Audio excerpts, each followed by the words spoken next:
Hey, what's going on, everybody? Hey, everyone. We made it to Friday, chat. You all made it. Good job. Good job. But it's time for some more GT&H. Kat, how are you today? I am very tired. Dude, I was feeling it too, man. I was like, oh God, I feel like I'm in like we just ate dinner. I feel like I'm feeling a little food coma right now. I'm like, uh-oh. Yeah. I got went the and coffee. grabbed an energy drink just before stream. I'm sipping on it right now. Okay, like, good. Come on, Good, energy. good. All right. Come on. We got things to do. We got Gregan to do. We got big things to do, actually. We have so much we've got planned for today. Dude. We got all the stuff made. Plus some things that happened off stream as well, including some building that you were doing as well, Kat. But real quick, Stardust, S2, Brexy, Tortillo, Kraylin. Hello, everybody. How's everyone doing today? Yeah, compact, very tiny compact things, you know. yeah. Why is the Ordic tag of impure dust or impure dust other than rare earth 1? Yeah, you know what? Yeah. I seem to remember that being a thing, right? Let me look at this real quick. Yeah, it's got like its own special tag. Actually, no, that should work, shouldn't it? No, dust impure should work. That's weird. Yeah, I don't know, Tortillo.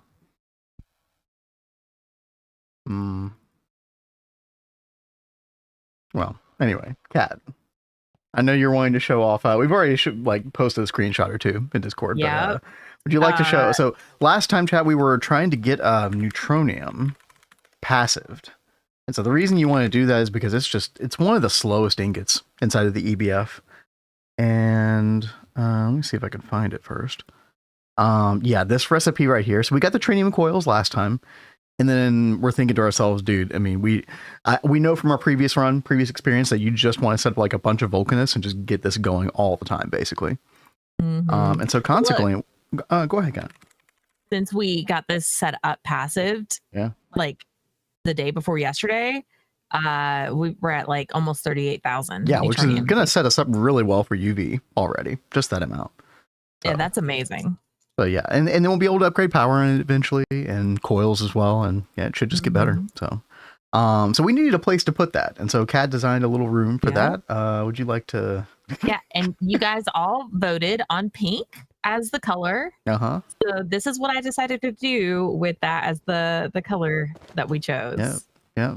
I mean, you want to blame Chad, but honestly, this is what happens when we take the reins off, Kat, and just let you go crazy with the base decorating. Yeah, I really just kind of was winging it off stream that night. Like, how can I make this color work? I don't think there are like that many like pink blocks in the game, but I think I did a good job with what Holy cake frosting, dude. That's very, very accurate. Right? Yeah. Someone said it looked like pink fire. Yo, Mr. Singer, what's up? Last stream I watched was late LV. Yeah, you've missed a couple things. Yeah, we're in ZPM-Age. Yeah, just a couple things. Yo, welcome back, though. It's good to see you. Yeah, welcome back. Kat, I mean, real talk. I actually do like this. And you were asking for my opinion on the wall at the top or whatever. We were trying to kind of figure that out. And I know you were trying to go for like a gradient style. I think it became less that, just kind of like this interesting pattern. I don't know. Like. Yeah, originally that's what I was trying to do was play off the gradient that you did in the power room, but this ended up looking more like Tunisian crochet because I'm into crochet. I don't know if y'all know what that is or not, but that's what it reminded me of was Tunisian crochet. I mean, I think it's cool. I'm glad the entire base doesn't look like that. I'll be real, but yeah, I think it's cool for like just a room. Doesn't look bad, looks nice. Yeah, what's up, Godspeed? Godspeed. Yeah, it's some fun. And this will be kind of like a catch-all for like extra little passive processes that we just like don't know where else to put them. Stuff like that. But yeah, here's our neutronium. So this is 16 Vulcani, I believe, right? Yes. Vulcanuses. And then the quad mixer, by the way, I think we could have gotten away with like literally one mixer for all the raw neutronium dust, but oh well, that's fine. So yeah, I'm really happy with everything we got done on Tuesday's stream. Yeah, it was Tuesday. And then stuff has been running in the background. Stuff has been cooking mainly for that compact fusion, which we'll get into for a second, because Yeah, chat. We're looking ahead to the UV motor as we kind of wind down on ZPM-Age. And we still got like a couple days left in ZPM, but neutronium is definitely one of the big portions of it. The other is americium. And americium, we were making via the fusion reactor Mark II that we got yesterday, the small fusion reactor. This thing right here. And actually, real quick, I can fly home. While you do that. And yeah, I went ahead and just upgraded the boron plasma and the helium plasma to Mark II as well. Because it was so easy to make these parts at this point. So just went ahead and did that because we needed boron plasma for Prismarine line, by the way. What's up, Kat? Sorry. I was saying it's really good that you did that. Yeah. So we've been getting more, and honestly, boron plasma is still the really, really big bottleneck to Prismarine stuff. Yeah. But we do have 37 million molten prismatic Naquata, which is really good. That's like tens of thousands of coils, honestly. So that should be good. Mr. Singer said, what blocks do you use for those window things? This is stained glass pane. It's magenta quadrant glass. There's like several different types of stained glass panes in Chisel that are really nice. I think we're using those in a couple of other places. Like, no, I thought it was here. Oh, I think I'm using them here as well. Oh, these are Tinker's Construct. Okay, we do have the Meteor Miner on our list of things to do. It is literally, like, if you look at stuff I just crafted today, there it is. Huh? You already crafted it? Yeah, dude. We're ready to go with it. Yeah. We'll set that up today. Yeah, I'm in the process of working on the room to put some of our other things. Yeah, like these are like the giant vacuum furnace. The stuff that we just don't like is not the best looking multi-blocks ever that we don't care about really. We just want to stick it somewhere. Crazy, I remember what that looks like. Yeah. Yeah, the color looks great. Yeah, dude. There's a lot of really cool colors in Chisel. Could you guys show me how you manage item fluid storage, late IV? Honestly, when you're at that point, I am a big proponent of like partitioning drives. Oh, dude, 9. What's up? Wow. Speaking of 9, yo, thank you for the raid. Speaking of 9, yo, first of all, shout out to 9. How's Singularity going? How you doing? Good to see you all. Yo, Bennick, thank you for the follow. I am a big proponent of partitioning all fluid drives. 9's gonna disagree with me, hardcore, right? But honestly, like we were thinking about yacht tanks, but dude, these are so much better. Nice to meet you. Yo, Slagathor, thank you for the sub. Thank you. So we those cat tarot card alerts. Thank you very much. So we use the cell workbench to like partition everything. And then as far as items go, I mean, you can have a bunch of subnets for like different lines and stuff that can be connected to the main or seen by the main. But, you know, just a big drive array. I like to have that on its own subnet, so you can just like come over here to a terminal. So like green is its own subnet. And this is just like general storage. So you can see what's just in drives and nothing else, right? As opposed to like, you know, the whole system like this. So hopefully that answered your question. Yeah, something like that. Fluid cells OP. They really are. They're actually like, I don't want to say this, but they're kind of like too OP, or like we need to buff yacht tanks or something. I was actually looking forward to using yacht tanks, but well, I heard we're still going to need those later on. There might be some niche cases. Thing that said that there is like a point later in the game where they get like really, really good, but I mean the cells also just kind of, you know, scale up really well. So I don't know. What's up, Jumper? And Drifter, good to see you. Like those cat tarot card alert. Oh yeah, you just said that, didn't you, Cat? Yeah, dude, I love those. Cat picked those out. Yacht tanks are so expensive, dude. Yeah. We were looking at the tier 4 yacht tank. Oh my god, dude. Like, nope, we're good. Look at this recipe, chat. I mean, even now that we're like in late ZPM, this would still be painful. Because you need 10 of these fluid storage core tier 4s to make one of these for one yacht tank. And that's just one fluid type, right? That's 10 wild. of these is 10 of this recipe, dude. Like, those quantum tanks aren't cheap, man. That's a lot of circuits. That's a lot of stuff. So 1 trillion storage. Yeah, I know. But we don't really need it. That's the thing. Like I'm fine with the 4096 drives that have, I think they're like 8.6 billion, something like that, which is enough for us for right now. 9, you were saying setting up a cool build for infernal blast furnaces. Yo, nice. What age are you all in? I was never able to fully grasp that whenever I tuned in to the stream. Like what age are we kind of stuck in? Is it LV or is it okay? It's LV. Okay. Very, very cool. Well, Chad, if you're coming from 9 stream or you're just joining right now, we are about to. I was kind of going over some of the things that we did in between streams, and we could still do that, but it's time for the big boy, dude. Kat, are you ready for this? I cannot believe that we're setting this up. These compact fusion coils are not to be messed around with, Chad. These are freaking hard, man. 560 of these, which means like what? I mean, 1700 fusion coil blocks. It's a lot of circuits. It's a lot of stuff. But we did it. We got literally everything. So. The donut, yes. Oh yeah, the big donut. We are gonna do the donut tunnel. So let me. It's so much fun. It really is fun. So it's going to be a series of these, and I don't know how we're going to decorate around this quite yet. Don't quite have that planned out, but it's basically going to be going eastward, kind of away from our main city that's over here to the west here. And this path will go out further forward. I don't want this to be just flat land, but I don't know. We'll figure it out. Compact, I know, right? There's a reason that it's called compact. I forget what that is, but yeah. I still don't have a compact. It is, dude. I mean, without twist space, it probably would have been a little bit harder because we were definitely utilizing our power to the max with that. More compact than 64 fusion rings. Yeah. So, by the way, if you don't know what this does, chat, it's basically like a normal fusion ring, like a small boy one, except right above that green text has 1 plus machine tier minus recipe tier times 64 parallels. So it's always going to have a minimum of 64 parallels. But let's say we were doing a tier 1 version of it, then I think that means it would have 128 parallels. And that just kind of keeps linearly scaling up. So, which is really cool. And Giant, what's up? Thank you for the follow. Kat, are you ready to just freaking do this? It's going to be a bit of a tedious pain hooking up all these energy hatches, but yeah, let's do it. Cool twist multi you're utilizing right now. It is 100% the lightning rod or the lightning spire.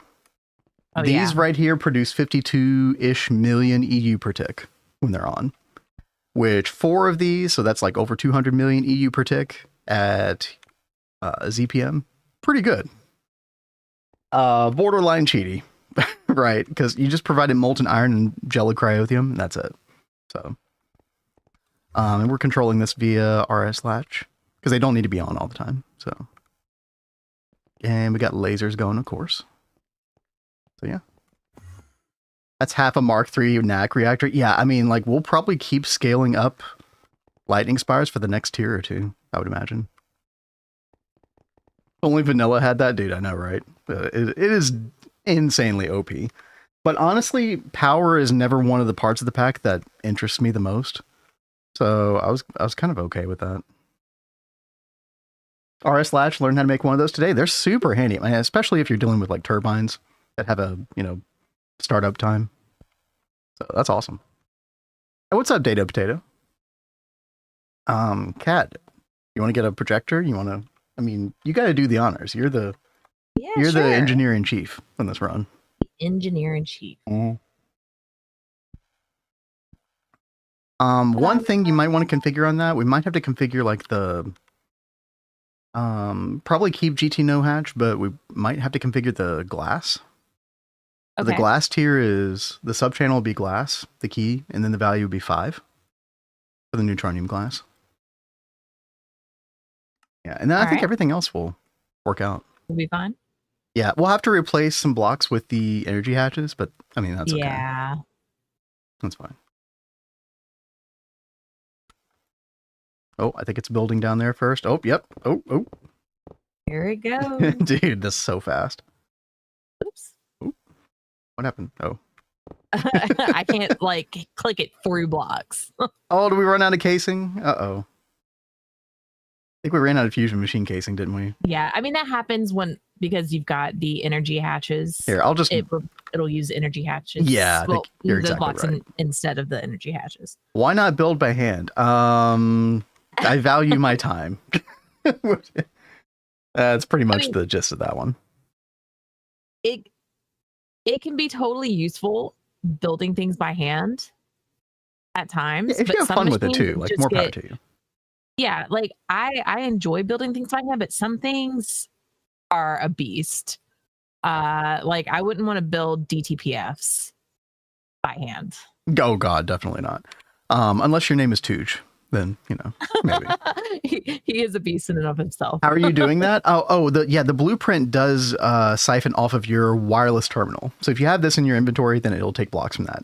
Which is another reason you want GT no hatch mode inside the blueprint, because otherwise it's going to take random hatches that you don't want and place them in random places in the multi-block, which is really annoying because it can be hard to find them again sometimes. So get one block off, go crazy trying to find it, dude. I know, right? What's up, Arda? Oh yeah. Mr. Singer says, how do y'all get so good at building the super detailed mega bases? Honestly, just experience, because this is not our first rodeo. We have a UXV base called Neo Tokyo that we used to play. Maybe you saw that, Mr. Singer, but knowing what's coming helps with base design a whole lot. So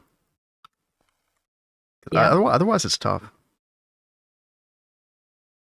Point shot build multi-block by hand. I think I'm going to pass on that, Rotted. Good suggestion though. Yeah. Kat, there's some more casing there, so you should be able to finish it now. Oh, okay. Sweet. And then we can go about trying to figure out. It's going to be kind of a pain trying to figure out where these energy hatches are, but they're, It's completed. Okay. Hey, there it is. So which energy hatch do we want to use? We want the ZPM energy hatch. ZPM. All right, I'll take half of that. For some reason in the NEI visualization, it suggests UV energy hatches, which of course we can't make. So I don't know. Wait, this says ZPM. Wait, what? It showed me UV earlier. That's weird. Okay, well, whatever. It's fine. And the way we figured these out, if we use the project, yeah. Yeah, I'm like, okay, which one of these is it? I know. It's kind of annoying. I think it's the blues. Yeah, it's the blues. Some of the blues, right. Oh no, my projector time. Oh, I gotta change this option, chat. Mod options, structure, library. I hate how little time the projector visualization is online. So I go to structure lib, library, and then config, and then client side, hologram configurations. And then I usually like to increase the lifespan from 400 to like 4,000. And then I'll hit done. This happened, by the way, because we updated GT&Age. I was having some server issues on Wednesday. Like the server really, literally would not boot. So we just went ahead and updated from .0 to .2. And then .3 came out today, so. That is so funny that happened though. Because of course it did. Yeah. Yeah, it's okay. That's okay. So there's going to be, hold on. I feel like something, let me look at this real quick. Okay, yeah. So there's like 4 energy hatches on each corner on the outside, and then there's 4 energy hatches on each corner on the inside as well. Yeah. Which is pretty annoying. I know, I'm sitting here like trying to make sure I'm going just the right distance with these. I don't know if you had no hatch mode off, I know it would place these for you, but I feel like it would place other annoying things. Which I think, yeah, that's happened before. Feels like a kiss curse or something. Oh well, it's fine. Any big changes in .3? So the only things that I know of is they fixed the microblock bug. There was like this awful microblock bug that would literally crash the game. I think if it was near 82 stuff, which you can change. You could just change a jar file, which is what we did. To fix that. And then they also made it so you need 8 times less netherrack in the netherite line. I think I remember that correctly. So, kind of neat, but I mean, I'm really not concerned about the netherrack right now. So, by the way, Kat, if you want to change that projector lifespan config. I thought we had already changed it on mine, didn't we? Well, it got reverted back to the default when we updated. Oh, yeah. Okay. Just let me know. Yeah, we can do it later. It's not a big deal right now because we've already got this built. Hey, what's up, Value? And World Map, hello. Gonna dip out for the day. Yo, 9, thank you again for the raid. That's good to see you. Thank you very much. We'll catch you soon, buddy.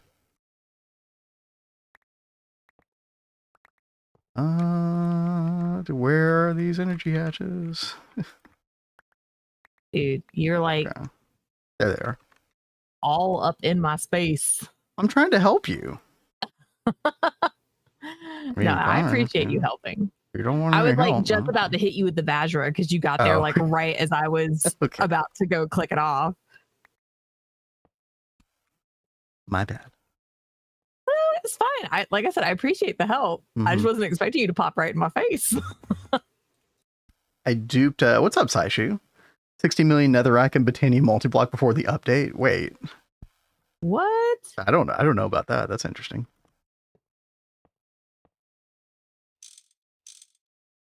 Is netherrack a supply issue? So the thing about netherrack is you use glowstone in the Boldinator to make it. And glowstone could be a problem, right? Yeah, rock breaker. So yeah, circuit 6 glowstone. But the best way to get glowstone and the way we've been doing it, and I believe it was somebody in chat helped me back with this because I didn't use the EIG fully in our first run the way I should have. And yeah, the Gleonia seed works really, really well. So we got 256 of those, put them in the EIG, the Extreme Industrial Greenhouse. And I mean, we usually have this thing turned off, right? I just have it like level maintained to 10 million glowstone. So yeah, it does the trick. So netherrack's not really an issue. Conjuration catalyst, okay. But apparently you can't do that anymore, or it was bugged and they fixed it or something. And yeah, exactly, Lytton. Exactly. Yep. Gleonia is so much better. Yeah, it works so much better than Glowflower. Yeah. That was my understanding. And I can feel that result as well. All right, Kat. Did we get all of them? I think we did. Did you? I made extra energy hatches. So there were 16 extra, I think. Yeah, there's 16 extra in the system. I think so we've already got them all. Yeah, I'm just double checking. Yeah. That looks good. All right. So I made a bunch of the superconductor ZPM wire. Fantastic. So we can just use that. Yeah, you made a ton of this. Okay. So we're gonna need 64 amps total because we have 32 energy hatches and each one draws 2 amps, right? So a total of 64. So we have to be careful about the gauging of this wire. So my advice is to just use 2x ZPM superconductor, which you can just, combine in the crafting grid. Easy enough. And what I'm going to do is, oh yeah, I did bring laser up here, by the way, in preparation. I tried to prep this as much as I could. It seems like it. Thank you. Yeah. So, I think I'll do it right here. So I'm going to do a 64 amp ZPM dynamo hatch. And then I'm going to do, let's see, how much of this? Hey there, Lyra. How you doing? Hey, what's up? How's it going? Long time no see. We're doing well. Glad to be back to GTNH this week. That's been really refreshing. Glad to be back streaming in general. We did a little viewing of the Game Awards last night, which was pretty good. I was a little disappointed. No Final Fantasy VII Remake news. But I think you're going to be disappointed by any kind of gaming event that doesn't talk about that, though. So I might be slightly biased. Yeah. Just a bit. Okay, so pick a side, Kat. Pick a side. Yeah. With what? Well, you work on one side, I'll work on the other side. Okay, I'll work on this side. How about that? Okay, that sounds great. Okay. Actually, let me bring this over just a little bit more.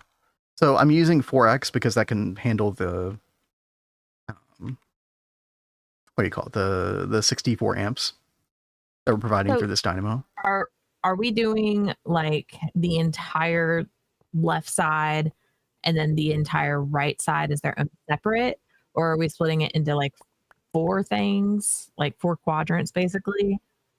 I mean, whatever you take, whenever you start doing wire like this on this side, for example, this is going to power the entire right side. And then. Okay. That's what I was trying to figure out. Because you only need 32 amps on each side, and this holds 48 amps. So it should be just fine. Now watch, you and I are going to like wire this different ways.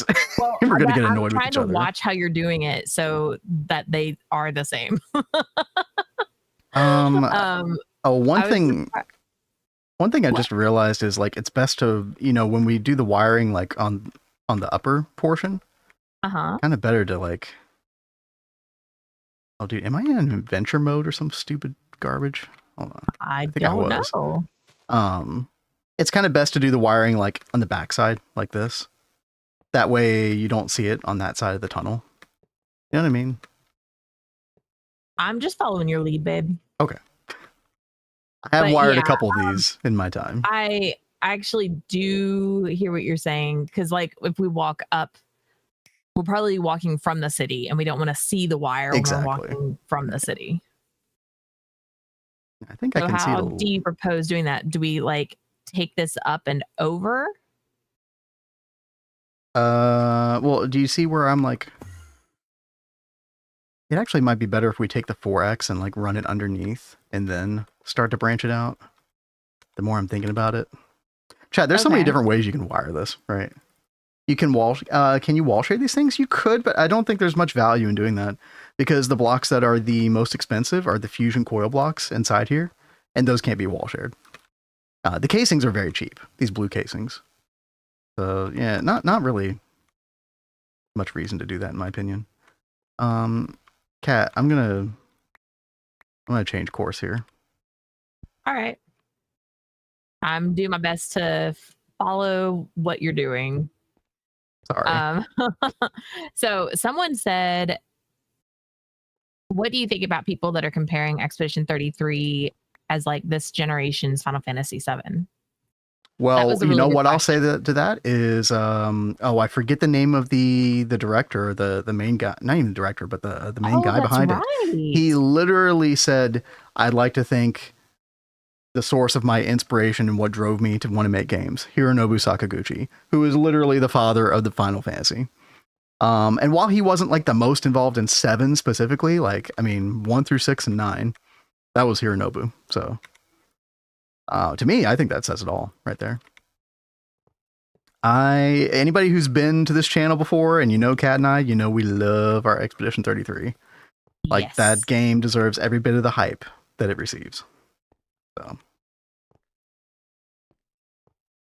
we were very happy with the result, which I think probably surprised nobody last night.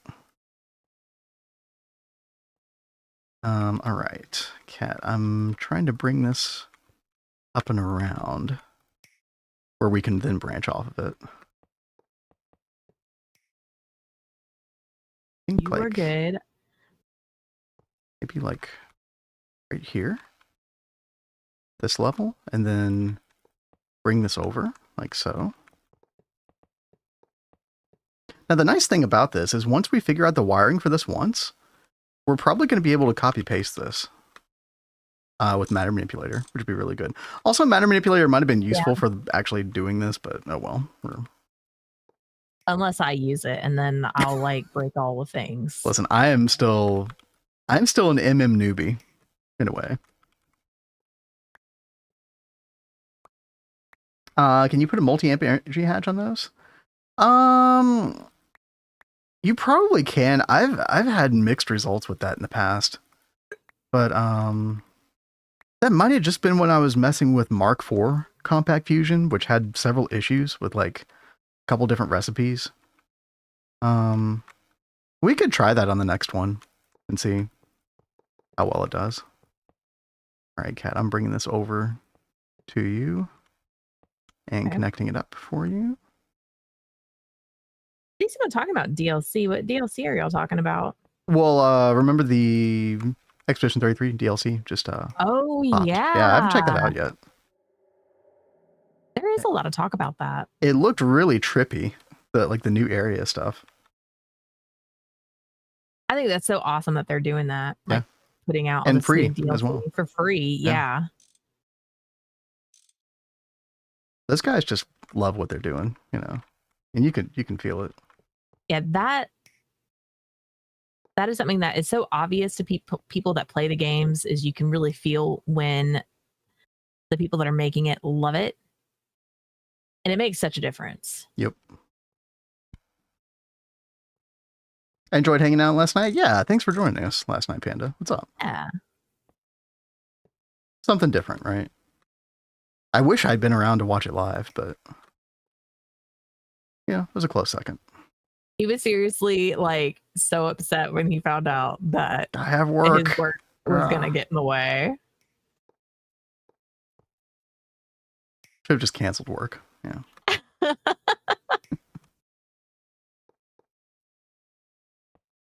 My level 80 team couldn't take any hit or move its health bar at all. Oh god, did they? That sounds like something they would do. They just go all out on those new enemies. Yeah. That's cool. All right. But yeah, what I think it was Rexy. Yeah, what Rexy was saying earlier, chat, is maybe we could just do a 64 amp energy hatch on one of these and it would be good. Is that what you did, Rexy? With your, oh wait, you know, you don't have any compacts still, do you? Well, you're about to. You're about to have a ton of them. Yo, what's up, Tell? Hey, Tell. Happy Friday. You made it to the end of the week. What's up? Hope you're doing well. Okay. We got those 4 sets of energy hatches hooked up. I wouldn't say that this is like the best looking wiring ever, but you know. Yeah, I was about to say, this is what my wiring looks like. Maybe I should like run a line down some instead. Yeah, let's go ahead and do that, especially if we're going to use this as like a template in the future. Cat, your wiring's not that bad. You've gotten so much better. Well, I mean, that's just how GTH is. You get better over time, right? Always be learning. Learn constantly. Put in my notes to check out making a Mark III. Dude, you'll make so many Mark III. Yeah. Oh, your birthday dinner. Is today your birthday, Tell? Oh, yo, what? Well, whatever day it is, happy birthday, dude. Dude, baby, you got to play him a happy birthday. Chad, I haven't played piano for y'all in a while, have I? No, you haven't. That's crazy. Hold up. Hold everything. Okay, I won't have the camera on, but...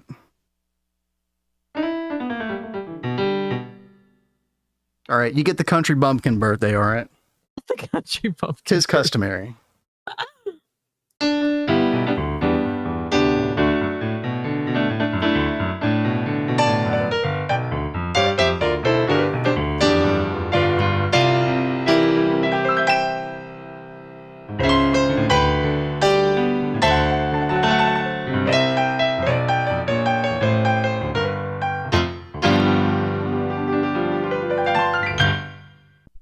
There you go. Happy birthday, Tell. Happy birthday, Tell. Don't tell us how old you are. Because this guy's old. No, I'm sorry. I'm just kidding. I'm just kidding. Hey, we'll catch up one day. Yeah, dude, we are catching up. That's true. Oh, man. Yeah, I hope you have a good one. It's good to see you. Oh, his piano is literally right next to him. Yeah. Oh, dude, the flute guy was amazing last night. He pulled out a flipping PVC pipe. I don't think that's what it looked like. That I don't know what that thing was made of. Hold on, can I find? Daughter's impressed. Hold on, let me see if I can find it. Oh, here we go. Oh yeah, here we go, chat. Let's see. Look at all the different flutes he had. What a freaking Chad, man. Yeah, this one right here. We were like, is that PVC pipe? What? I think it is actually, isn't it? The guy makes his own flutes, is what I heard last night. That is wild. It was a PVC pipe, dude. What a freaking baller. 7 pipe, yeah. This is my favorite one, though. I don't think anybody could hear that tiny one. I couldn't hear it. No, but that was really funny. People there were just effing around. Yeah, oh yeah, dude. No, but he's actually really good at the flute, though. No, he knows how to put on a good show. They also had this girl. Oh, I wish I had a picture of that. She had a double keytar, and one of the pianos is like backward, right? So she was having to play one of the keyboards like essentially kind of upside down in a way. It made so much sense as like a true keytar, right? All I can say is like I would have had a hard time playing that thing. Definitely would have taken some practice. Apparently the guy's a world-class flutist. Yeah, I can't remember his name, but I think I follow him on Twitter. Major orchestras and movies, yeah, no doubt. All right, Kat, how we doing? I think everything is wired. Yeah, dude, let's double check. And then you and I also need to talk about like, okay, how are we going to use this thing, right? Yeah, exactly. So I brought applied logistics over here because honestly, one of the best ways I find to use these, and especially later on, is having like autocraft recipes. And then you can just like order massive amounts of stuff with it. And that way, this isn't just dedicated to one particular substance, but we can like use it to make whatever we want. Okay. So let's say we want to like order like a, 1 million americium, right? We can do that. And then we don't have to worry about like the fluid extraction like portion or whatever. That'll just autocraft. Yeah. Now, eventually you will have a bunch of these compact rings and you will want each one like dedicated to a particular plasma. Because when we get to the DTPF, the digitally transcendent plasma forge. That is insane. This is going to use a particular like catalyst that uses 16 different kind of plasmas, and which you make with this transcendent plasma mixer. This is like late UEV stuff. So it's like a while away. Dimensionally transcendental. Okay, yeah, well, whatever. Words, spelling. I can't be bothered, chat. Yeah, you're eventually going to make this stuff. Excited, transcendent, exotic catalyst. So you want one of these rings dedicated to all of these plasmas, like each one individually. So 16 total. AKA real life. So we're going to have this one as like multi-use, but then we're going to have 16 additional for each of these. Is that what you were saying? Yeah, I mean, we'll always use the highest tier as like the multi-use, like autocraft one. But then, yeah, we're going to have a bunch of these. Not necessarily Mark IIs, by the way. We probably wait till Mark III before doing that. Okay. And Bob, do you ask, can Vin play the keytar? Yes, he can. He's got one. Yeah, mine is just like a MIDI keytar. And if anybody doesn't know what that means, it's basically like just a controller. Like, so the actual sounds are like coming out of something else. Right. It doesn't have actual sounds built into it. But like I'll play bass with the keytar sometimes, which is what I normally do at shows, just with my left hand on a normal keyboard. So how crazy this pack gets, dude, Ardath, that's insane. Mm-hmm. Especially with the add-on that we have, Twist Bass, if you've ever heard of it. Oh yeah, speaking of that plasma forge, this right here, there's a Twist Bass version of it called the Mark II prototype, and it looks something like this. It's like 8 of them stuck together. It's pretty wild. Yeah, dude, it's so ridiculous. MIDI is fun to do. There's so many possibilities with MIDI. Yep. Yeah, it gets stupid, chat. But basically, this right here is going to be at least 64 parallel of one of these over here. So we're making americium plasma with one of these rings over here, but being able to make it at like 64 times the speed is, well, it's pretty good, as you can imagine. But we've been making like a decent amount. I think we have like, yeah, 700,000 liters, which is good. But it'd be nice to just like, before going to bed, log into the server, order up 1 million liters overnight or a couple million, and have it the next day, So that's we're notorious for doing that. It's I think that's a common thing that people do. Yeah. Okay, so this is all hooked up. Okay, Kat, so we need to hook up. You want to come back over with me to the ring? Because I definitely want to teach you how to do this. It's kind of easy. Okay. I realized we we just updated to .2. Yeah. And I lost all my map information. So I was like, oh, let me go load my map real fast for our base. Oh. Did I not I feel like what we did when switching over should have preserved it. We did what we needed to do to save it too. Oh, you know what? I don't think it preserved mine either. Yeah, I don't know what I did wrong, chat. I mean, I always have this problem when updating. Yeah, the journey map information just goes away, so I don't have my waypoints, but I've got the the vein mine things. I've got the I don't know. But I'm coming over. And then I feel like somebody tells me what I did wrong every time, and then I just forget until the next update, and then I make the same mistake again. Import journey map info from your client too. See, I thought I did that, Data Potato. But obviously I did it wrong. Yeah, who knows? If you update the server and did it via backup, the server UUID is probably different. So rename old folder to new. That actually makes a lot of sense. Yeah, I might have to go look at that. So it's probably just making a new file. Yeah, I don't know. We'll copy the journey map folder. We did do that. Yeah, we did do that, Godspeed. Who knows? Anyway, Kat, let's autocraft with this. Let's do it. So we're gonna need 2 input hatches, right? Because all those recipes take 2 fluids. And we need these ZPM specifically, right? So if you tried to put an LUV input hatch in this, it the multi-block wouldn't form. Yeah, there are several multi-blocks that are like this now, where it's very specific. It's mainly with the these rings, like the compact and then the regular fusion, right? Sorry, say that again. I was reading chat. I was ignoring you. I'm sorry. I noticed that with the regular fusion rings is that it was very specific on the tier matching. Mm-hmm. And it's exactly the same here. Yeah. Yeah.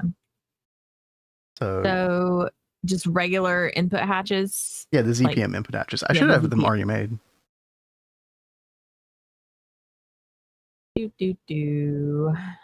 Just 2? Yep. Okay. Yep, 1 for each input fluid. And then we're gonna put them. I think they go where the glass goes. Right, chat? Yeah, I had a hard time, even though they're highlighted, I still have a hard time seeing, but I think it is where the glass is. And more specifically, it's only the left and right. Yeah, the middle can't be anything. Well, the top middle, it can do it, but it can't do the sides. It can't be this one or this one, but it could be this middle one, or it could be this middle one.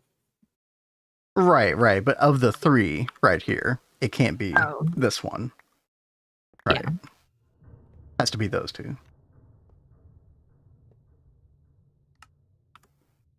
There we go. Ignoring wife often hazardous to health. It's true. It's true.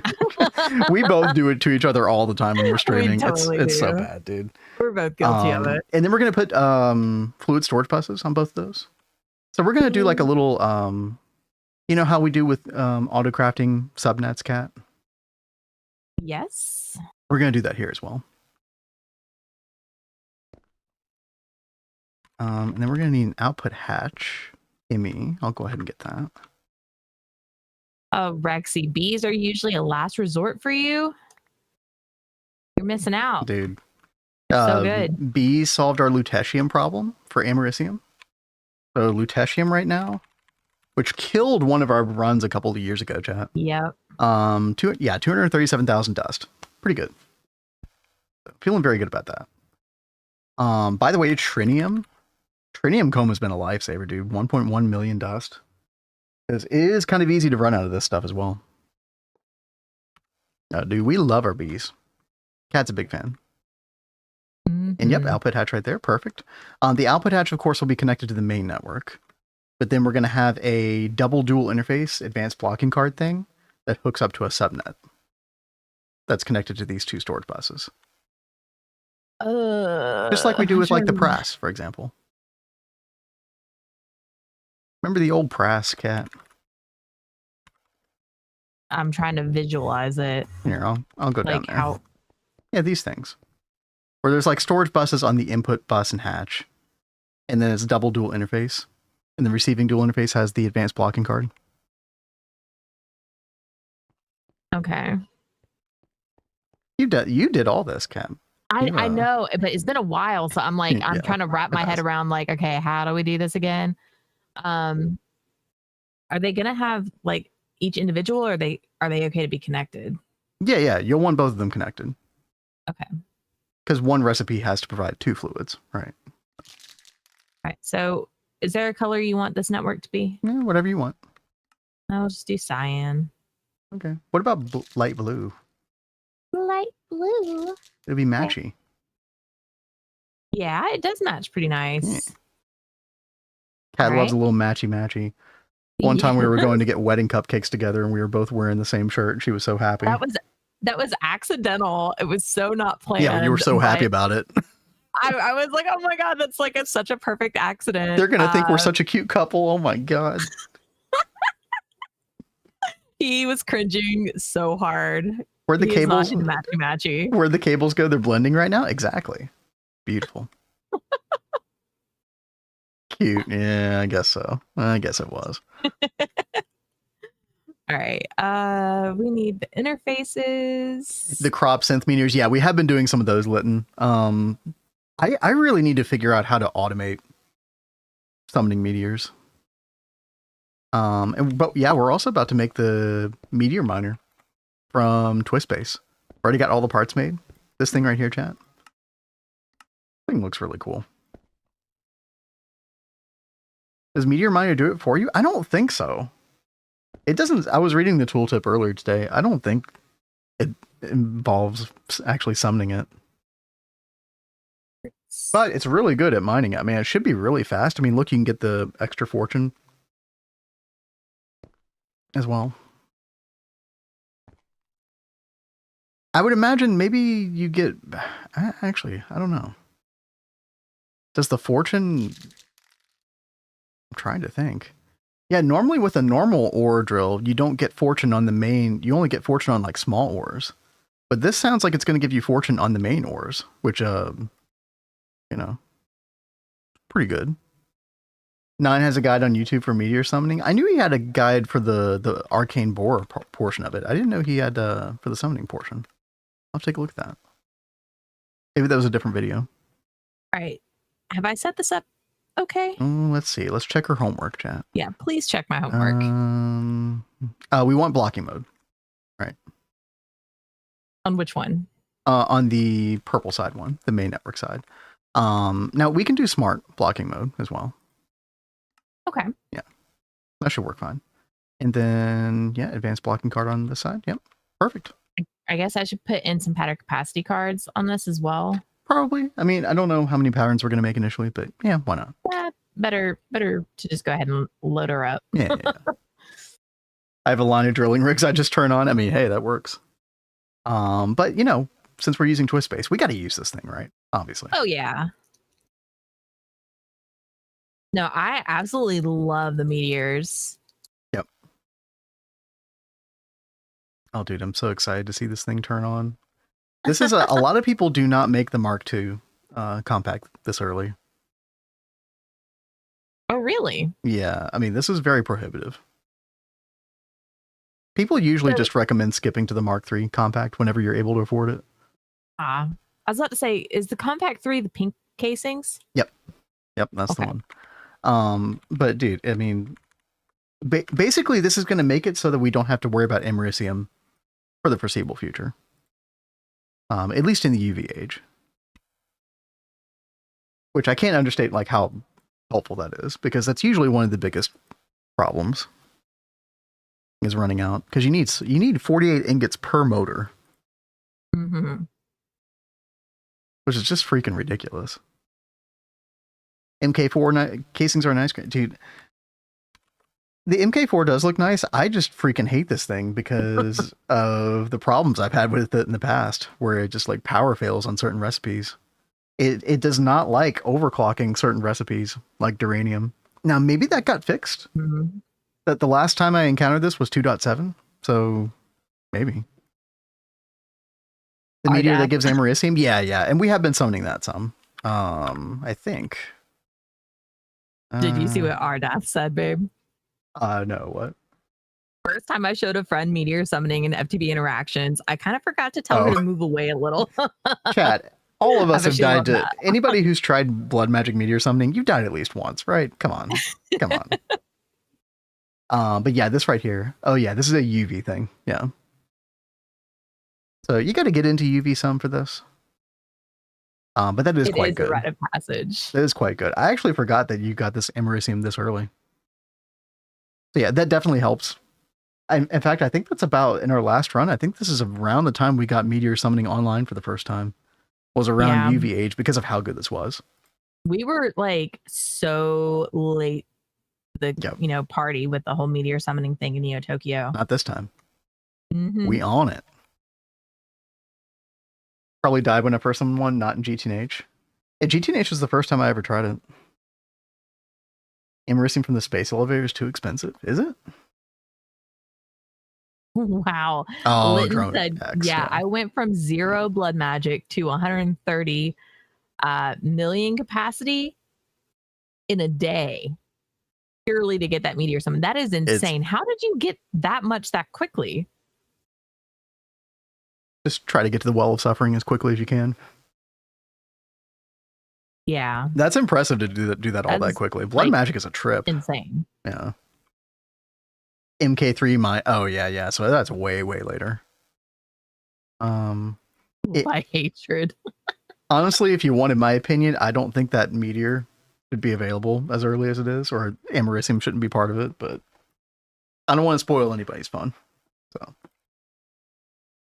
that is a way to do that. Quantum suit with shield on means you can hard spam the glass knife with 0 damage. That's a really nice hack. Okay. Yeah. I think we did use the Oh, that's interesting. You have to mute the game. I can imagine. Yeah. You just have to mute. All right, Kat, do we want to make a recipe for this? Let's go. Yeah. Let's do it. What do you want to make? I say let's try Americium. Like, this is one of the things that this machine's going to solve for us. And while we do have a decent amount right now, like, I feel like it's a no-brainer thing to just have going in the background. If we're not using this for anything else. Is this the recipe? The plutonium? No, I think you're looking at Americium plasma right now, right? Oh, yeah. Yeah, you want molten Americium. Yeah. The lutetium. The old lutetium. Yep. Do we have this partition? Yeah. Yes, thank you. Yep. Words. You can already tank the meteor with quantum suit without shields. I don't know. I don't think so. I think that's what killed you on that in Neo Tokyo. I'm pretty sure I had full. It wasn't quantum suit. It was the kami armor. I don't think that tanked it, but how much of this do you want summoned up at once? So this is going to do 64 parallels, right? We want to multiply the recipe times 64. I don't know how much you've multiplied it so far. Was it 16 liters that it started out on? Here. Oh, that's 1,024. Oh, it is 1,024. Yep. So that should work. There we go. Let me double check. Yeah, 16 and 16, so that's 1,024. Yep. Okay, sweet. Perfect. Good job. Oh, I should probably name this so we know what we're messing with later. Don't use shield normally. Meteor does no damage to me. Just a little push. Okay. That's good to know. Oh yeah, if you do shift, it does 8x at a time. Yeah, that's true. All right. Yeah, you want to test this out? Let's do it. I think we need to hook up applied energistics. I think this purple's not connected to anything yet.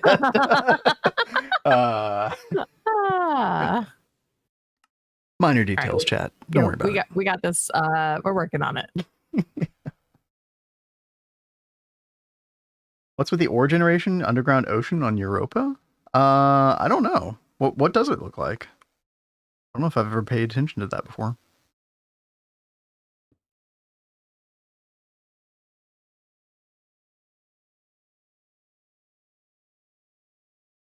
All right, beautiful.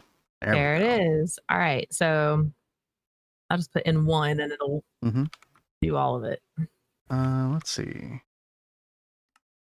Oh, and I just need to go start the machine. Oh, yeah? That is helpful. We've been like so distracted today. Oh, there it goes. 213 liters a second. Hey. That was fast. That's pretty good. Hey, do that again, Kat. I didn't even get to look at the per day or whatever. It was way too fast. I couldn't see, chat.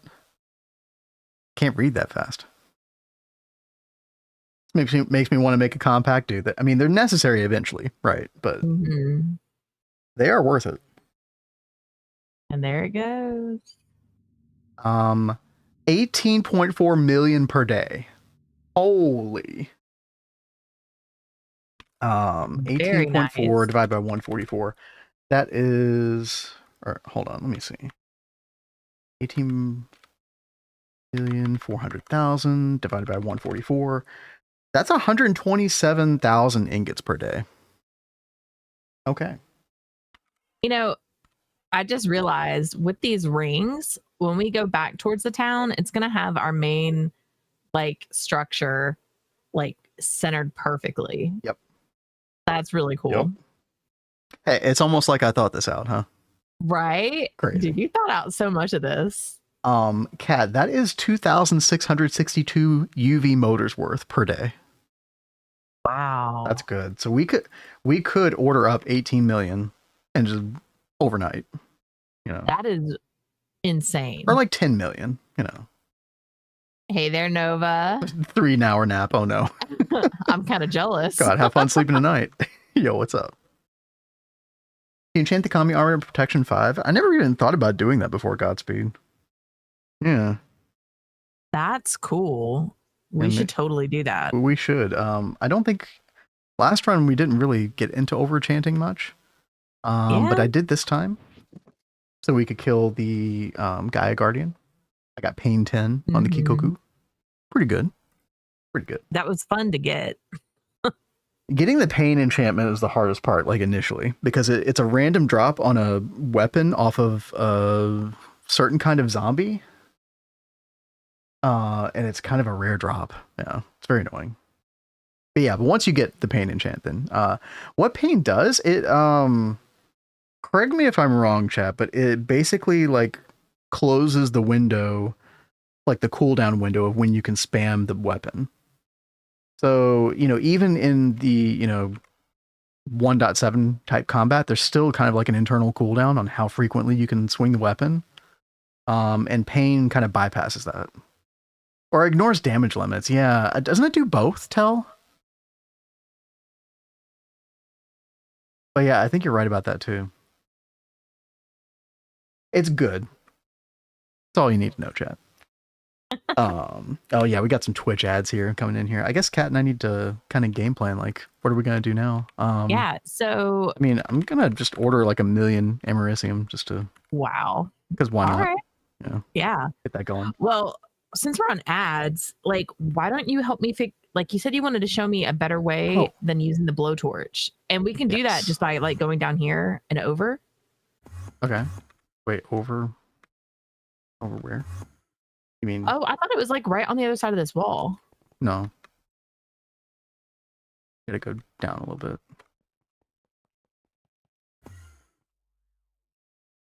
So chat, what Kat's talking about is this new room, the the dirt room that is eventually gonna look cool.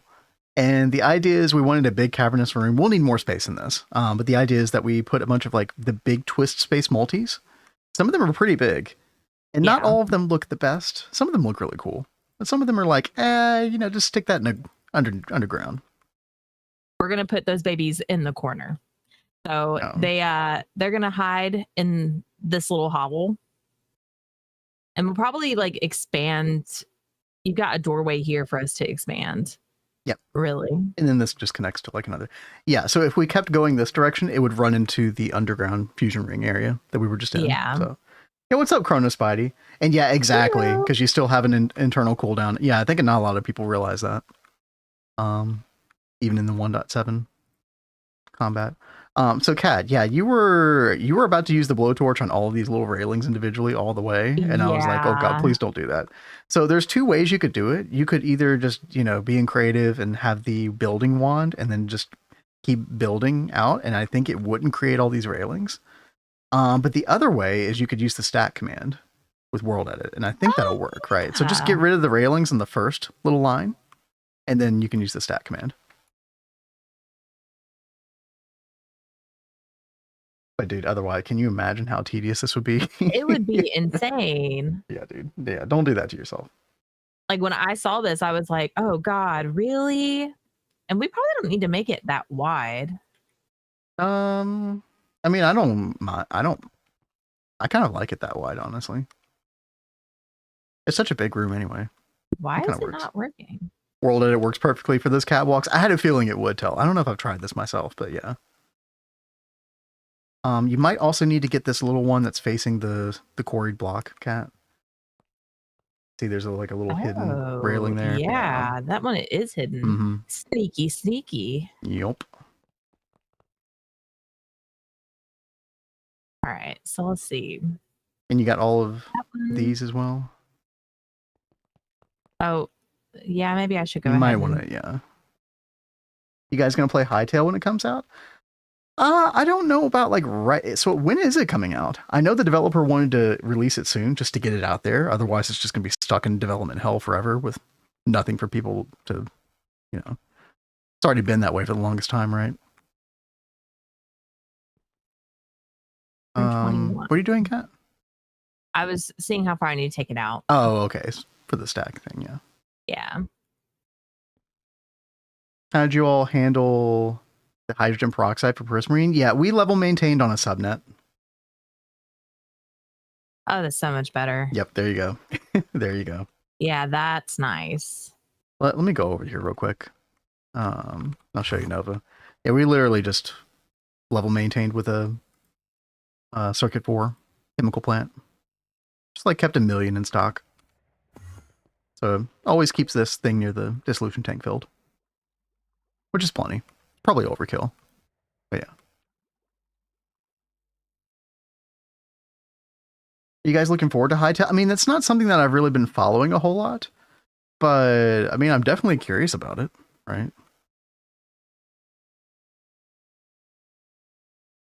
Oh, release is January 13th. Oh, God. It's like the day before my birthday. Birthday Hightail stream. Oh, wow. It'll be a fun thing to do. Yeah, maybe. Pre-order. I'm not pre-ordering. He does not pre-order like anything really, but if it's Final Fantasy VII related, he will totally do it. Yeah. I'm an FF7 chill. So long that I lost all interest. Yeah, I think that's how a lot of people feel. But yeah, we'll see what happens. Could end up being amazing, right? I mean, hopefully there'll be like a lot of modding support for that as well. Because I mean, I would assume so. Otherwise, I feel like they've kind of lost the plot on that. But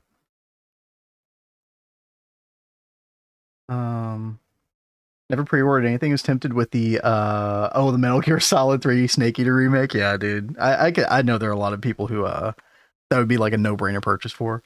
I have never played a single Metal Gear Solid game. I think I own 5, but I know 5 was kind of like a red-headed stepchild of the series. Very different, right? With all the open world stuff, so. Amazon had 4 of the Magic the Gathering Final Fantasy Commander decks. Dude, that is a black hole for me. I know my brain. I know myself. I know better than to purchase any of that stuff because, yeah, it would not go well. Yo, Bama Rebel, what's up? What's up? What's happening? Hey, yo. Yep. Yeah, certain things that I just know better than to stay away from. Kind of like cat and gotcha games. Calling me out. He knows to stay away. I've got to get him playing Where Winds Meet. Yeah, that is like, I mean, there is gotcha element to it, obviously, but it's really not that gotcha. It's just aesthetic, is from my understanding, right? So, yeah, not that bad. Yeah, it's really just aesthetic. Game of Sultans, I went really hard on. Dude. I can't even tell you how much money I spent on that, and I don't even want to admit how much money I spent on that. I don't want you to ever tell me. Nope. We've moved on, okay? Yep. I think he'll have a small heart attack. I do not want to know. $500 for 500 gotcha game horsewomen. Yeah, dude. Yeah, chat, Uma Musume, Pretty Derby won best mobile game last night. How about that? Lumbercat game? What is that? By the way, Cat, this is crazy. You know, I just started the 1,000,000 liters. It's already like 10% done. That's amazing. This thing has made is halfway to making more Americium than we've made in the past 3 days. That is absolutely insane. Yeah. Oh, looky there. That was so quick. Making this catwalk. Yep. Now, I know earlier you were looking at different color palettes and stuff for in here. Did you decide on anything? Or? Well, so I was playing, I had like just started like messing with this. So maybe I'll set it up outside on the wall over here. Okay. But I know, oh God, what did you do? I meant to teleport myself to you. Just hit slashback, slashback, really? Flashback. I was like, wait. Okay. Sorry. My first time. You know. There. I got it this time. So I know you really liked this one. Yeah, I mean, like in the right context, right? Yeah. So yeah. I'm trying to just go through and see what colors will go well, but I think I want it to be more of like a black kind of factory. I know it's kind of like overused in a way, but it matches the catwalks. I was looking at the brown ones, but I just don't know. Those are hard, in my opinion. Like, you can make those work, but you almost have to design the entire color palette around those. Yes. Which is kind of annoying. It is. I know a lot of people love the chisel factory blocks. I do find them difficult to build with sometimes. Oh, Lumbercat's an iOS game with cats making lumber. Okay. Yeah, just ask her. She probably would walk somewhere. You were so funny, Jumper. You know, the only thing that I have a problem with qubits is the lighting on them can sometimes look really weird. Like it does this kind of weird square pattern with the lighting unless you get it just right. Mm-hmm. That's what it says on the tin. Yep. Apparently. Tell said, if you ever get dragged into Genshin, Cat, let me know and I can boost you. Oh my god. No. I've been trying to avoid Genshin just because of how bad I've heard that If you play anything, you play Wuthering Waves, okay? Genshin's dead. I've been looking at both of them, but I've been like trying to restrain myself because I know myself. Yep. And I don't have the money for that, guys. Nope. All right, let's see. Chat, your subs will not go to Gotcha Gaming, okay? I swear. Thought about getting into. I've heard really good things about Woo-Wah, yeah. Mm-hmm. And it did win the People's Choice. I wonder why. I wonder why it won most popular game, chat. Can't imagine. They had to have had like something in game promoting people to go 10 free polls, and they'll get like a whole bunch of free stuff for doing it. 100%. What's up, Intuo? Wuthering Elegy. Nova says another paint Vin's nail subathon for gotcha money. Oh my god, dude. That would be hilarious. Now I got the long hair to go with it too. Dude, but you look so good with the long hair, baby. Thank you. Your opinion's the only one I care about. So thank you. Honestly, having long hair is annoying. I probably would have like cut it off by now. Oh, babe, wait till you get my hair length. No, I never will. That's pretty extreme. Yeah. My hair goes past my butt, and it gets caught like in everything. If I when I sleep, I have to like move it all out of the way, like mid sleep. It's annoying. Put it up in a man bun. I've done the ponytail. I haven't done the bun. It's like just past his shoulders. Yeah, it's not that long. Next Halloween, convert. Oh yeah, goth Vin. Oh my god, baby. Actually, she would love that. Unironically, I would. Oh my god, I want to do make me look like the lead singer of MCR. Makeover. Yeah. Holy crap. Sub Than Gerard Way. Sub money goes for horse. Yo, Kraylin, thank you. Thank you for the $10. Maybe that'll go toward the goth outfit. Who knows? Yeah. That is so funny. I didn't know the Mega Chemical Reactor had a singer, right? You could look like this lead singer of Creed. Hey, you guys heard Creed and Limp Bizkit are getting together in the summer for some kind of like big festival. They just announced that. Interesting. Okay. Yeah. You gonna take us higher, baby? Sure. Yeah. Who and who? Oh, you guys. One of my favorite bands is Limp Bizkit.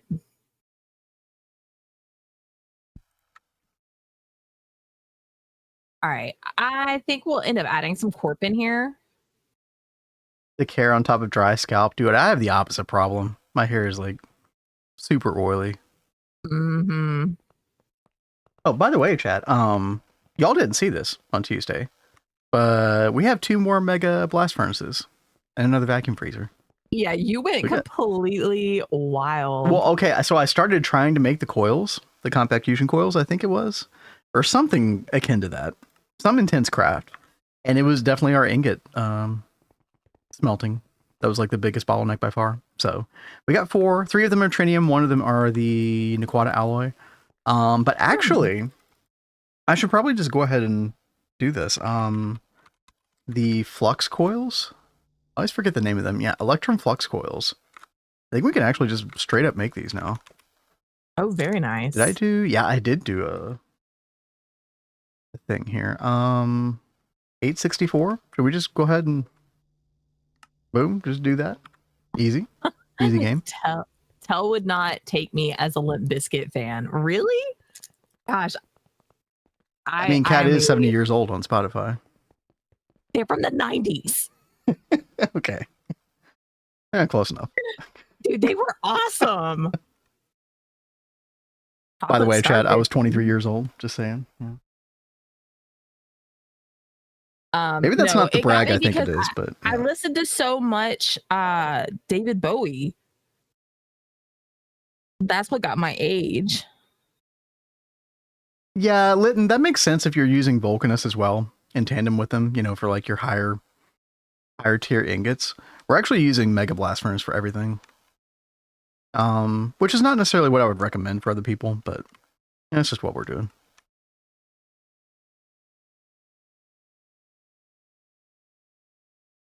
And I think it's because we're able to make these, like, each of these tiers of coils pretty easily for the Mega Blast Furnace at this point.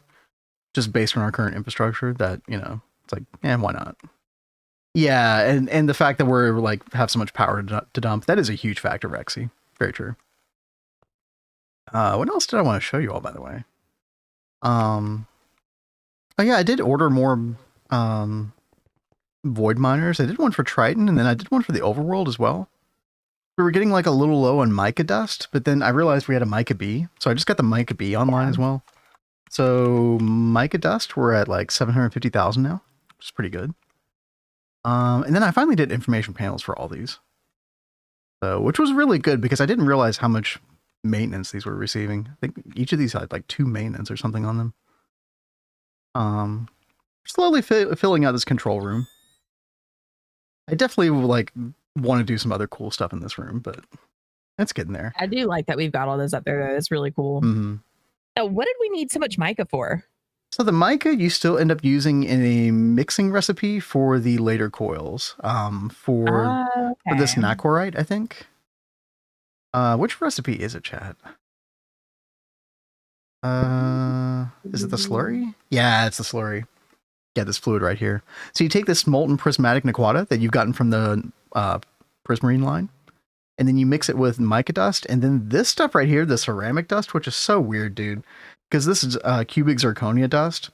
The only real way to get this is the flawed cubic zirconia, which just feels weird to make. But I don't see this ever changing. Even in Twist Base, they didn't really change up this recipe, it seems. Which is fine. So I have a question. It's just weird. Like, I mean, you get to the point where you don't have to worry about it, right? But yeah, I don't know. The circuit conflict, yeah, we had to deal with that too. Yep. All right, what's up, Kat? So this is a question for chat. You know, we did this on Tuesday, and I'm going to do it again. We're doing our rooms, and we're trying to have like a pop color in all of the rooms. So in our NAC line, we've got blue. In our passive line room, we've got pink. Yeah, we're gonna get trolled so hard now. Oh, come on. This is why democracy fails. Okay. Oh, stop. Except when I agree with it. I think it is fun to pull chat into this stuff. So what color do you guys think we should do for our hideaway twist multi room? Purple. Purple. I knew purple was coming. I'm feeling purple. Green. Okay. We got any other? Okay, whatever it is, it has to be a very light amount. Okay. We can't go like we did with the pink room. Purple. All right. I've got 2 votes purple, 2 votes brown. Brown. Brown to match the dirt. Y'all are so funny. Magenta. Hey there, Sean. I mean, I feel like the pink is close enough to the magenta. Do like pink room. You need to go harder than the pink room. Of course.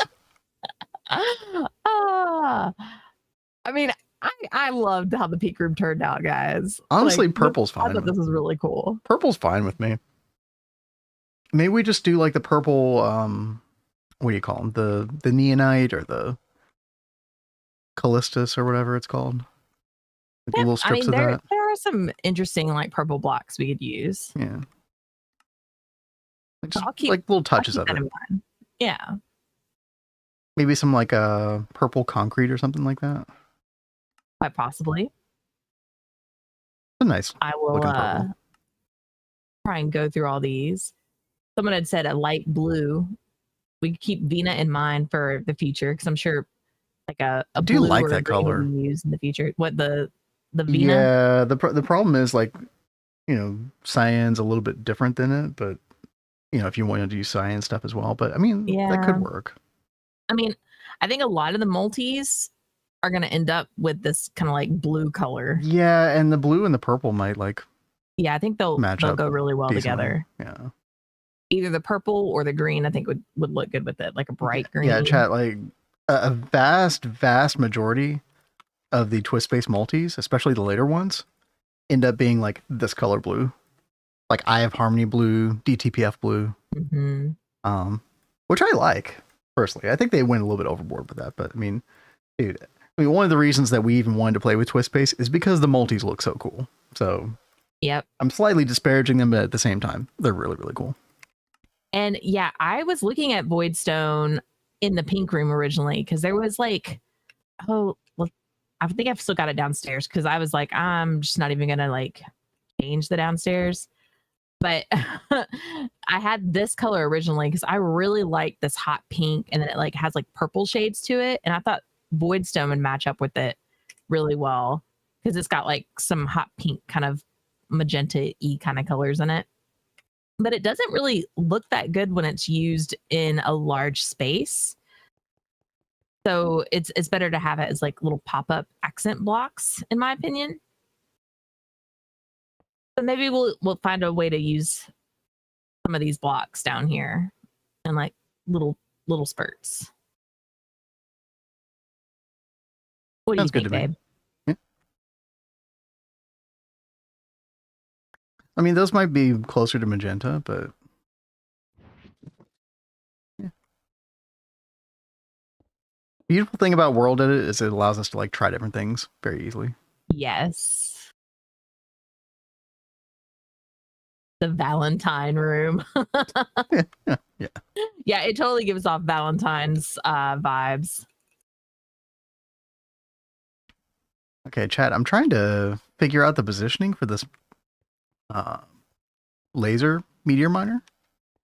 It's supposed to kind of like fit over the summoning ritual, but I think I'm doing this wrong. Although, I mean, it is centered. Maybe it just needs to go up even more. I don't know. Nova says you could do orange up in the mission control trolley space and do a Tron vibe like 9. Nah, the Tron vibe is totally 9's like vibe. I'd feel weird trying to do anything Tron like after 9's big build. It's probably not our speed anyway. I do love the aesthetic. Really good job with that though. By the way, Kat, you haven't seen it. 9 built this like crazy botany area that has this handmade tree that he worked on, which looks nuts, dude. No, I do need to see that. Trees are so hard to make, yeah. Kat, is this right? See, when I first saw this version of the meteor miner, I thought, oh, okay, it's like totally made to house the summoning ritual underneath it, but it doesn't seem like that actually fits. I guess too small underneath. Maybe this is just the way you're supposed to do it. I mean, which is fine.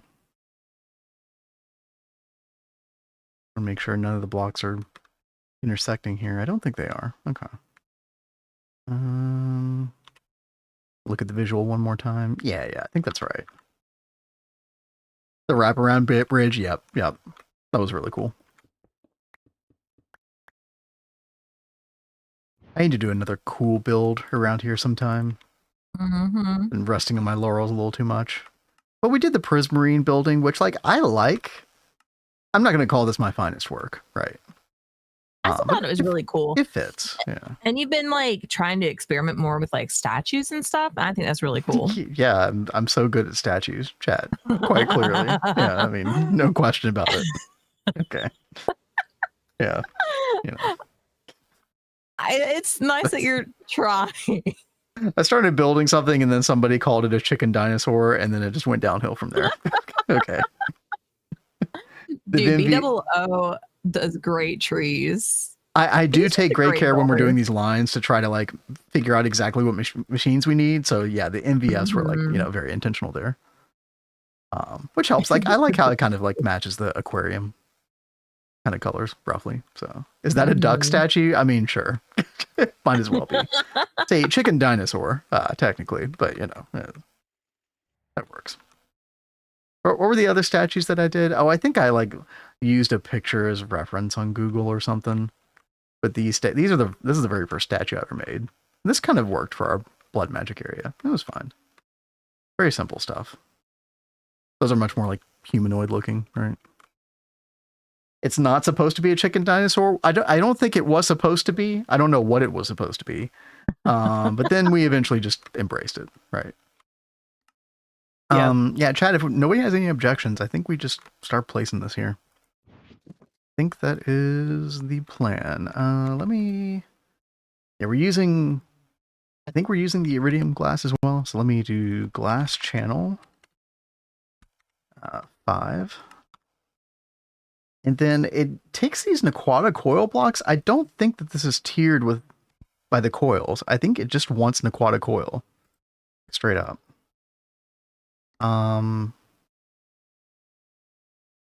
People have objections to what? Okay, well, if you have an objection, you have to offer a counter proposal. Okay. Dice, you suggested compressing the ritual. I don't know if you're going to get into that right now. Oh, did I miss... Oh, yeah, compress the ritual to a single block, then add the laser? How could I compress the ritual to a single block? Is that something you can do in blood magic? I don't know anything about that. I thought it just always has to be this exact structure. What? It might fit upside down in the ritual. Oh, God. There's a quest for it. Dude, what? Y'all are kind of blowing my mind right now.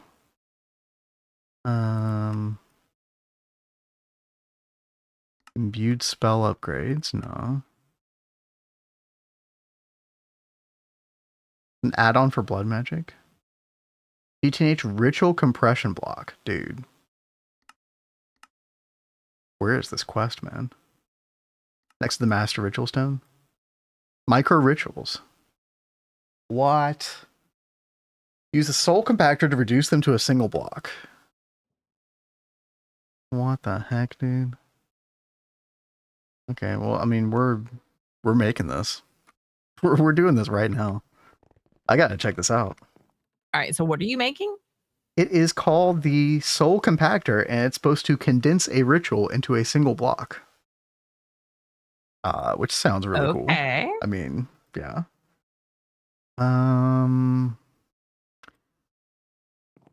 out of crafting space here, chat. I have to get rid of something. We'll get rid of the shulker box for now. I don't remember who suggested it, but someone suggested doing a starry sky because it's the twist space room. Maybe we could use this tastefully in different spots. It's got purple in. It's got little stars. Just maybe. Have like a little peekaboo. I'm a little scared now, but you're gonna go full on like Sailor Moon with the shit. But you know, I will not go full on Sailor Moon. Okay. Ceiling made from eternal coils. I don't think we're gonna do that. I think that'll like hurt our eyes every time we come in here. Don't tempt her though. She loves those coils. I do. Okay, apparently I don't know how to make used wood. Temper says, okay, Kat, you have to pick a wall, grab some tiny tiles, and make a pixel art of Sailor Moon. Oh, that's like an insane challenge. Yeah, can't you just like use some kind of external tool? Like map that out or something? Dude, that might be really fun. Oh, God. Tempers, you might have like just unlocked. Woken the beast is what you've done. Dude, I used to like tag everything with Sailor Moon when I was like a kid. Okay, we want this in circuit 1. There we go. You could use the 3D printer and make a Sailor Moon too. Oh no, a transformer explosion. Huh? Oh no, Rexy. Oh no. I'm sorry. That's not good. And I think it was Jumper. Oh, hi, I'm Transformers AKM will explode you with the wrong bonk with the soft mallet. Yeah. Oh. It's best to like put those on before you connect any like live cables to them. To double check, HV to MV. Yeah, dude. Oh no. Posted the aftermath in Discord. Let me see. Hell, look at you looking. Oh, they even have a Sailor Moon one. That is hilarious. That's a load backup situation for me. I think there was a lot of stuff there. Oh, that's so bad. Well, thank you for sharing. I'm so sorry, Jumper. I'm not laughing. I'm not. Sorry.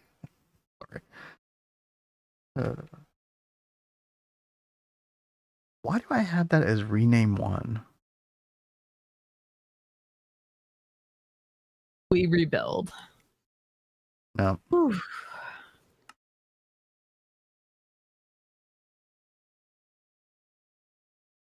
Yeah, I guess I know what I might end up doing over the weekend is playing with that Sailor Moon wall. Oh no. I feel like I've been challenged at this point, babe. A wall or a ceiling? Well, I was just gonna do a wall. Okay. Did I do like giant Sailor Moon written out and the Sailor Scouts? All right, forget I mentioned it. Sorry, no, nothing. We'll do a giant mural on the wall, like on the roof. That's what we'll do. Yeah. Paint the ceiling like Michelangelo. Yeah. Yes. Shave off 10 years of your life. You know. That would take forever.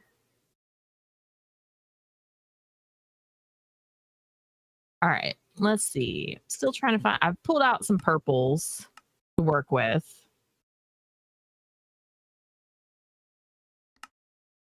And now I just need to get more factory type blocks. All right, chat, we're crafting it. Y'all are going to have to teach me how to use this thing, dude. I don't know what I'm doing. And the quest does not really help that much. I was not prepared for this. Ooh. Oh, you sent a few messages? Uh-oh. Yeah, let me catch up with those. You put the compactor under the master ritual stone and click on the compactor with a blood orb. It'll consume all the ritual stones and spit out a compact master ritual stone that acts as the master. Oh, wow, okay. So you actually keep the soul compactor then. It's just like a tool. Okay, yeah, we'll try that. Thank you, Rexy. Thank you. I cannot believe I did not know this existed. And then we can put this meteor miner, like, I'll probably put it on the the exact same level as this thing.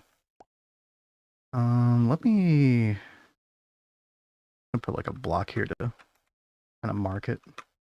Because I would like it to be like about the same level because, chat, when we get Awakened Draconium, which is very, very soon, like beginning of UV, I think, we're going to be able to do the tier 6 Bloody Hell. And look at this thing. This thing's cool.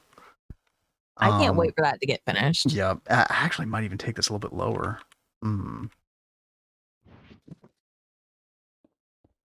It's crazy. Like, I was able to go up to tier 5 in IV. And the fact that you have to wait till UV to do the tier 6 is kind of weird. But, you know, it's fine.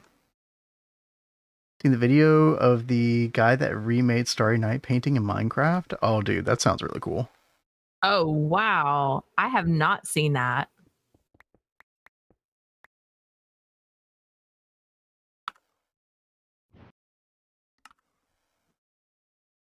Okay. Let's see, what are we waiting on? That just looks cool. Master Ritual Stone. Are we crafting correctly over here? Looks like the answer is no. Okay, great. Denied. That's great. What's wrong? What's wrong with you? Okay. 1 ritual stone in the middle. Yeah. 2 terre. Yeah. 2 obsidian totem. I think that's what these are. 2 obsidian tile. 4 reinforced bloodstone. 1, 2, 3, 4. Yeah. Hold on. That's a tile. That's a tile. I wonder if this recipe changed or something. And we need the totem. Okay.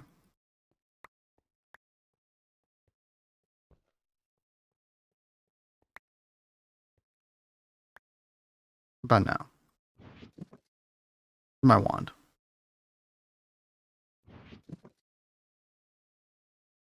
Wand. Hello? Uh-huh. There we go. I should probably fix that recipe.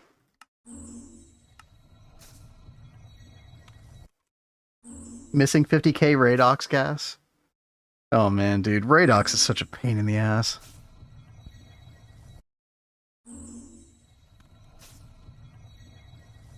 But that's awesome, though. It sounds like you're really close.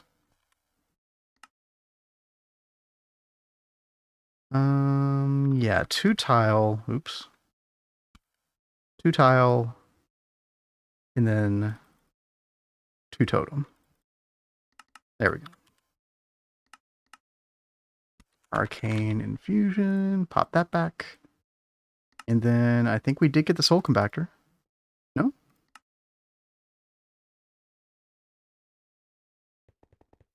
They aren't renaming. That's weird. They're not renaming? Yeah, what's going on with our forming press?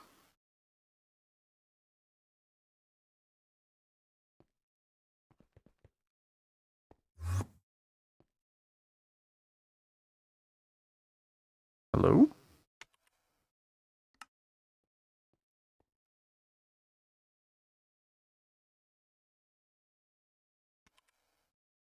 Blood Diamond. Oh, we did get them. Oh, it didn't, maybe it's like an NBT issue. Yeah, what I'll do is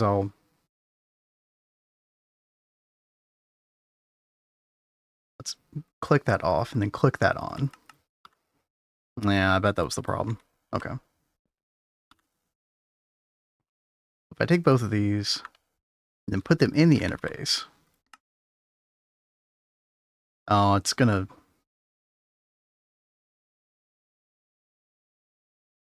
Gosh dang it. Temper said, just noticed you finally did some design on the machine building. We did. We did that a while back, though. Wait, what? Oh, the autocraft talking about building? the auto building. Yeah, one face of it. And then the rest of it is a little, we'll fix it in post. When post is anybody's guess, but anybody's guess. We'll figure it out. Why did I rename these anyway? What was I thinking?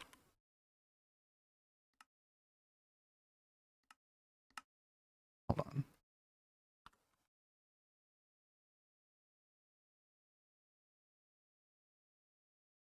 I'm gonna confuse myself, chat. It's not good.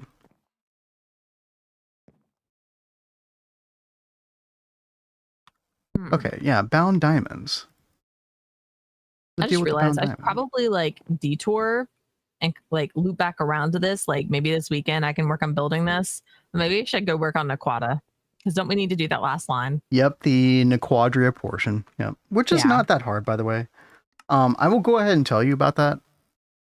The number one problem with this is going to be the initial processing. It's the very first step in the quest line. It is the low quality Nequadria phosphate dust.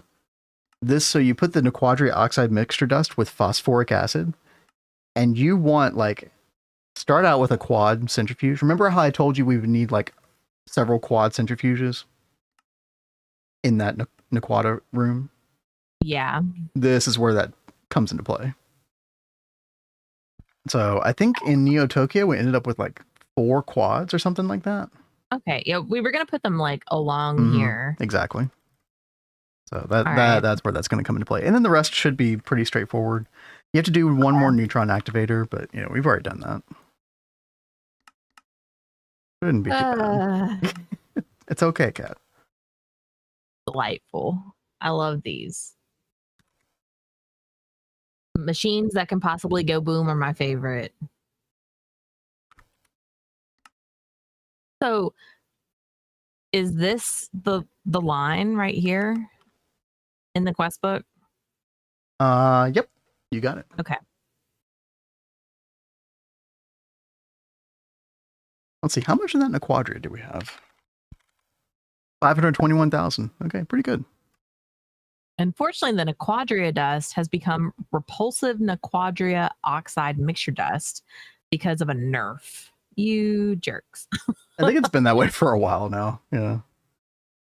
Why the nerfs? Why the nerfs? Okay, chat. I think this is actually going to craft now. Down diamond. Yeah, there we go. Oh god, these still take a while. Blood infused diamonds are one of the most annoying parts of like late game blood magic. I'm hoping that the tier 6 Bloody Hell, which will allow us to put a lot more of the speed runes in, I'm hoping that's going to be really helpful for recipes like this. But we'll see.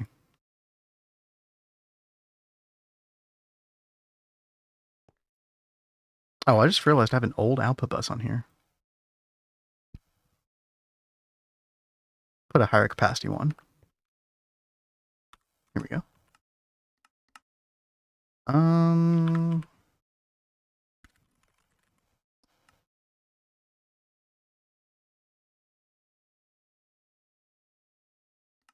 Wait a minute.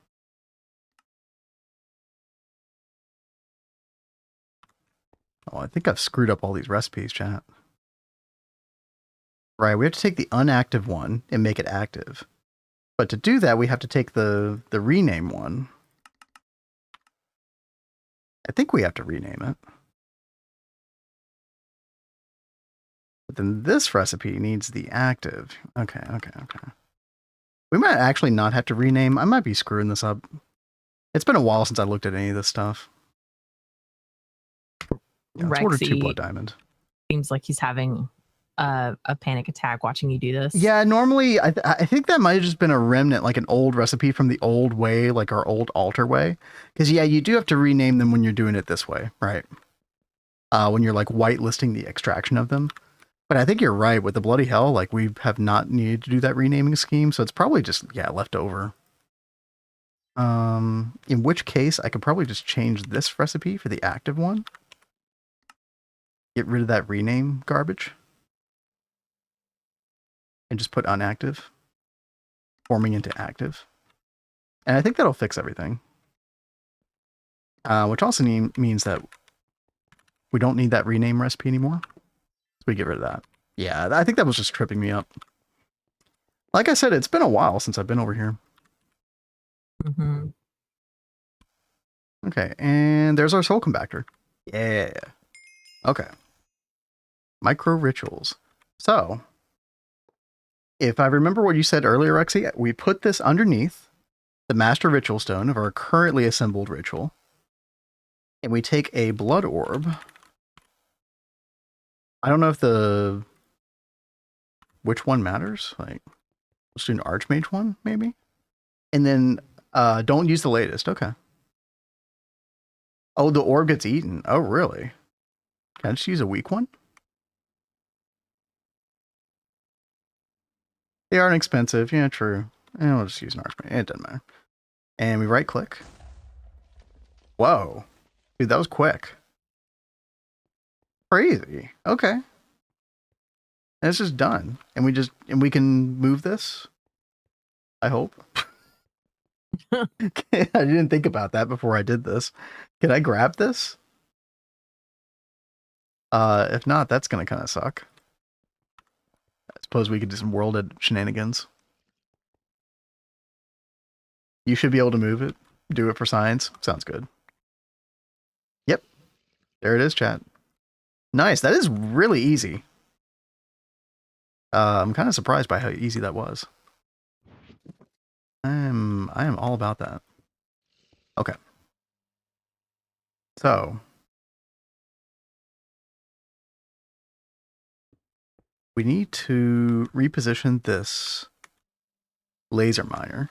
And I want it to be just like barely above where the tier 6 bloody hell is going to be. So if I go do this again, use the projector on this, tier 6, right.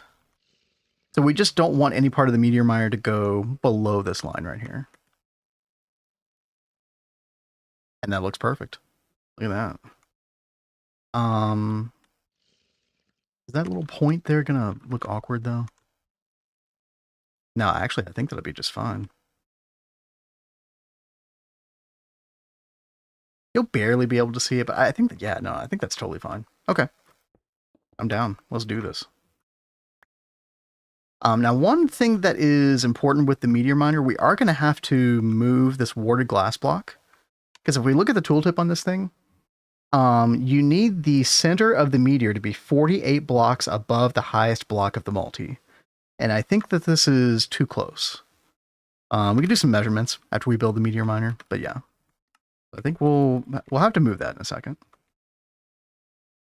Wireless connector scaffolding. Dude, it was the only block I had on me. Okay. True, though.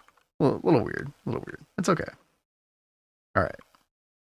And we should have everything we need. Let's freaking do this. Boop, boop, boop, boop, boop. I should go change the amount of blocks we can do at one time in the settings. I think it's server side. What are we missing here? It says it's not complete. Although I don't see anything missing. Maybe we just need the requisite hatches. Finish this out. Speaking of which, what does this look like? Okay, so it's all this like little ring right around the controller block. And then it looks like the input bus is .2 and it can only be right here. And the input bus, I think the input bus is for the special pickaxe that you put inside. Let's read this again real quick. I did read this earlier. Yeah, radius of 40 blocks from the center of the meteor. Chunk load everything. We'll do that in a minute. Actually, we'll do that right now. I'm just gonna chunk load some extra chunks just to be safe. I think. Oh, it might need to be. You know what? We'll just do it anyway. That's fine. Big 7x7. That's good enough. Terra Shatter is really... That's what I was wondering, Rexy. Yeah, I think you're right. Oh, and I do see... Yeah, I'm missing a couple blocks over here. And that's probably our hatches, right?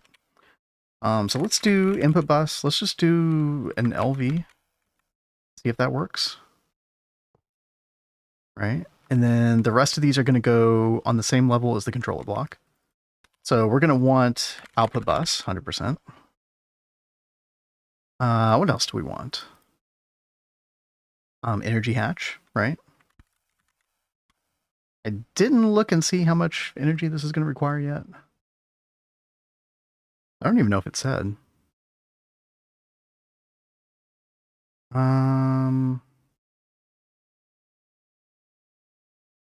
Yeah, output bus, input bus, energy hatch. I think those are the only three. Oh, maintenance.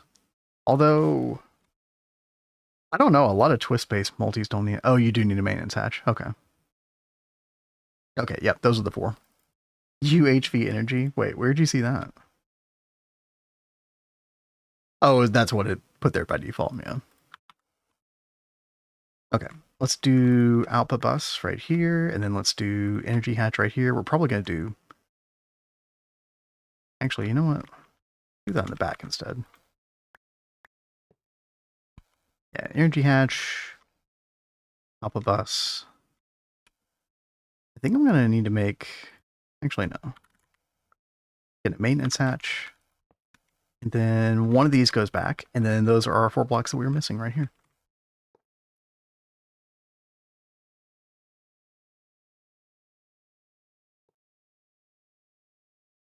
And there we go. Multi-block has formed. Perfect. Okay. By the way, Kat, how are you doing? And we hadn't checked in with you. I'm doing good. Minutes. I'm trying to familiarize myself with the Naquata line over here, see what processes we already have set up. Because I know it goes over the low quality Naquadria sulfate, and it sounded familiar, and we do have that already being made right here. And that's like one of the top.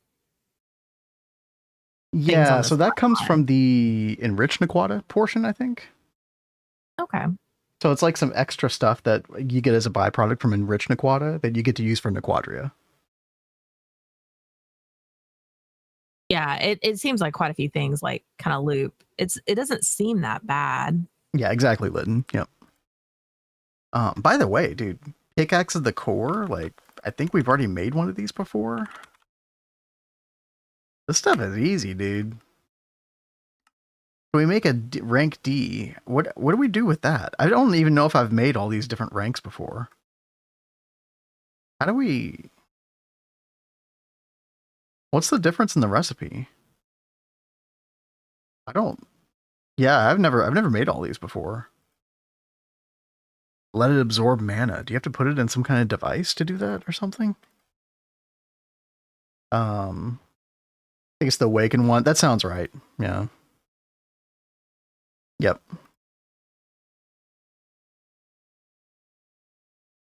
Although even that's not terrible for us at this point. It's kind of annoying. Just a mana pool. Okay. Yeah, thank you, Del. D rank, charge it in the mana pool. Right on. Yeah, I was not aware of any of that stuff. I'd never looked at that before. I think I just used the Terra Shatterer to, you know, get to the World Breaker. Called it a day. So much stuff to do in this mod pack. Okay. So we are good. I need to get Applied Energistics over here. Right.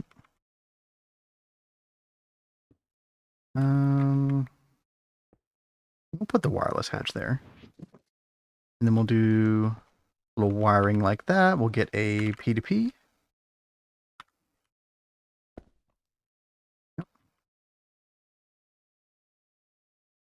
And then I got to figure out where to hook this thing up to. I think we have an old... this was like pre-wireless hub. I think we were messing with stuff over here. Now, before you like summon the meteor to use that thing, let me know because I want to come over and watch that. Okay. Yeah, I'm very curious myself. Yeah, so we were daisy chaining the old method chat before we had the wireless hub. I don't really feel like messing with that right now, but yeah. Getting to SS may take a few days. Oh, dude. World Accelerator. Yeah, good to know. Did it matter, by the way? Let me go back and look at this again. Does the tier of the... I mean, I don't think the tooltip said anything about the tier of the thing mattering. But maybe it would.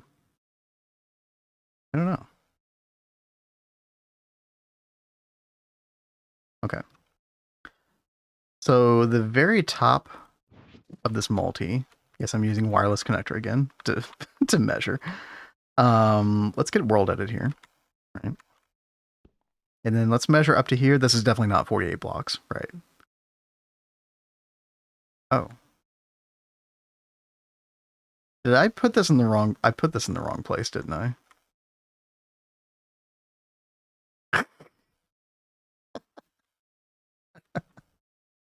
Yeah. Oopsie. That's fine. Yeah. I don't think the Naquata line is on. Naquata or Enrich Naquata? Anything in this room. I don't think any of it's running.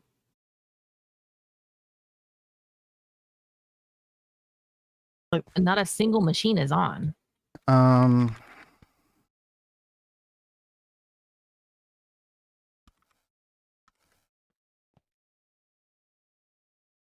I saw something on in here earlier today.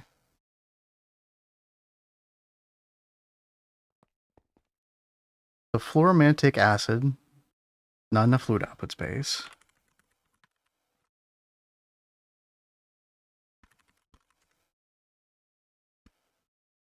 And that's used in the EBF for low quality Naquadria emulsion. Okay, so that's not enough fluid output space. Okay. And then this is used in the centrifuge to get low quality Naquadria solution. Where's that? This right here. Not enough fluid output space. And then that's used in the LCR to get Naquadria adamantium solution.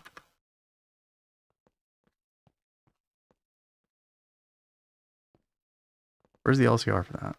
Oh, right here. For it. Okay, what's going on with this LCR? This is where the Naquadria adamantium solution is supposed to be made. It's saying... Okay, so it's full of low quality Naquadria solution, right?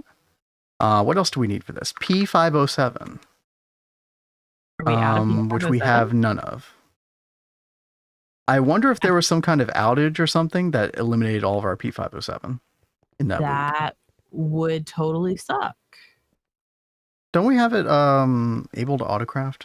Oh, I think I did make. Yeah, we can just make some more. I've had this happen before, Kat. It's a pain, but you know. By the way, what do we do with this stuff next? How much should I make? Huh?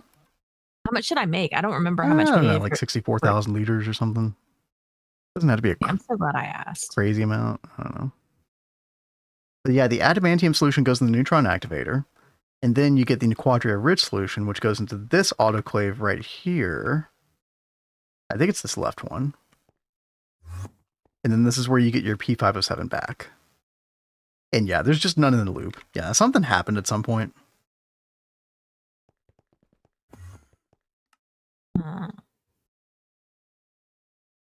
Although I wonder about enriched Naquata. Like, that's not going either. Yeah, it was like everything was off. So that's why I was so confused. Like I said, I literally saw this on earlier. So I was like, is there something wrong with the LSC or something? I might just look at this a little bit off stream as well, just to double check everything. So I haven't even touched this area in a while. Like, I've been over here today, but I haven't even touched anything yet. Knack line died a bunch because of phosphorus and fluorine. Yeah, dude, it eats those like candy. It's so crazy. More for yeah, and that is very true, Rexy. Yeah.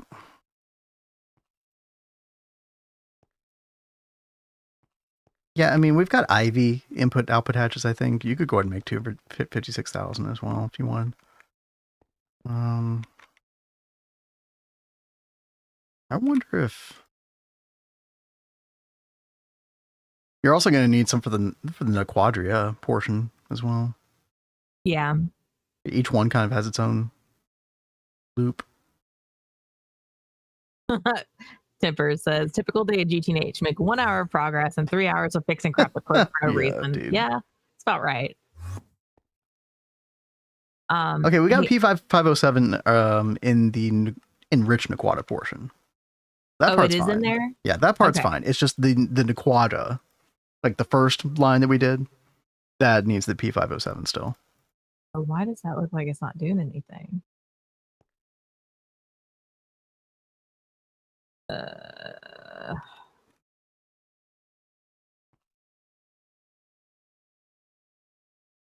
Where's this? Enriched Naquata oxide mixture dust. Okay, yeah. So enriched Naquata is not going because we just literally ran out of the dust, like the base stuff that you need for it. So.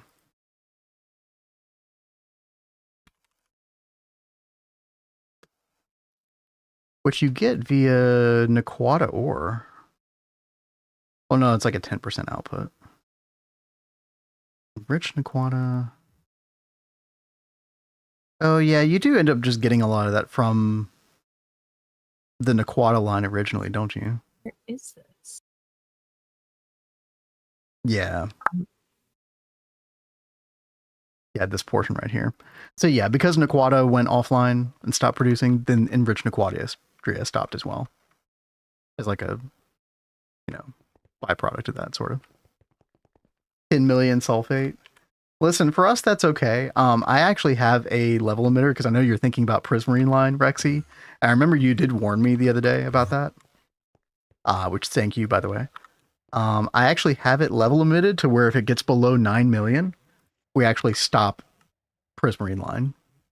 But actually, that's not even the bottleneck anymore. It is boron plasma, right? Smart, only because you said something. So thank you. Check this. What's going on? Did this get removed from an interface? Oh, were you making the P507? I was making the P507, but it's not making the 2-ethyl 1-hexanol. So I'm trying to locate that, and I'm not seeing any interface light up. You know what? I don't know if this is a .2 bug, but sometimes when I was shift left clicking on, I noticed this today. I was trying to shift left click on some of these things, and it's not highlighting an interface. Oh, that's not cool at all. So what you can do to fix that is pin it. Go just hit A over the thing and pin it, and then you can go to interface terminal and drag that over to the recipe outputs portion. and then you can highlight the interface. It's annoying, but you know, that works. So there's seed oil in here. Oh, you know what?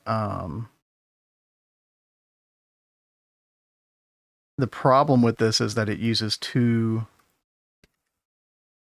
much. No. The problem is that it uses 2 fluids and we only have 1 input hatch on here. Oh. So, and also we have to provide that copper plate, which is a non-consumable. I forgot about the copper plate. Yeah, so we just need to put hydrogen in another input hatch, and I think it'll work. Unless input separation keeps that from being a thing. There won't be recipe conflicts with copper plate.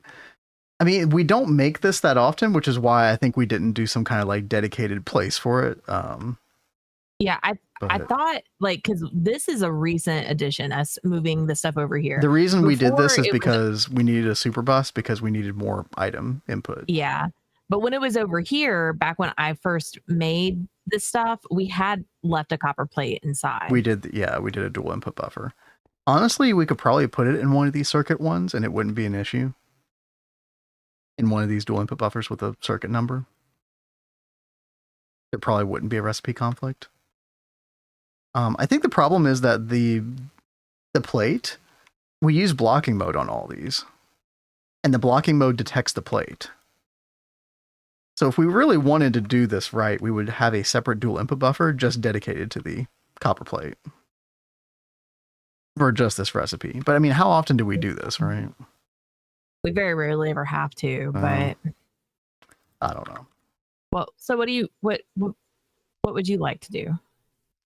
Oh, I already told you what I would do, but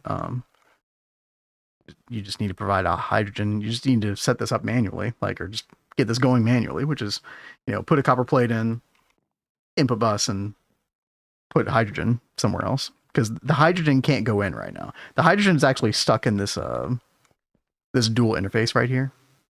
Oh, okay. So once this crash finishes and the seed oil exits, hydrogen is going to go here. But you just need to put the hydrogen somewhere else just to get the thing going. Does that make sense? Yeah. Okay. I'm going to go back to my multi-miner now.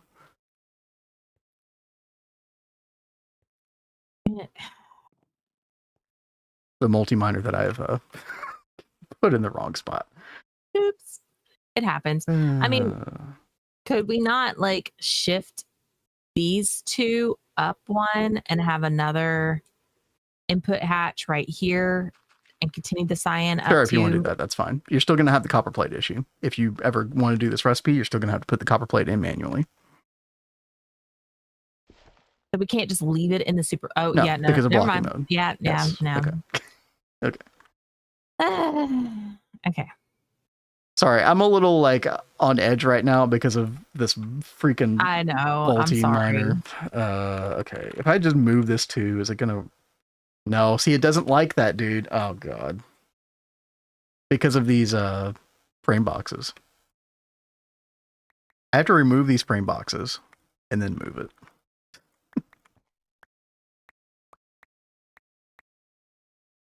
I'm very lightly tilted at the moment. Just lightly. Just lightly. Yeah. Yeah, it is frame boxes specifically, Lytton, that have a big problem with World Edit. I don't know why. Oh, I think I do know why. And yo, Hypnos. That's good to see you. Hello, Oop, what happened? What happened is I put this 2 blocks off of where it was supposed to be. Hello, fellow twist enjoyer. Hope you're doing well.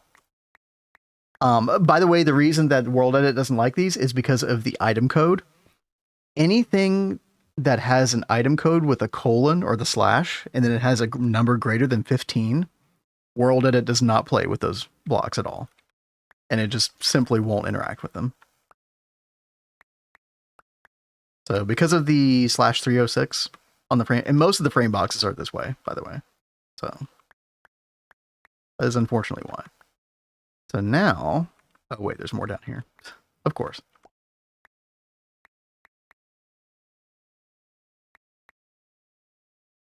Put the plate in the controller. You might be able to do that. And that wouldn't interfere? I don't think, well, because blocking mode doesn't like look at the controller block, right? All right, let's see. That's not a bad idea. Thank you, Zarkos. Copper plate. Now let's try this. Okay, please move. Move to. Okay, thank God. Very good.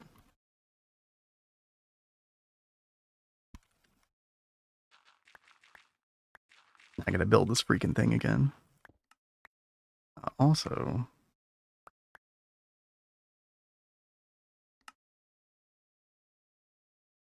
507.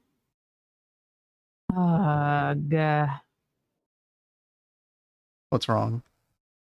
And now to make the P507, it needs 3 fluids.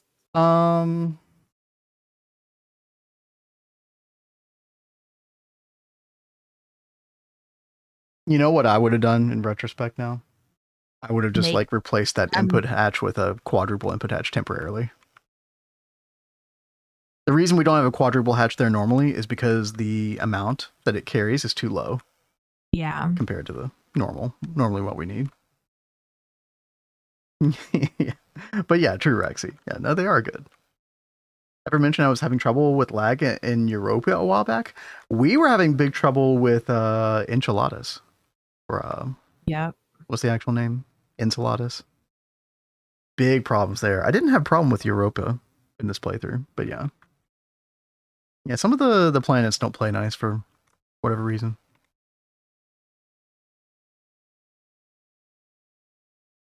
Okay. I think I'm good to put the blocks back here.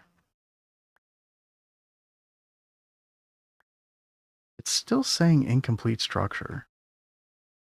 Oh. Wait. Did I accidentally delete several of these blocks? Oh no, baby. You're having all the problems. Okay, you know what? We'll pay for our world. We'll pay the world edit tax. We'll make 6 more of these. Okay. It's 1L. I think, Lytton. But yeah. Would it take practically forever for chunks to load for you? Yep, exactly, Hypnos. Yep. Yep. So I just try to go there as little as possible.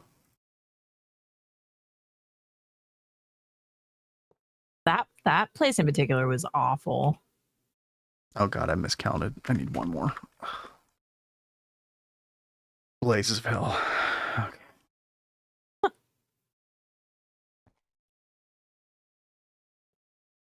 Yay! It's working again. Okay. So, the whole thing I was going to do earlier is a little measurement here. So again, this has to be this the warded glass has to be 48 blocks above. And it looks like it is 43, which is really close. So you know what? I'm just gonna actually I should probably not use world edit on this. I bet bad things happen if you do that. 3, 4, 5, 6. It is the highest spot. Yeah, the highest block of the multi. I'm pretty sure it says. Let's double check. Yeah, 48 blocks above the highest block of the multi. Yep. Okay. Let's double check our measurement.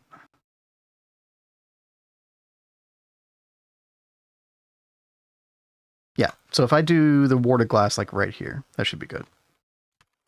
Okay. Do I have to use the wand for this? I forget. I think so. There. Easy now, fuzzy little man Peach. You ever drunk Baileys from a shoe? Yes. Old Greg missed you, Hypnos. Hey, what's up, Shiny Bucket? Hey there, Shiny Bucket. Oh, good to see you. How goes it? I saw you playing not too recently, or not too long ago. Hope all's well.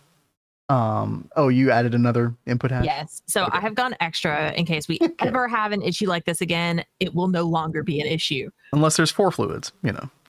And then we'll have to shift it up one more, or just make a whole other flippin' dedicated MCR just for. You know what? Maybe we should have gone with that, but you know what? It's okay. It's totally fine. It's all fine. Ah. The good news is we have P507. Now will things run properly? Which we had P507, by the way, Chad, but I don't know what happened to it. It was probably some maintenance on some machine that made it power fail, and then it just ate all the P507, which happens. Yeah, that very well could have been. I mean, could power have been messed up when you were adding transformers over here? I don't think so, but I mean, I wouldn't rule it out either. Alrighty, chat. P507's easy to eat, right? Yep. Unfortunately. Shiny's been there. He knows. Has your download speed or general internet connection been weird lately? No. No? Dude, ever since we got the fiber from AT&T, it's been so good. No, this isn't sponsored, but damn. Eating Spectrum for breakfast. Spectrum sucks, man. We're not on Spectrum anymore. Oh my god, dude. We were like living in like the mud ages back when we had that. Yeah. Yeah, coax in the US is just hot garbage. Spectrum's so bad they had to change their name from Time Warner Cable. Yeah. Okay, chat, let's make a pickaxe of the core. Oh wait, we already had one going. Oh, it's messing up the final bit of the recipe. What's going on now, dude? Why are none of my arcane infusions working now? Valid recipe. Nothing is going my way at the moment. Oh, because this recipe changed. Now it needs a silver wood and a great wood log. Yeah, I think this changed in 2.8. Okay. What's wrong with you, Kat? What's going on now? Well, I was saying oh no to hypnosang until my PC crashed a few days ago due to a memory overflow. Oh that my is god, dude. Awful. We all having all the problems. Mm-hmm. Okay, arcane infusion. Let's get this back in here. Nothing running. Did you put the P507 back in? Yeah, P507 went back in. So I'm like, where'd you put it? Well, it went back into the system, which then came over here for whatever it needed to go towards. You put it back. What do you mean when you say you put it back into the system? Okay. It made in the MCR on main, and then we have it set up to come over to this. We do? Yes. Oh, I would have just manually put it inside the problematic hatch because these are closed loops. These are only connected via fluid P2P to each other. It shouldn't be interacting with the fluid storage portion of the subnet. Did I change that? Yes, I did change that. What a jerk face. Did you change? Okay. What did you change? What? Oh, I still have, okay, the P507 is still in here. Okay, yeah, no, just take it out and put it manually into, it goes into the LCR or the Naquata adamantium or whatever it's called, rich adamantium. I don't know I forget what it's called. Something adamantium. It is, yeah, Naquata adamantium solution in an LCR. Could be a sign for it. All right, hold on. I'm trying to get this to cooperate with me. P507. Separate autoclaves? Yep, we are using separate autoclaves. Yep. Yeah, separate everything. So these should be completely closed loops. Again, only attached with, again, it doesn't go in there. Yeah, that's the output hatch. It doesn't go in this. Correct. It goes into the LCR making adamantium Naquata solution. Didn't I say that, Chad? I think I did. I was busy trying to I know. You're fine. Do something. I'm sorry. I'm giving you a hard time. You're so good at that. He's so yeah. Don't act like you don't do it too. Okay. All right. All right. It's like right over here. Is this the one we want? I can't read that. Yes. Yeah, it's P507. I've got chat like right over where that tooltip is. Chat, how could you get in the way? Can't believe that. All right. Well, yep. Look at things turning on now. Woo-hoo. Yeah, buddy. We're good at getting in the way. Hey, well, we love you guys getting in the way.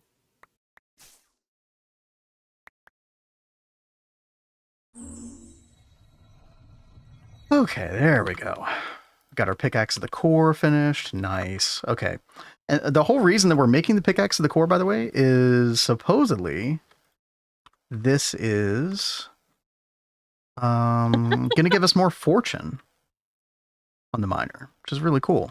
And I think, I don't know if this said it or not, but yeah, putting it in the input bus special pickaxes. Yeah, okay. So we put that in there, and then we should be getting special bonuses. Does it actually say in the tricorder? Nah, it doesn't seem to. Efficiency, yeah, no. Okay, that's fine. We just need to hook up power to this, and then we're going to be done, chat. We'll test this thing out. About time. Shiny, I'm glad you're doing better. I hope you enjoy Germany.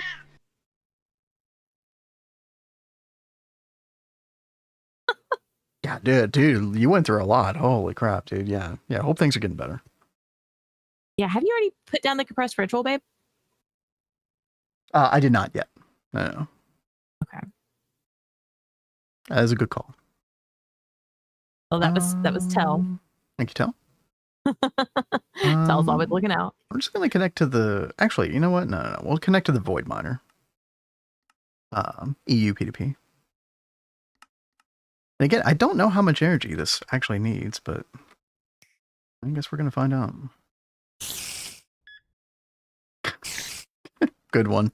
Hypnos found the spider button. He did. Everyone loves it. Hey, I have to step away for just a hot second. Okay. You need anything while I'm up? No, thank you. Okay. Actually, you know what? I would like a beer, please. All right. I will bring one. It'd be quite lovely. All right, chat. I think we turned this on. Oh, no, the schematic. I forgot. Oh, how hard is this to make? Oh, I hadn't looked at it yet. So we look at the tooltip. Where does it say that? Yeah, it says right above tier 1. It says machine needs meteor miner schematic put in controller slot to run. Oh, no. It's going to put a damper on our plans. Meteor miner tier 1 schematic. Uh-oh. How hard is that thing to make? Mining drone Mark III. Oh, that's not bad. Oh, okay. No. We're good. Dude, I'm not used to seeing those drones this early, and so I kind of freaked out for a second. I will probably have to teach how to make the iridium drill tip, but that's fine. And that was assembler press 0.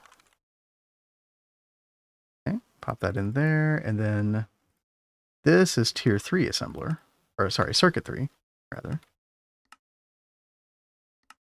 So press 3. There we go. Drones are easy. Yeah, up to a point at least, right? Yeah. What were we looking at earlier? I think it was neutronium ore. Was it neutronium? No, americium ore that required like the Mark 10 drone, which is kind of crazy. Plus the Mark 3 miner. Okay. Yep, iridium drill tip. Okay, do we have... Yeah, I don't think we have a casting thing for the drill tip at all. Should we use this fluid solidifier? Yeah. Let's do that. Make the little casting form. Oh, it's an excuse to go to the old base. Old reliable NV fluid extractor solidifier. Where I make my little casts. All right. They're planning on a neutronium line? I don't want to hear that. Dude, I think we have enough lines in the game. I actually like the addition of the netherite line and the prismarine line. I thought that those were like decently designed. But But I don't know, dude. I feel like we're good on lines, man. Oh god, this like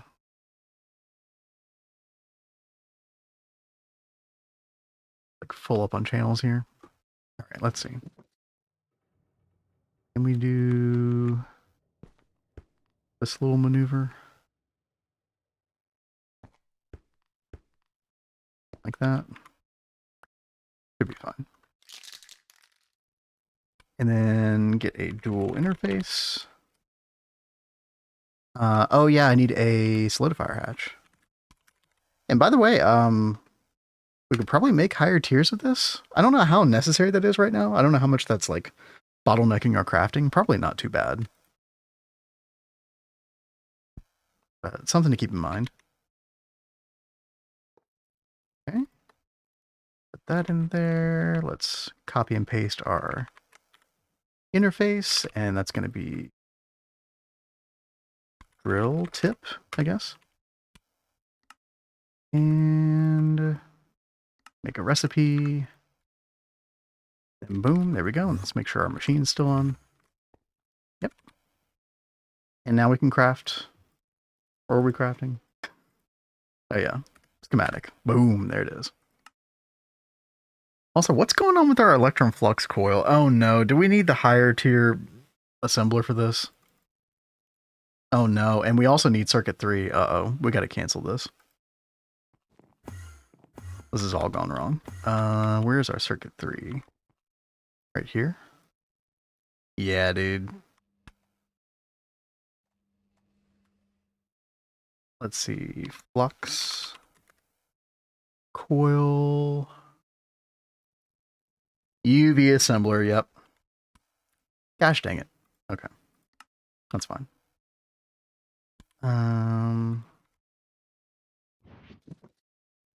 Fluid cell. Let's get that molten tritium out of there. Is there going to be any more? No. Okay, good. God. What a mess. What a freaking mess.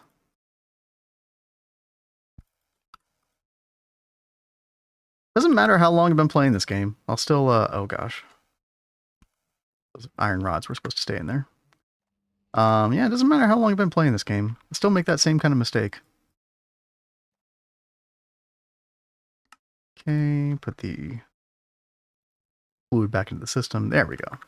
I missed an inside joke for San versus Soon. Wait. That's like the, that's like my informal streams, right? Where I'm like, starting soon. I don't know. I misspelled it once and then I just kept it that way. There's no inside joke. Just me being a dingus. Oh, Vindrake's channel video. The start of Vindrake's channel video. My channel video?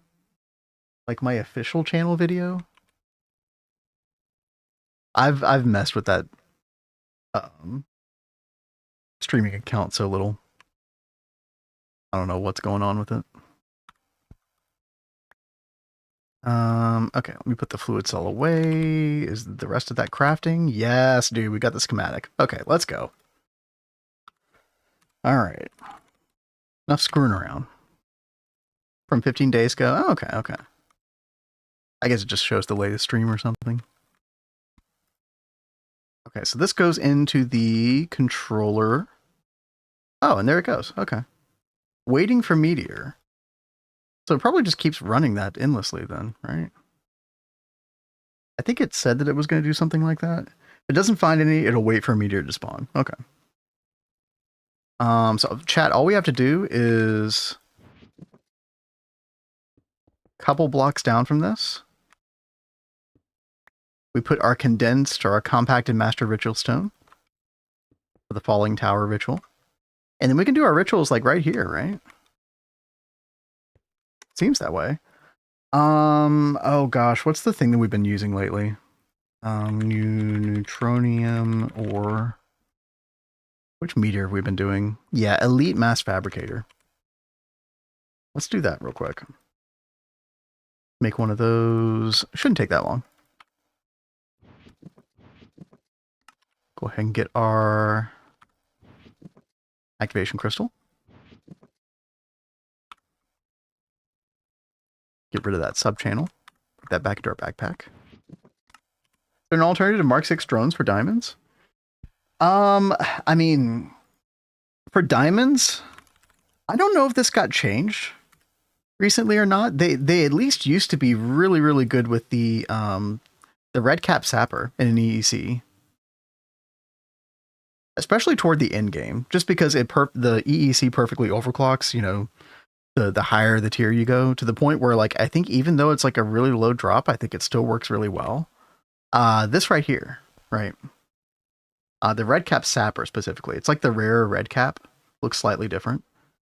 Now it says chance to drop an EEC 0.2% for exquisite, and then like 1% for diamond. But I think what happens is you're souping up the EEC so much at a certain point, like in UV, UHVH, etc. This probably isn't good until a certain point where it's really, really good, right?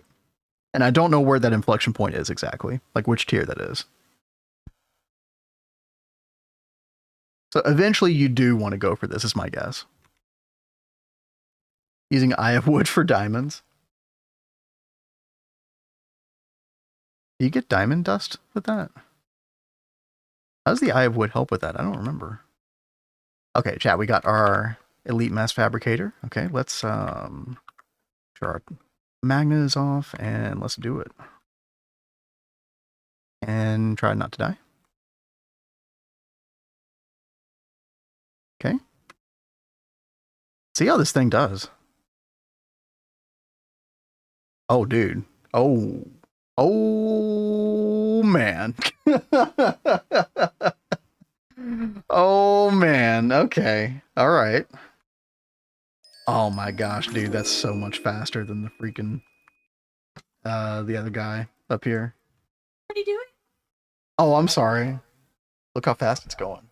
Wow. It go brr. It does. Holy crap. That's awesome.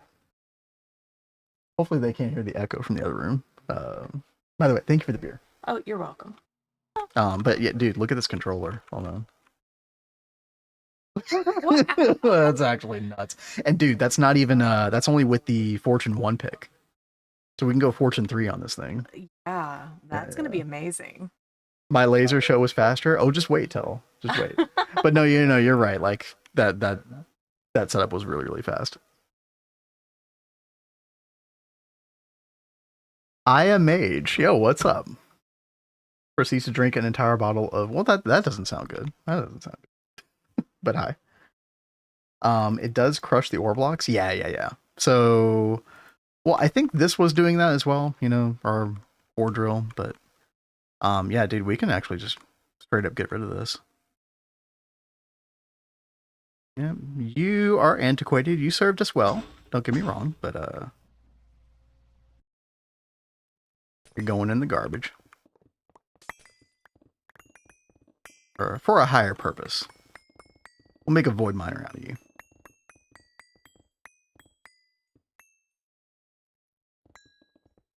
Alright. Thought it would make raw ore blobs. Yeah, no, it just goes straight crushed ore, which is really cool. And yeah, you're right. Yeah, the other one was doing raw ore. Yeah, that's true.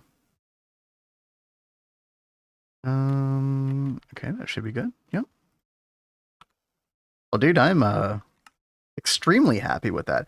In fact, there's kind of a new problem with this now, which is this meteor is going to be mined faster than our blood is going to replenish at the top left. Y'all can't really see, but you know, I've got a bunch of Rune of the Orbs, which increases our max LP capacity, our internal blood storage. And it goes like 126 million or something like that. What does it say? Oh, it doesn't show me. But oh, welcome back, Kat. Oh, hi. Let me finish real quick. Okay. So right now we're at 26 million out of 30 million, which is a long way away from like 120 something million. So we've got to actually improve our situation with our blood absorption. I'm not totally sure how to do that. Maybe like a higher tier world accelerator. We've got one here, right? And then we've got one next to the ritual itself right here, the Master Ritual Stone. But it's an EV one. So I guess we just got to go higher on that. Yeah. How far are we away from getting the other orb, the one that gives infinite blood? Oh, that is going to be when we get Infinity Ingot. So, I mean, UV, it's not that far away, honestly. Vid's big head is in the way. I know, right? Yeah. So another thing to think about, are we going to need to go, check out our ore processing area? I can show that in a second. It should actually be fine, chat. I spent a lot of effort trying to make that pretty good.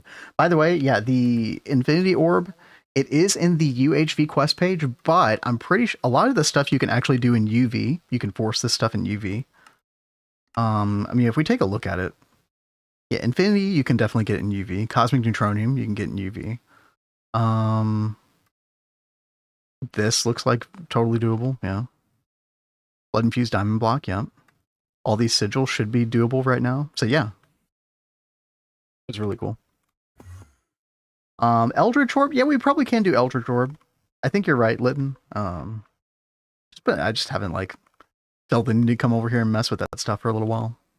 But we can actually make a mental note of that. Yeah, let me look at this real quick, and then we'll go look at Orproc. Hey, what's up? You said I needed to make several quads of centrifuge. Is it all for the low quality Nequadria phosphate test? Yep. Okay. So, and how many quads? I think 4 ultimately, but 4 quads. Okay. But you can start it with 1. Unless you just want to go all out, yeah. I go all out. You know how I roll. I do know how you roll. I like it. Do you have a Mana Basicite even though we have Twist? I did. Yeah, I am. We did that because it was kind of like a, cat should experience this kind of thing. I didn't do Bastion Zightline though. That's true, yeah. We were starting to plan for Basicite, but then just we're kind of like, whatever. Well, when I was working on Monazite, I got really sick and I completely screwed up that line. Then had to come back and fix a lot of stuff that I did. It was really bad. Whoops. Don't do lines while zooted, guys. Yeah. Don't you need to do lines to get zooted? Or wait, no, sorry. Right. Sorry, never mind. Abort that thought, chat.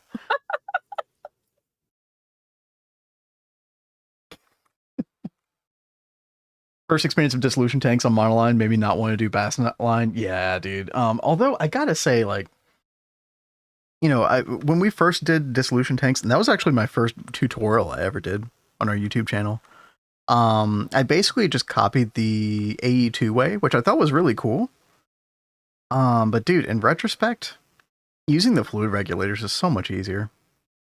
I think the trick to it is you have to make sure that you're always going to have the fluid available, right? Otherwise the ratios can get a little out of whack, I think. Although I don't know. Yeah. Even then, it's only doing a discrete amount every time. But dude, I love this method. This method is so much simpler. Dude, I have not heard Zoot Suit Riot in so long. I'm so happy you brought that up. I barely realized where I am while Zooted can't match. Dude, it's a trip. No doubt. By the way, yeah, this thing looks totally doable. This Eldritch Orb, yeah. Maybe we screw around with that. Maintenance. Dude, it's almost halfway done with the meteor already.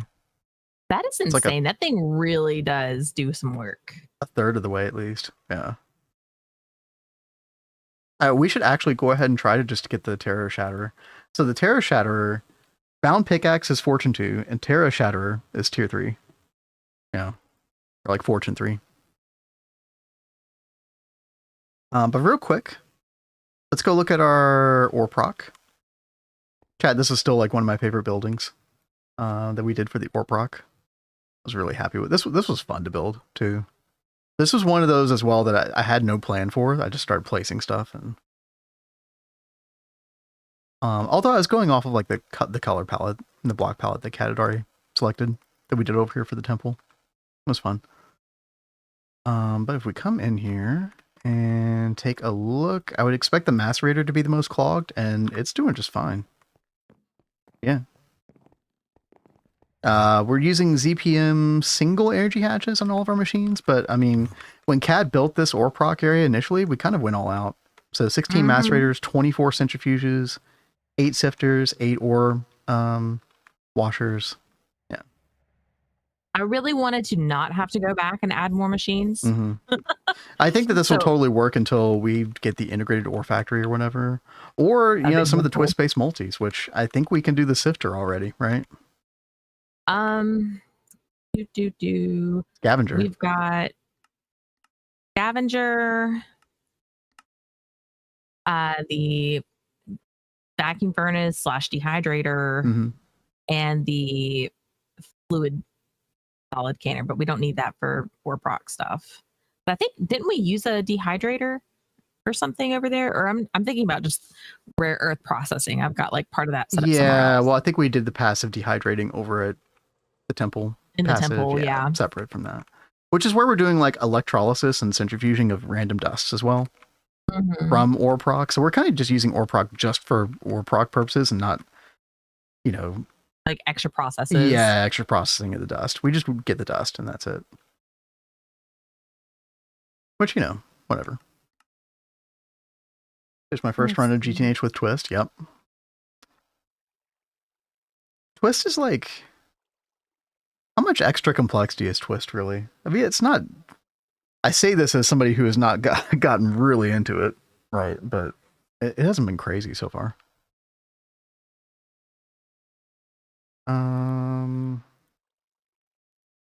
Yeah. Let's look at the pickaxe thing.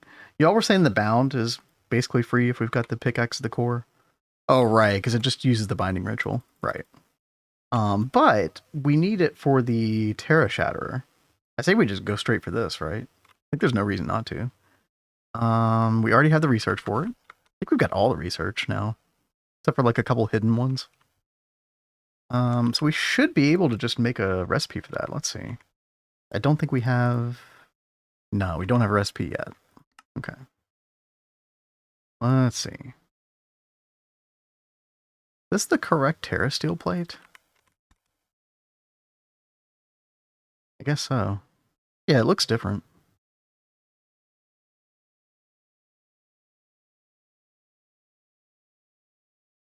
Can you explain the thing Twist adds for netherite lines? Sound like that is true. Yeah, it does simplify things in certain places.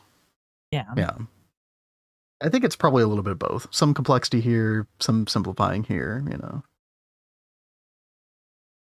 Extends the late game a bit, yeah, for sure. I think this should just straight up work chat. Oh, arcane infusion.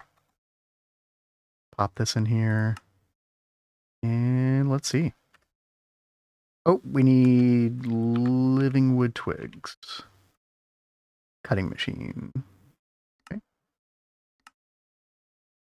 Get that going real quick. Let me get some chill music going. Okay. Cutting machine circuit 2, which we do have. Perfect. And then Terra Shatterer. Boom. Let's get it. Oh, yep. Cat's going all in. I like it. Yep. You know I can't help myself. Oh yeah, the Twist token. Hypno. Yeah.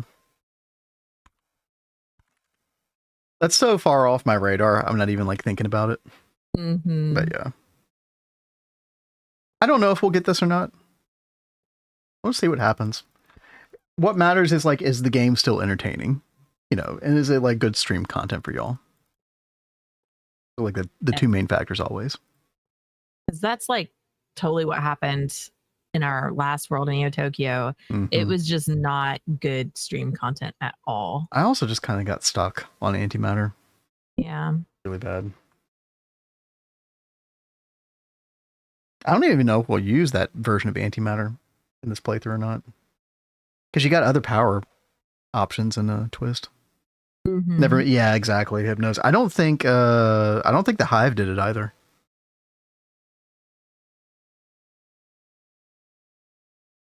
Now that said, I actually don't know what the replacement for that is, but we'll find out.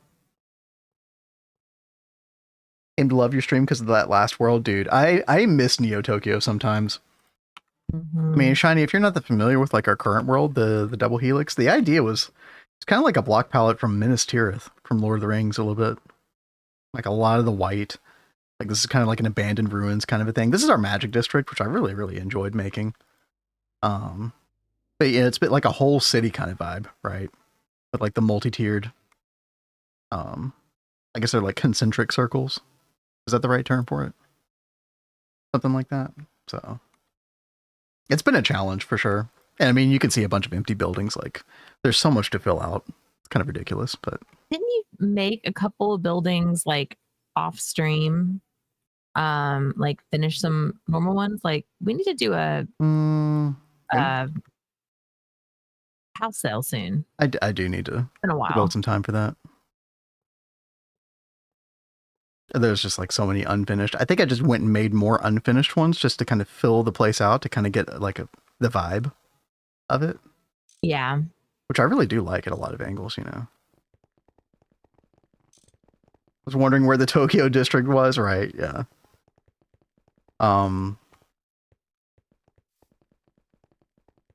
Yeah, sometimes I look back at Neo Tokyo and I think like, oh, that had more character than this, right? In some ways. But I also really like what we're doing here. Yeah, we've never done builds like this. This is a very like, I guess experimental is the right word. It was definitely for experimental for us, yeah. I mean, because we've never done any of this kind of these styles of builds. We're just having fun. Oh, by the way, chat, for anybody who didn't see, we got our Mark II Fusion, Compact Fusion done. Is this already, dude, this is already done making 1 million Americium. Holy. That is so Oh wild. my god. Okay, I guess we're just going to order 10 million. Let's do it. It's like 30% of our lutetium. What else are we going to use it for? Yep. Exactly. Let's do it. And yeah, so I think it was like, what, 17 million, 18 million per day that this will make. Which is great. We need to add some more recipes to this because there are a ton of Mark II Fusion recipes that we don't have in here yet that we will need later.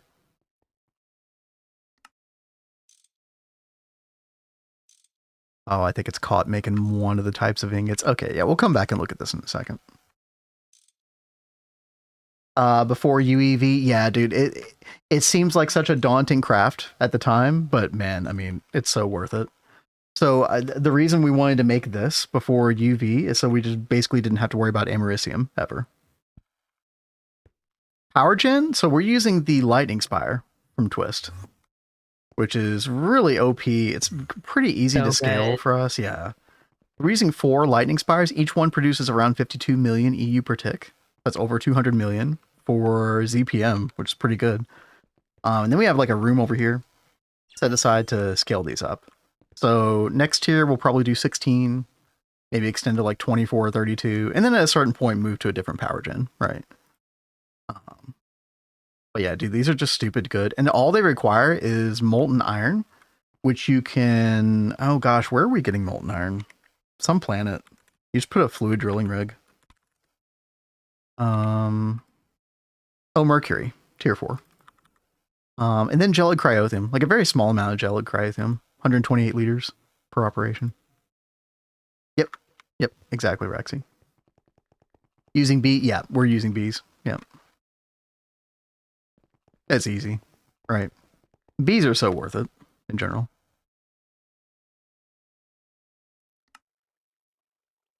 Uh-oh. What is it? Our Terra Steel is not crafting. Why are you not crafting? What's wrong with you? What? Don't tell me the recipe changed. It did change. What? It used to be 20,000 liters. Now it's 50,000. Wait, what? Oh, is that a .2 change? So this is a twist base recipe, which means that the new version of twist base actually changed it. Yep. Scamazed. Such is the way. Freaking recipe changes, man, every time. Every dang time. Let's actually. No, you know what the problem? No, it's not a recipe change. It was that way before. It's our dual input buffer is not big enough. Yeah, Rexy just said, are you sure that's not just because the hatch is only 20 buckets? Good eye. Look at you guys. I was looking out for us. And then another 10,000 will probably go in here. Yep. Okay. And we just had these single. Okay, good. We'll put a dual input buffer, ZPM, so this will hold 180,000. And pop these in here. Where's our liquid mana? 119 million. Okay.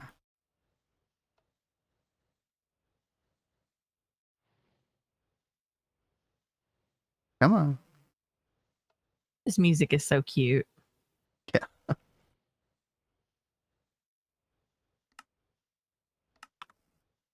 What's wrong? Why are you? Oh, I have to update the structure manually. Yeah, there we go. Okay.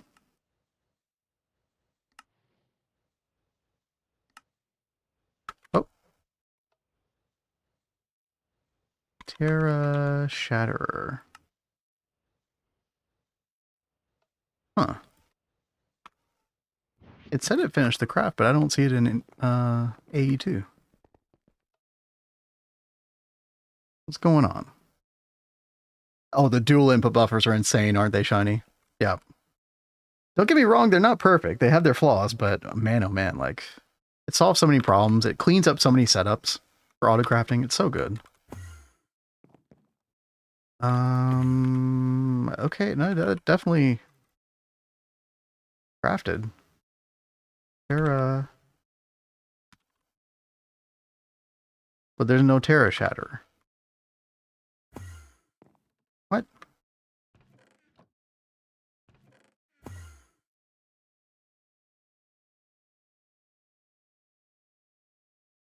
What could have happened, chat?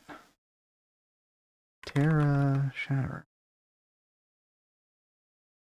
Oh, is it? Oh, no. I canceled the craft. Right. Derp. Okay. Okay. Story. Yeah, no. Thank you, Rexy, but yeah. Just derping out a little bit. All right, there we go. There's our Terra Shatterer. So before, I don't really think that this is necessary, by the way, with the way that this interacts with the Meteor Miner, but y'all were saying that you put the Terra Shatterer in a pool of mana?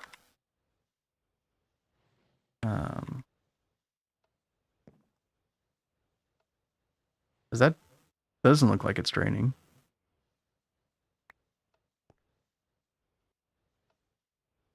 Oh, do I have to change it with the wand? Kind of like the mana tablet or whatever? Yeah, there we go. Yeah. Okay. Well, we'll see how this goes. I mean, I've never interacted with this mechanic with it before, so just kind of curious. But again, I don't think it matters. It definitely doesn't mention it on the tooltip of the Meteor Miner. So under tier 1, it just says Fortune 1 pickaxe the core, bound pickaxe, and then Fortune 3 Terra Shatter, right? Yep, exactly. What's up, Mr. Nibbles? I think it's SS. Hope you're doing well. Happy Friday. Yeah, double S. Which, by the way, did we say what that does? To just like mine out a larger area or something? Okay, yeah. Yeah, 15 mana pools. That's kind of wild. Okay, so we drained an entire mana pool. What are we at? B rank. Yo. Well, let's do it again. See what happens. By the way, if y'all are just joining us, Cat is working on the Quadria line right now. We got our compact Mark II Fusion Reactor going, which was huge. And yeah, Last part in the quadrilateral line. And then honestly, this is like most of ZPM done. That is very, very nice. We just got to do the twist multis. We'll have fun with those next week. Yeah. Yeah, I think that's going to be a next week thing because I'm going to try and like build that room like over the weekends when I'm not playing Where Winds Meet. Lytton, I could see us moving to like waiting until like NAC 4 maybe. When is NAC 4? But yeah, we all know you need your Where Winds Meet. Yep. You know, I'm really tempted to like, I'm so into Where Winds Meet. I'm thinking about making a guild. Okay, I'm gonna have to like send Tosh and Panda and whoever else plays and wants to join, you can join.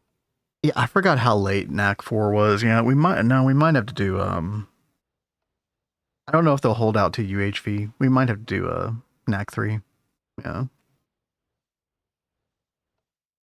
I assume you can overclock this, right? So actually, can you do this? You would need the tier 2 coil. What is the tier 2 coil?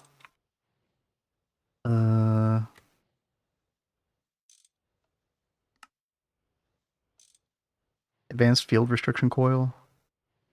Oh no, that's doable. Yeah. Or can you overclock that multiple times? Kind of like the Nano Forge. Or whatever it's called. Nano Forge? I think of the right thing. Yeah, I am. Just needs the power to... Yeah. So, no, actually, maybe we could do NAC 4. Yeah. Oh, Dude, that... Wait, what?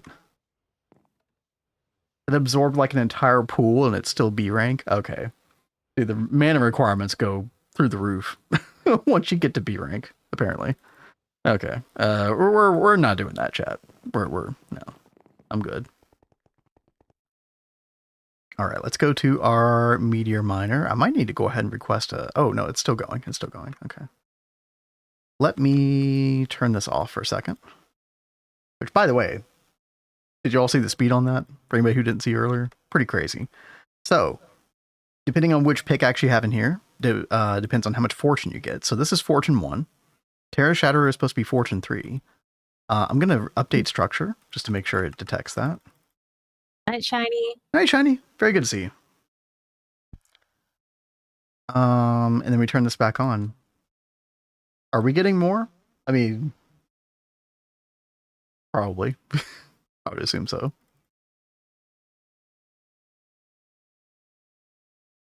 80, yeah, per second, yeah. 160%, yeah. It's like between 20 and... Yeah, dude. So I think it's mining each ore at the same speed it was before. Now, okay, now here's a question, is, what if we give this more power? So right now it's using 1 amp of ZPM. What if I give it another ZPM energy hatch? I don't know if you can multi-amp hatch this. It didn't say anything about the energy, as far as I could see on the tooltip. So, energy hatch. Yeah, no, it doesn't say. Let's put another hatch on this. See what happens. Oh, it shut down. Okay. I don't think it liked that very much. No. You can see that it tries to use 4 amps very briefly. Tier 2 increases speed? I would assume so. Let's take a look. Tier 2 just always has Fortune 3, mines 1 row every cycle instead of 1 block. I would say that's faster, yeah. I would say that's a little faster. 1 block versus 1 row, yeah. You know. That is the magic of twist space for you. Such a beautiful thing. 30 times faster, yeah. Listen, I'm pretty happy with this, chat. Again, the problem is going to be, like, we can't summon meteors this quick enough to keep up with this thing. So I think our next step is actually messing with these accelerators, right? And I guess I'm going to use EUP2P as well. I don't have any power over here, really, do I? I've got it near Prismarine Line, which is kind of... I'll show you where Prismarine Line is, chat. It's like in this house, and you go down this little passageway. Then here's Prismarine Line. We've got power there, but now I'll probably just use EUP2P. More altars. I really don't want to do that, but I mean, maybe that would be necessary. Your ritual will be the gate. So, I mean, my understanding is that this works, right? The world accelerator on the master ritual stone.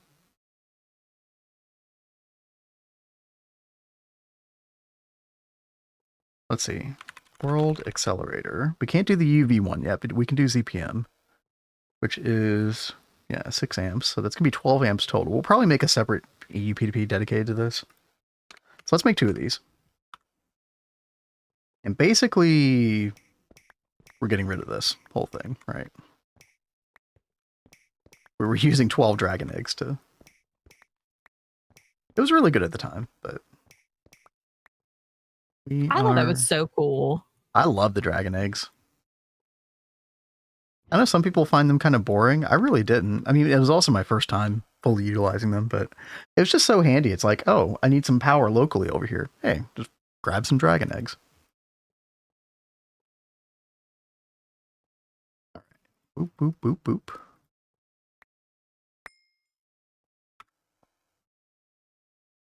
Yeah, it's like a good payoff for all the work you had to do to get there, right? And I think that's what makes them interesting, right?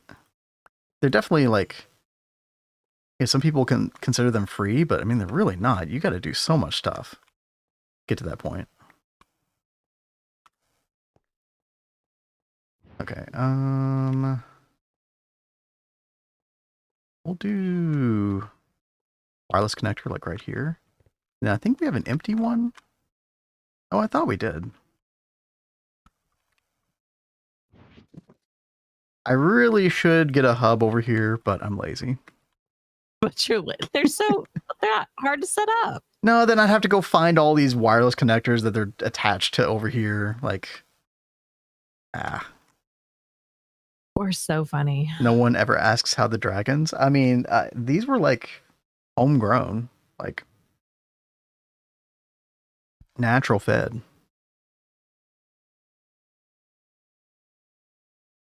Okay, there's our 2 world accelerators, which I don't know when this changed. I think it was 2.8, but they're like automatically in tile entity mode by default now, which is kind of nice.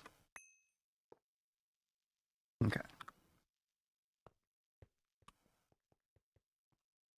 Let's get that, and then we're going to need some signalium cable. We're going to need 2 P2Ps. Grab this 8X. Let's go home to power. I'm going to need a 64 amp ZPM dynamo hatch. Come down here to our main LSC. The lightning spires are.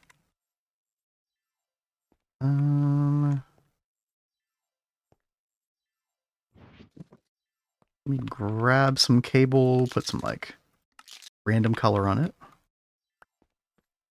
Pop that right there, and then I'll get a cable anchor. Like so. And then we can paint this purple. There we go. So it doesn't connect to anything else. Not that it really matters. I'm curious about the compact master ritual stone for the Well of Suffering on EEC. It does not. Wait, really? That's actually kind of surprising, Rexy. Does not work for Well of Suffering. That's such cool tech. Yeah, Chad, if you weren't here for, we were informed.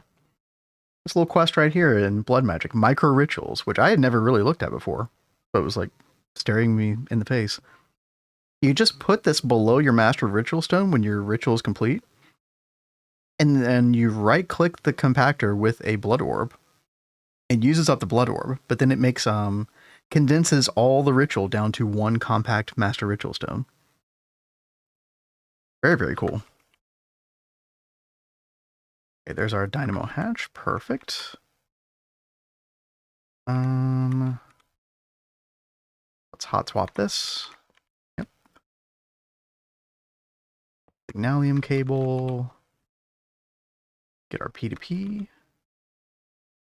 I don't know how much this is going to drive me nuts, but I could foresee it really driving me nuts. What's wrong? Because we've got this path that goes like over here. Mm-hmm. It's going to be kind of weird coming out over to the side, don't you think? Maybe it doesn't need to connect to anything. Just let it end over there. Let it end. Okay. Yeah, just dead end. That's what I would do. All right. We will do it to save my sanity. All right, so we made a special EU P2P for Meteor Miner, 64 amps, which is kind of overkill, but that's fine. And then, or wait, no, it's not Meteor Miner. Dingus alert. Who used to use that phrase all the time? I always loved the word dingus. It was Geronimo, wasn't it? Was it? Yeah, I think he always used the word dingus. Well, I'm stealing it now. All right. It's mine now. At Blood Magic. We'll do that. Oh, Geronimo had a redemption for it. That's fun. Yep. I do miss Geronimo. Good times. I miss Geronimo streams. Yeah. You don't know who Geronimo was, Chad. He was probably the best streamer GTH builder out of anybody who did like GTH content creation. He did really cool like world building and stories for his Minecraft worlds, which was very unique and really cool. Like there aren't a lot of content creators that do that kind of thing. He had us do voice acting for our characters. It was so fun. It was fun. Oh. Mr. Nibbles got it to work. Oh. For your Well of Suffering? That's cool. I don't really need to do that here, but like I was just so surprised that like would not work, right? Oh, you tested it wrong. Oh, okay. Yo, that's awesome. All right, chat. Well, the record is corrected. Thank you, Mr. Nibbles. Placement was very specific. Yeah, which kind of, that kind of makes sense. Okay. There we go. Let's get the other World Accelerator connected up. And then let's see how quickly our blood magic goes up. Y'all can't see because of my stupid face. Let me move that. There we go. 44 million. Well, right now it's going down. That's concerning. Wait, why is it going down? What did I do?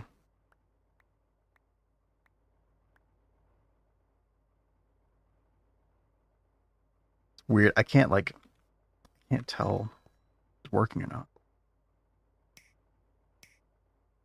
Okay, yeah, no, it's working. The World Accelerator is working anyway. So is this one.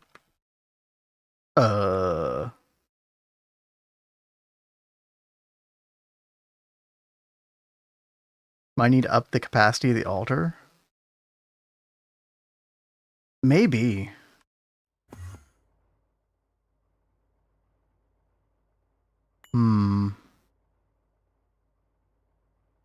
Okay, yeah, now we're going up. You know what? I think you're right. Yeah. What is this song? What is this song?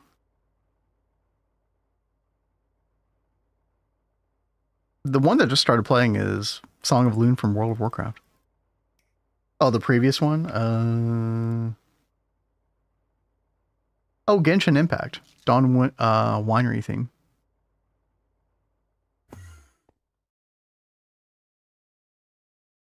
Okay, so we look at our blood magic. Yeah, okay, so blood is going back up. Yeah, so I think you're right. I think we just need to.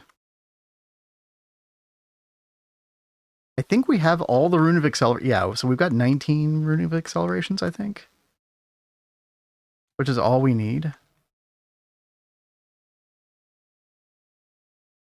Is it the capacity of the blood altar that needs to go up, or was it something else? Or are you using acceleration ones?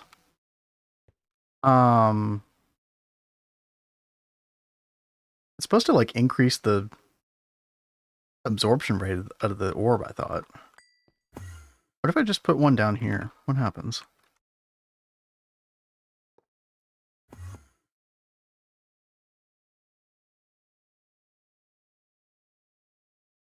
Oh, our blood is going up now. Do we just need the accelerator on the Well of Suffering ritual and that's it? We don't need one here? It doesn't look like we need one here, does it?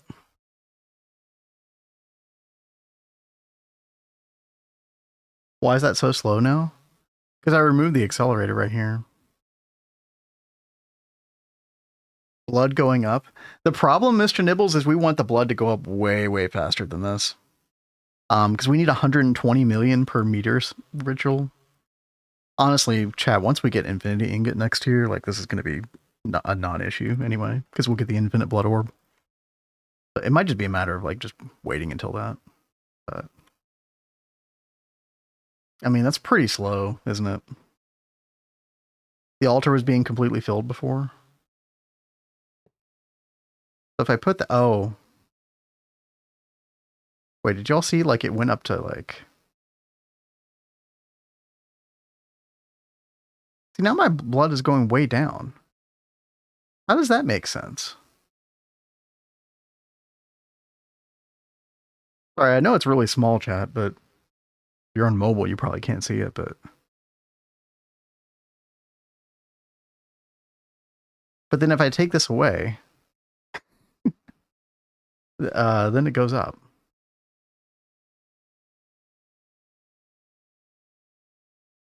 Or not, it's still going down right now. What is happening, dude? I'm so confused. Sacrifice runes? I shouldn't need those. At least I thought. I mean, I could be wrong. It's still going down, chat. I feel so cooked right now. Okay, what if I get rid of that? Yeah, the moment I take it away from the, you know, the actual Well of Suffering ritual, then it's like it's spending too much LP on the ritual. But yeah, what's up, Jax? Good to see you again. Heyo. Following along DoubleHelix run these days, and I catch you all live sometimes. Hell yeah, hell yeah. That's why we do these evening streams. You know, we were doing just 1 p.m. Eastern all the time during the weekdays, but kind of switched over to the night stream, so some of y'all could catch it who don't normally. Sacrifice should increase the blood the ritual can produce. And the tick acceleration multiplies off of that.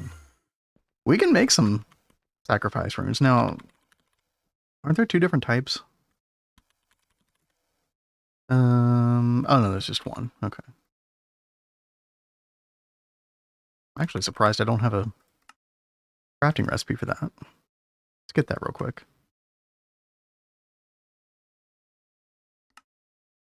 Yeah, might as well try it.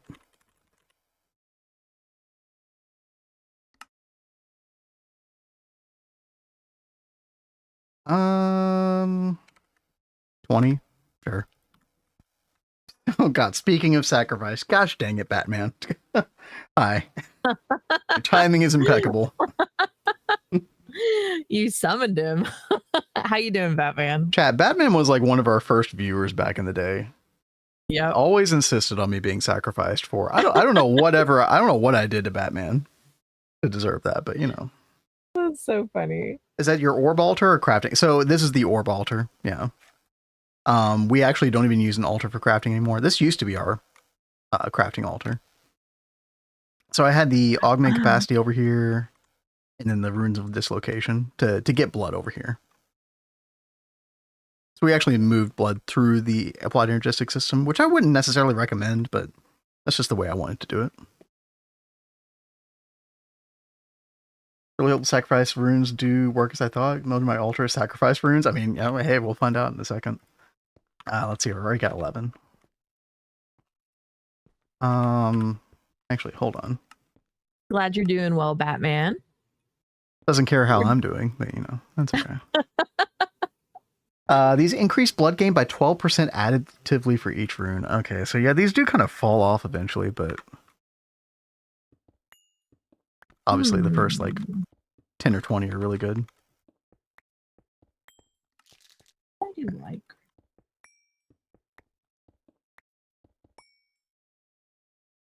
And there's 8 more. We've got the free slots as well. No harm in doing this. And 1 more. There we go.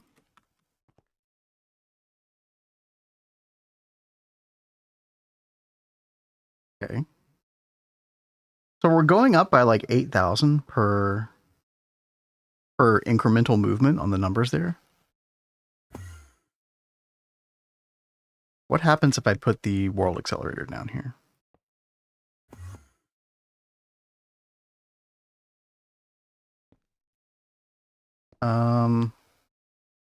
We're going down, but barely. Interesting. Your altar capacity seems way low. Yeah, we were talking about that earlier. Maybe I need to like work on that too. Ugh.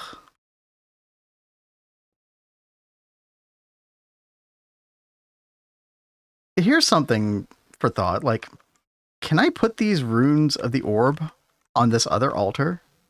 And it'll like affect my LP max, and then I can free this one up for other stuff, right? I feel like that would work. Is it augmented capacity I want, or there's capacity and then there's augmented capacity?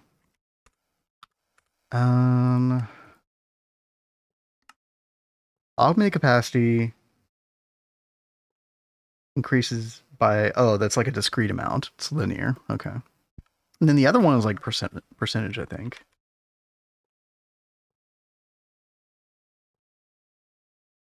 Like, isn't superior... Where is it? This one right here. Yeah, the other one's multiplicative. Yeah.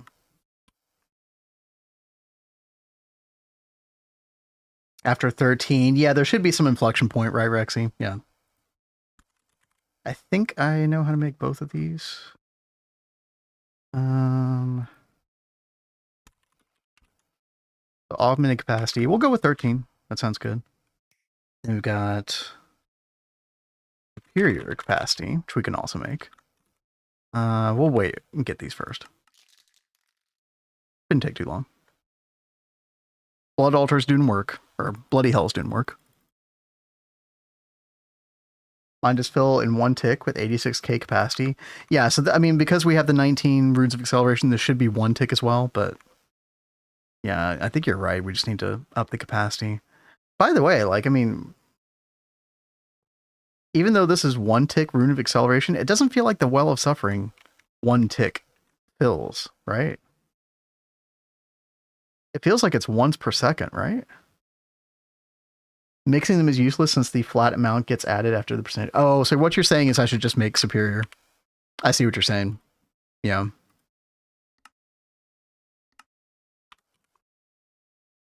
Does this actually use the... Yeah, it uses the... Oh, no, it doesn't. Oh, well, that's fine. Okay, so we'll just make like 20 superior. We have no empty cores. What the heck are these things, dude? I must have like deleted this recipe at some point. Okay. You have 0 acceleration runes. It doesn't seem like the acceleration runes really help with the Well of Suffering altar, do they? I guess it would only help if I was like crafting or something. Maybe. Okay, let's actually get rid of the soul compactor now. We shouldn't need that anymore. And we can replace, boop, there we go. Replace with this recipe. Then we should be able to make these now. 20, we need warding focus, okay. Sure.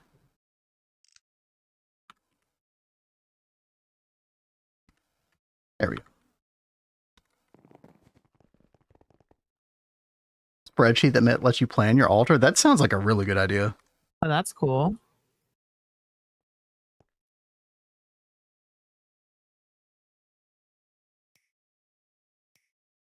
Sacrifice, superior capacity would be the ones I expect make the biggest difference. We're about to find out. I mean, I think the sacrifice already did. I should have checked the numbers before and after. Right now, we're actually losing... Wait.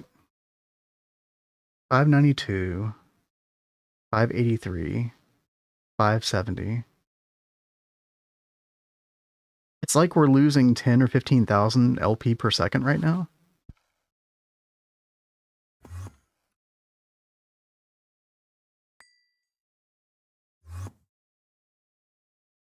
I'm still blown away by the fact that like I'm losing LP doing this. More than it can make if your capacity is really low. Yeah, I mean, that does make sense.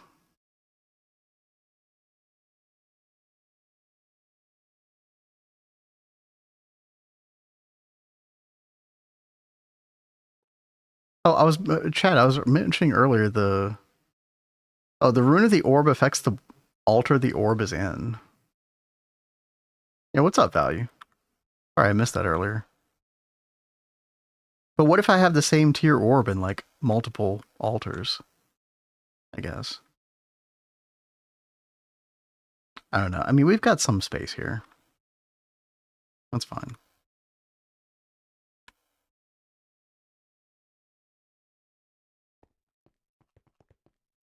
How's it going, by the way, Kat? I'm just hoping I don't blow things up. It has been a while since you messed with transformers, isn't it? Well, I'm not even so much like messing with the transformer. I'm just trying to get power to these, but I'm still nervous. It's been a while since I've like really messed with power, so I'm always like, oh, I totally understand. Oh my god, I'm gonna blow stuff up. Now, I like is the power. There's a power cable over here, or I could like run this down more and then connect over to this. I don't know. Wait, sorry, say that again. I'm confusing myself. It's okay. Would you like to start over? Wait, what?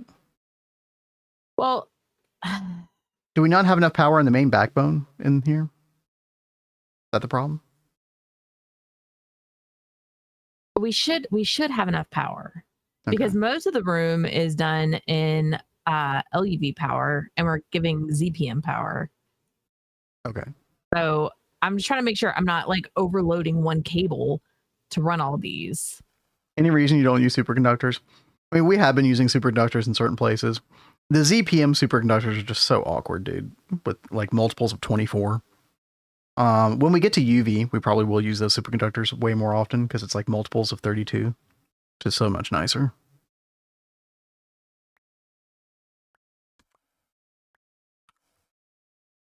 We'll just have a good laugh if I blow things up. Will we? Okay. As I cry a little bit to myself, but I'm sure everyone else will have a good laugh at my expense.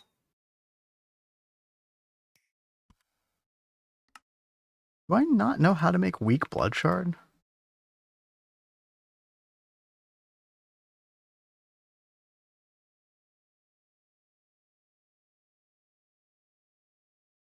Oh, I think I just batch crafted a bunch with this recipe right here. Use superconductor from HV. We actually did use a lot of superconductor in IV, I think. Oh, okay. Right, I've got to molt when you have one. Yeah, I think I just batch crafted a bunch, which is kind of annoying, but Batman says I should kill Vendrake for letting me deal with Gregtech machines. Okay, dude. Bro's on a rampage. Let's see. Oh. Ender IO. Yeah, I could do a setup like that. Ugh. So annoying. Where's my special twist-based recipe, chat?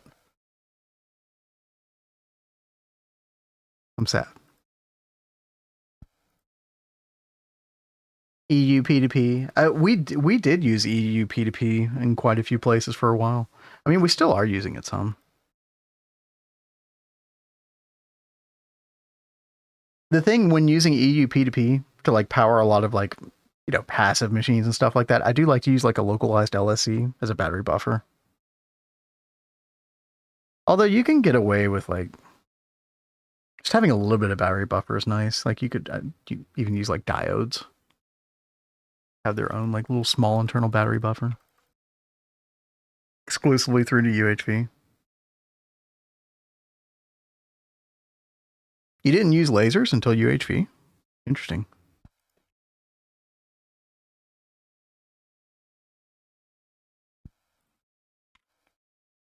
Let's see. Archmage Orb. Oh, this is like a specific... Yeah, there we go. Okay. That's better. Okay. 20 more of these. Yep.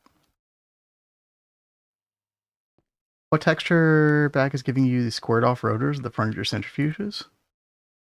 It should just be vanilla. Yeah, no, we're not using a texture pack.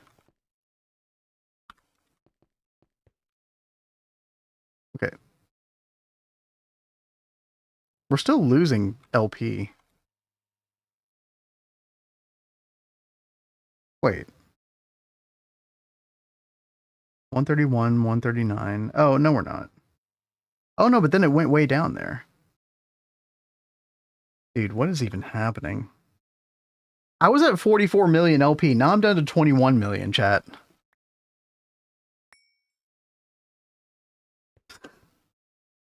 How is this happening to me? There's no world accelerator on this thing right now.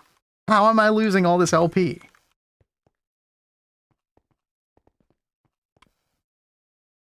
Gosh. Got a one-way trip to Bonkersville in my head right now.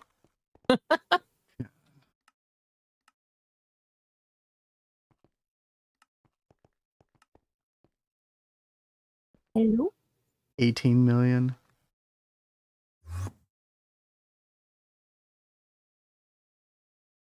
Do I need to like stop the ritual and restart it or something? It's still going down without the ritual being accelerated. Correct. It's still going down. I'm down to 7 billion. I'm down to 4 billion. I'm down to 4 million. Wait, what's happening? It's about to be all over. Why is this not on?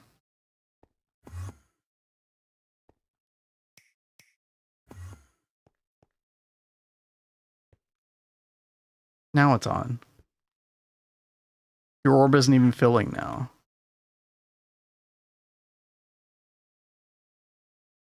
Why isn't this bound to me?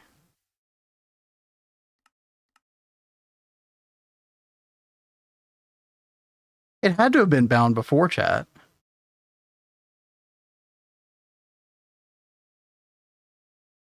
It had to have been bound before. How else was I getting blood?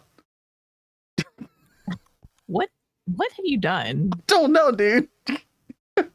Now it's going up. Yeah, now it's going up. It's going back up like 8,000 per increment or whatever. Okay, what happens if I put this down here again? Okay. 747, 962. Okay. Y'all see those numbers now? Up at the top left, the red numbers, chat. Red number go up. Okay.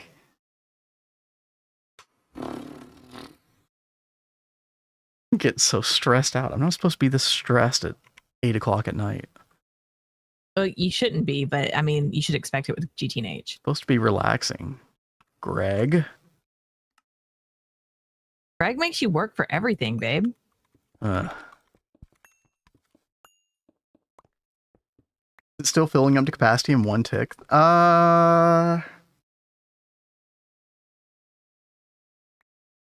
Not in 1 tick, no, because I don't think it 1 ticks in any way. I feel like the altar, or the well of suffering, only does a thing every like 1 second. Or somewhere close to a second.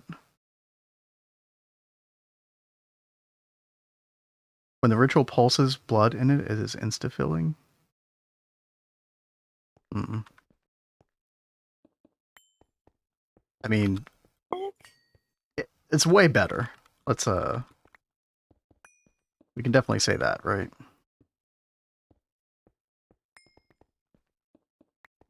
Probably doesn't help that I'm not hot swapping these very well. Moment. Okay, we're tier 6 again. Okay, good. Oh, dude. Like 3.1 mil capacity now. All right. Okay, we're going up like 200,000 to 300,000 per increment now, right? That's much better. Okay. Hey, thank you all for the help. I definitely appreciate it. That was a wild ride, to say the least.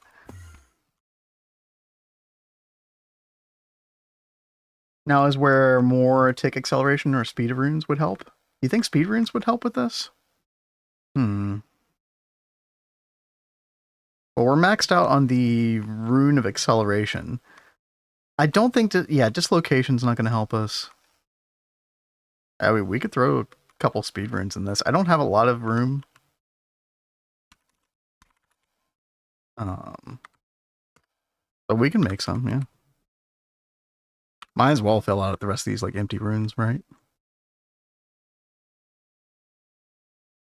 Drain blood from the altar. Yeah, yeah.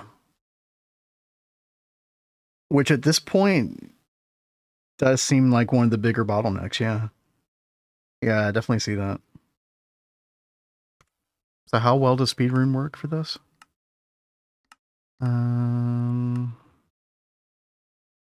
Where are speed runes? Like one of the first ones you can get, yeah.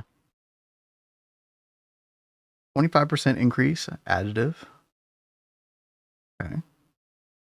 And the fact that we don't have any at the moment, yeah, we're going to benefit from the first 10 of these very easily. Yeah. Okay.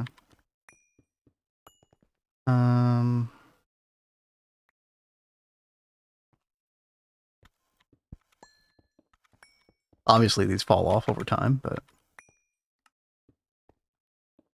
oops.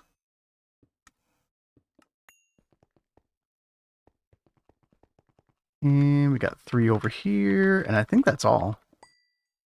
So actually, we might take some of the superior capacity out.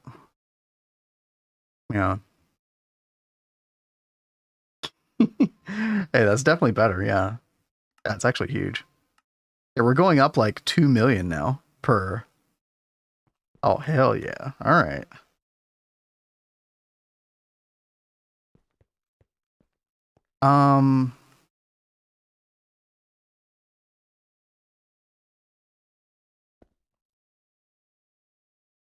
So now it almost seems like it's, yeah, the ritual speed is now not keeping up anymore. Yep. Yep. Here's the other thing, chat. Like, I mean, we discussed this several times, and I've been trying to keep up with y'all, chat. I still am not convinced that these runes of acceleration are even helping.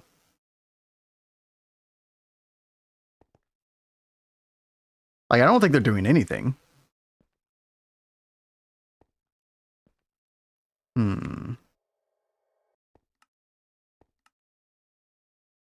But yeah, I agree with you all. I think the sacrifice runes would be the best candidate, but honestly, like, this is pretty good.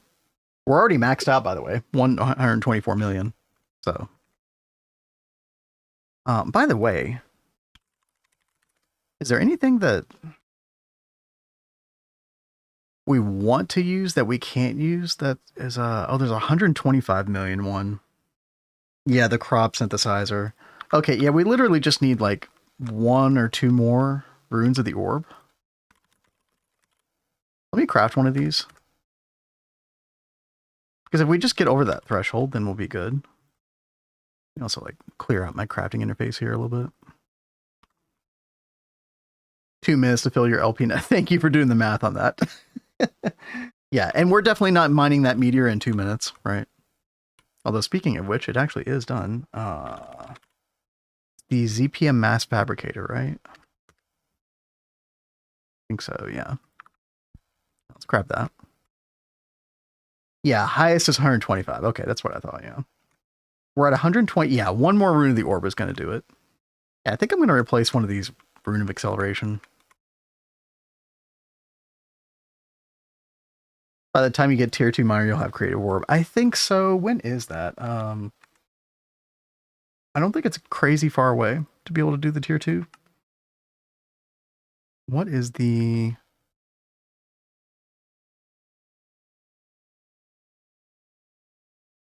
You need neutronium casing. I feel like we should be able to make that already. Neutronium, yeah. Flux, yeah. Yeah, we can make that. What else changes? Black plutonium, we've got that. Mining black plutonium casing, yeah. Fusion coil, we can do that. Mining neutronium casing, yeah.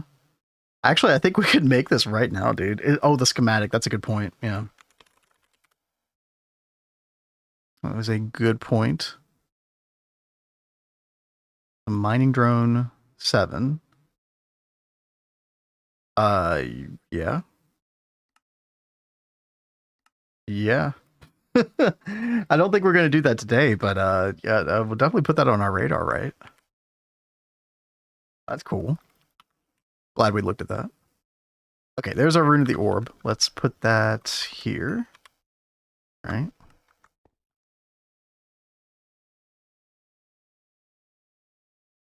And yep, now we got 125 million and like a million and change. Yep. All right, there we go. Let me put my fat head back up there. There we go. Your fat head. That's so mad. Hey, those weren't my words. Somebody else said that. Dude, I have a fat head in real life too, though. He does. My poor mother when she gave birth.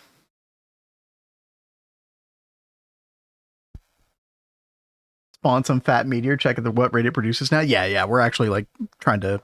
Oh, it just finished. Yep. Yep, we were going to summon another one. Let's go ahead and do that.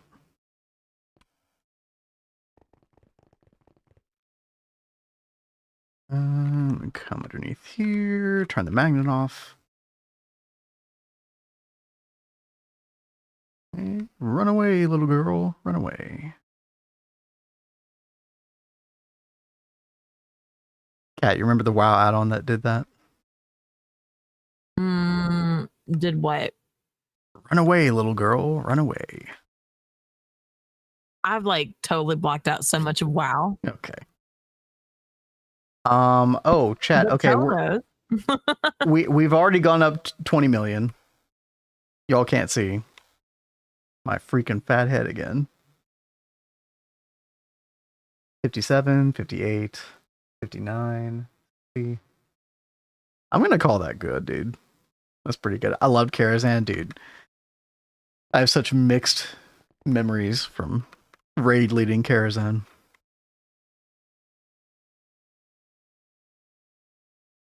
New multis? Oh, so this is from the add-on called Twist Space. Found Tear. Yeah. Yeah, it's called Twist Space. And it adds a lot of really cool multis. So unfortunately, this isn't in the base game. It'd be really cool if it was, honestly, because I mean, this thing looks pretty cool. And I mean, it might be a little bit broken with its speed, though, right? Plus, we have access to the tier 2 version, which should be, what were we saying, like 20, 30 times faster than this, actually? Almost jump out of my seat. Yeah, sorry. Quality of life mod, it's quality of life, but it also it doesn't simplify everything, and it adds its own in-game complexity that kind of runs parallel alongside the normal GT&H progression. But you could definitely say it does have some quality of life. I think one of the best things is the thing that we talked about earlier, which is the dual input buffer. If you're familiar with like multi-blocks and applied energistics and auto crafting and stuff like that, this holds items and fluid, and you can make this in the IV age, which is pretty crazy. So you can just slap a dual interface straight onto this dual input buffer in your multi-block and do fluid item combo crafting and call it a day. It's pretty nuts. Content expansion mod. That's a good way to put it. Exactly.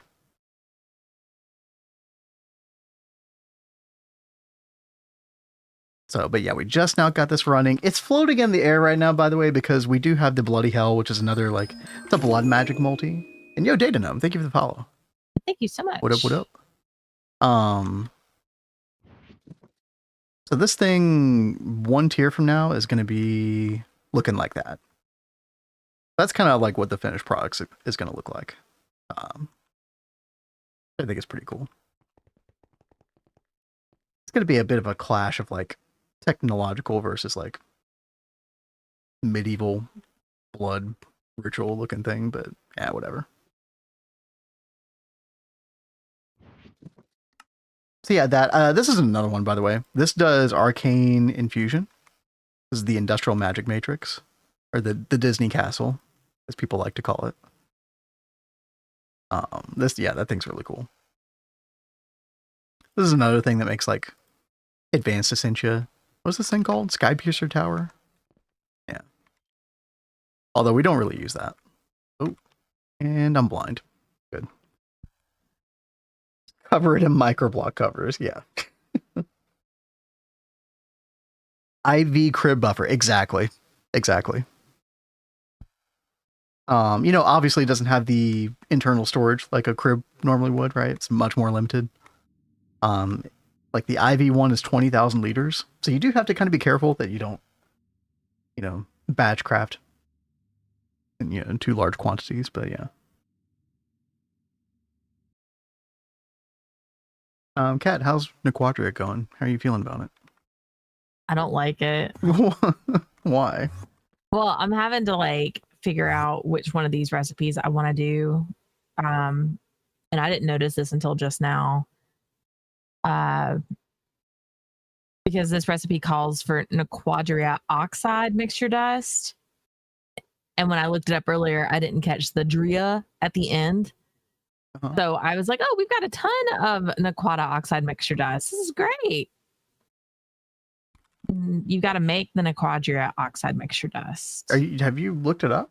And it's not in here. Oh, well, I mean, no, because we haven't added it to the storage bus of that. Have you looked inside the main network? No, I have not. Oh, God, that's so good. Okay. Yeah. No, we're getting that from basic ore mining and stuff. Yeah. All right. Fantastic. I don't have to worry about that then. Let's pop her in. The stuff that we don't get from mining right now is the enriched Nequada oxide, I think it's called. And I think we get that as a byproduct. It's like a side product of the Nequada. So when Nequada stopped operating because the P507 was gone, the enriched Nequada stopped as well. Yeah, and I see the enriched Nequada oxide mixture dust right here. Yeah. So that is climbing. Yeah. So that's good news. That is very good news. Yeah. All right. Nequadria. Machines are running. Yay. Are the centrifuges going now? Acid too slow. Need to speed up power at some point. Yeah, fluoromantic acid ends up being like one of the biggest problems in Nequadria, or Nequada line in general. Oh, sorry, what, Cat? Oh, I was making sure things are working, and they are, so that's good. Yeah. Turn on the rest of these now. We actually weren't keeping up with fluorine for quite a while. What did I do? Oh yeah, I made like 4 ZPM industrial apiary filled with cryolite bees to fix that. We are good with that now. So yeah, actually, unironically, we might want to go ahead and beef that up. Also, Kat, I think what we can do, we can have multiple 64, or not 64. No, we'd have to change out all the signalium cable. No, it's kind of annoying. It might be worth rewiring this, though. Kind of a mess down here right now. Because I would love to double ZPM patch the fluoromantic acid. Is that over here? I can't keep up. It's one of the first LCRs that we made. Oh, okay. Yeah, I was wondering if we should upgrade everything to ZPM. So to do that, we're going to have to like increase the amount of ZPM that we're getting from this LSE, which we can do. We just have to like, let's say we wanted to use like multiple 64 amp ZPM dynamo hatches. We would have to change, see, currently we're using the 4X Signalium cable. We'd have to change all this to 8X. Because right now it's just 48 amps. Yeah. Do we want to do that right now, or? And maybe that's something we can work on this weekend. Okay. That does sound like a good off-stream project. Yeah. Yeah, I was like, I don't think it's gonna be very good on-stream content. Everybody loves a good rewire, right, chat? Surely. Did TNT for my early on to get to the moon myself? Dude, I hate making the iTNT. That's such an annoying recipe. Mm-hmm. Explosive be so good. Rewiring the entire backbone. Oh, dude, I'm not throwing shade at Adidia, but I remember the Hive, half of the streams for a while were just like rewiring everything because of the rule set that he had for that run. Everything had to be updated to double hatch of the latest tier before moving on to the next tier. Oof. It was a really cool idea, but man, was that work. Yo, Snuva, thank you for the follow. Yeah, thank you very much. It was a pretty crazy rule. It also meant like the infrastructure in Hive Run was crazy. Yeah, literally everything. Yep. Auto crafting passive, didn't matter what it was. A number of times. Oh god. See, I forget how much you participated in that as well, Tell. In a lot of ways, Tell was MVP of the Hive Run. And by the way, if you're not familiar with the Hive Run, Adidia, who is back playing GTH right now, actually, he and Telriad, Shiny Bucket, who was in here earlier, a couple of other people, were doing a Twist Space challenge run. That was a really cool run. I learned a lot watching that. Quiet solo rewiring. That's the kind of thing. I actually did stream myself doing a lot of that. Was it like a month ago or something? That was like a second channel stream.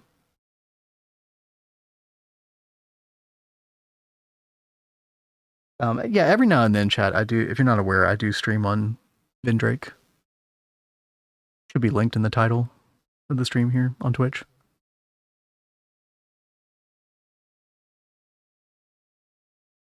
What other cool multis are added here? What are some of the coolest twist-based multis? I'm trying to think. Let me just type in twist-based. Let's see.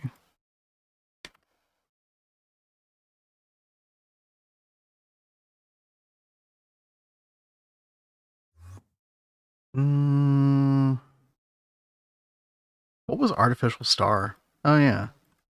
This one was kind of cool. Would this do it again?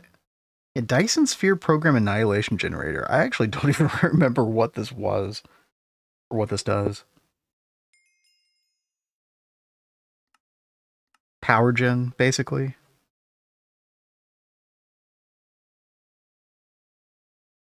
Oh yeah, dude, this thing. This thing's cool looking.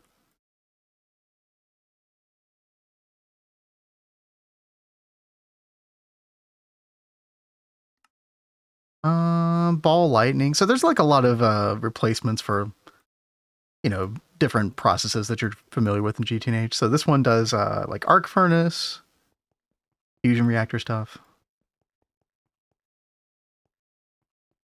This one is like a crazy assembly line thing, basically.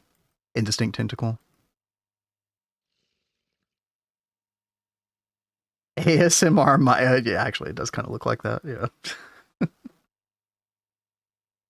Star Matter Aggregator. Yeah, that thing. A lot of them have like a similar block palette, but I do like the color of these blocks. So I can't criticize it too much. Dude, I don't even know what that thing does.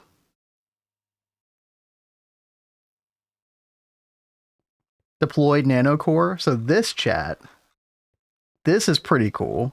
You know, this kind of reminded me of like a DNA strand, the way it kind of swirls up like that. And I loved this so much that it is literally the centerpiece of our base. Although we can't make it till UMV or so. So, and that's kind of where the name of our run came from in a way. The DoubleHelix. So eventually, you know, these are all kind of just like dummy placement blocks. But eventually, this will go right there in the center. Could be really cool. And yo, Atlas, what's up? Thank you for the follow. Yeah, thank you. DoubleHelix, by the way, for anybody who doesn't know the lore of that, basically, Cat always did magic and bees and stuff like that, and I always did the Gregtech stuff, and we wanted to switch roles. And so the idea was that, like, we were playing with twist base, but then there's also an extra twist on the run. So it's like a double twist. Twist where Cat is also doing Gregtech stuff. And, of course, I ran out of magic stuff to do for the most part, so I'm doing Gregtech with her as well. But yeah, it was twist with the twist. Was the idea. A little cheeky, I know. But we thought it was fun. We like corny stuff, guys. We're a little corny, yeah. Is that your base design? Yeah. Kind of like a flat pancake Minas Tirith from Lord of the Rings.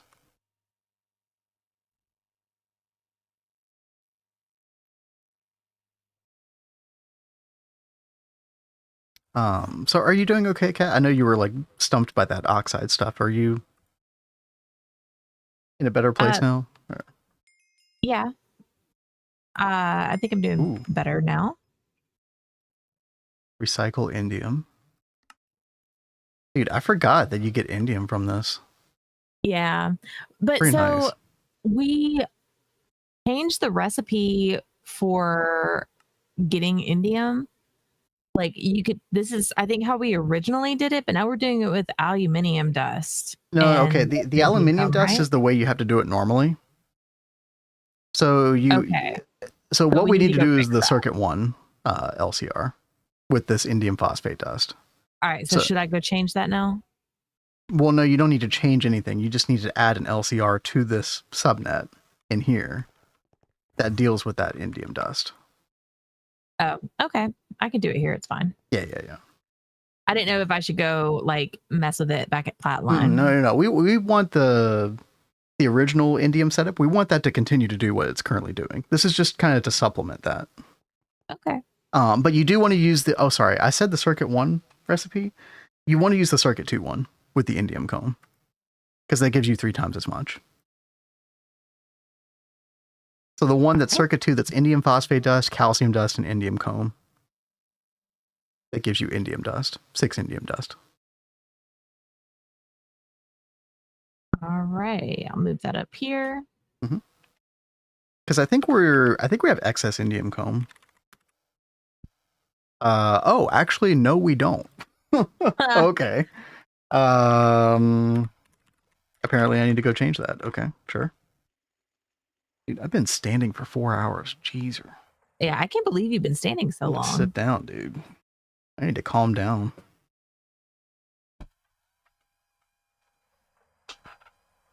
Time to make more bees. Yep. Thankfully, the bee production is like much more streamlined than it was before. We've got the genetic imprinter from Gendustry now. Yeah, this thing right over here, which makes getting the correct traits on bees so much easier. And then we also, actually, I need to get rid of that. And then the industrial apiaries are really helping out as well. So I think I have an indium. Let me double check here. I thought I had an indium bee on a IV industrial apiary, but maybe not. Iridium. I don't. Oh. Well, that explains a lot. Where's my indium? These are all ZPM. It's not on here. Dude, where's my indium bee? So this quest wants the Quadria rich solution, which technically getting from this distillation tower right here, but I think it wants us to make it in the LCR as well with the low quality Nequadria phosphate. So we've been making Nequadria rich solution through that distillation tower that you said, right? Yeah. Now I think we've been actually voiding it because we didn't have any use for it before. Let me actually double check. Let me go over where you are. So these super tanks on the side here. Oh yeah. We're not voiding it. Oh, okay. Yeah, so we're full on it right now because we didn't have anything to do with it. But now, and this is sort of like a byproduct of the enriched Nequada process, right? Yeah. So you send this stuff to go make Nequadria. Now, the thing that you've started to make this stuff is sort of like the main path to making it. This is sort of like just the side byproduct way of getting more. Okay. Naturally. So I should go ahead and make an LCR version as well. Yeah, because you want to also do the low quality Nequadria phosphate dust and the sulfuric acid. Yeah. To make this stuff. Okay. Cool. But probably what we want to do, and actually what we can do is we can put so the way that you're going to make it with the LCR can be the secondary way that we make it. And maybe like this stuff gets used up first, right? So maybe we want this stuff in the super tank to get used up first before we start using our, main path method. Okay. I mean, that makes sense. Yeah, the way we'll do that is you'll have a fluid storage bus on whatever you're making. And that'll be a higher priority than this one that's set at -1000 at the moment. So maybe yours will be on 0. This one will be on -1000. That way it uses what's in the super tank first. Okay. Sounds good. Rexy, voiding. Oh, dude, I know. I wasn't sure how we set this up. Yeah. Okay. No, it makes sense that it's been a while since we've been in this room, so I have forgotten how we've set up like a majority of things in here. Now I think the P507 for this one is just like sitting over here, right? Yeah. Low quality Nequadria sulfate. Yeah, not enough fluid output.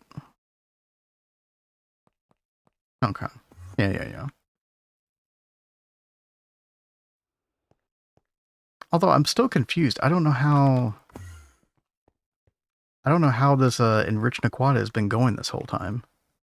Has to have been voiding something, right?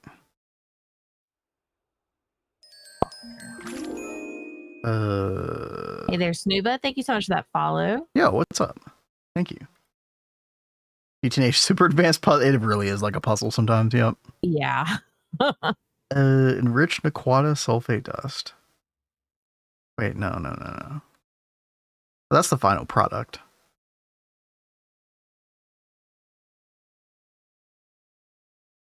Wait, how do we make this stuff?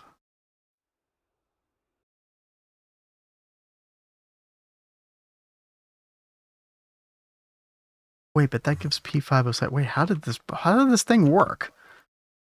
Oh boy. Sorry. Hold on. I'm not mad. Are you sure? I'm sure. Low quality Nequadria. Wait.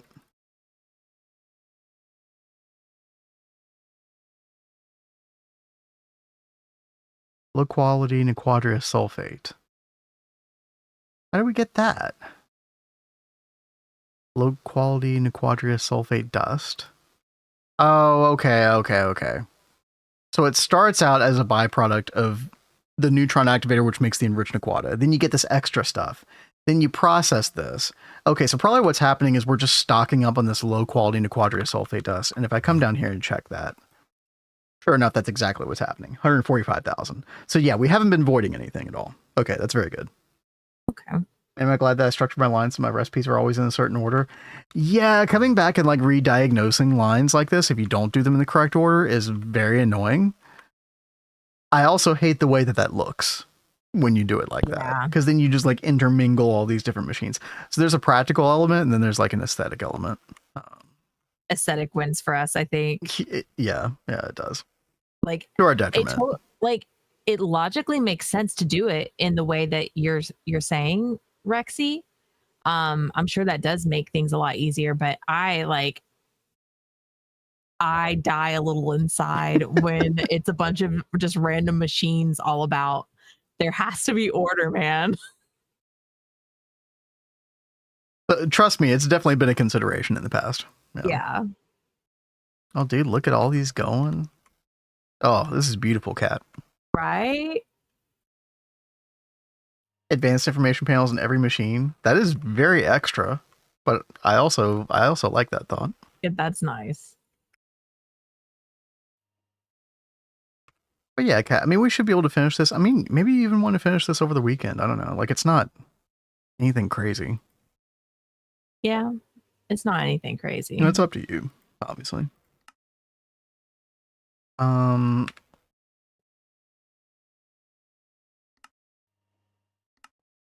Let's see. So yeah, you will want to set that LCR, but just have that, I guess, just have that output into a super tank, right? Underneath, and then again, we'll put like a storage bus extract with a higher number than -1000. Or just like the default. The DoubleHelix centrifuge setup. DoubleHelix 16. Okay. That took me too long to to process.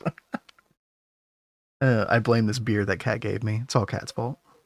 Yep. It's fine. At least it's helping you chill out. No, I'm good. I'm so happy about the what do you call it? The meteor miner. Oh yeah. That thing is insane, dude. Dude, we've gotten a lot of like cool stuff done today. Like we got the compact fusion rings. You've got that done. Oh dude, yeah, the Americium. I'm working on the Quadria. Let's go check the Americium while we're at it. I can't believe we're at 4 hours already. Chat, look at that. We looked at this earlier, but look at that. 18.4 million liters of Americium per day. That is that feels good. Feels quite good. I need to make a compact, dude. Yeah. They are prohibitively expensive for a reason, because they are insanely good. What was I gonna go check? Gosh dang it. Beer time. She's drinking the beer. She should have a beer. I need to go ahead and make another one of these. Oh yeah. I want to go check the bees because I think, by the way, I made off stream, I made a mega chemical reactor for processing the bee combs. I knew we would need this eventually. And I think we're being, yeah, the phthalic acid is the big problem right now. I've got to figure out how to speed that up. I've already sped it up a couple times. Yeah, and we're stuck on all these trinium combs. I think I'm actually making trinium combs way too quickly. And 990,000 still. I actually just need to like take this off the whitelist for now. Eventually what we do instead of using stocking input buses is we use a advanced stocking input bus, and we have a separate subnet with an ME drive where we just store all of the combs that we want processed. But that's only good when we're actually able to kind of keep up roughly with this. And right now, yeah, just way too many trinium combs. Like I'm kind of tempted to just take trinium away from. Is it in one of these? Oh, dude. No, it's not. It's actually only IV power. Wait, really? Dude, we got so many of these combs. Ridiculous. How's your normal run going? We stopped the Neo Tokyo normal run that we were doing. Like, what was it, last February or something like that? Yeah, it's been a while. We started this run in early April. That run's like pretty dead. I did try to go back and revive it. The main problem is our infrastructure for doing antimatter power was pretty bad. And I tried to go fix it, and it was just going to be such a pain, dude. Not only that, but like the way we were doing the antimatter, which was through applied energistics with P2Ps, was really bad for server restarts. Actually, just literally broke whenever the server restart. We should have used SFM, Steve's Factory Manager, for it instead. I meant normal GTH. You were on like a week ago. No, this has been our main run since April. The only other GTH we've done is like another special add-on run called GATA. We haven't been on in a while. That had like GT No Leisure and other stuff on it. You might be thinking about like I did my own little like personal solo run. I just started playing like the latest. I started playing the latest 2.9 alpha build. I only did that for like a day. I haven't really touched that since. I just didn't feel the motivation. I just kind of did that on a whim. Yeah, maybe you're talking about that one. I'm not sure. I streamed that on my second channel on Vindrake, twitch.tv/Vindrake.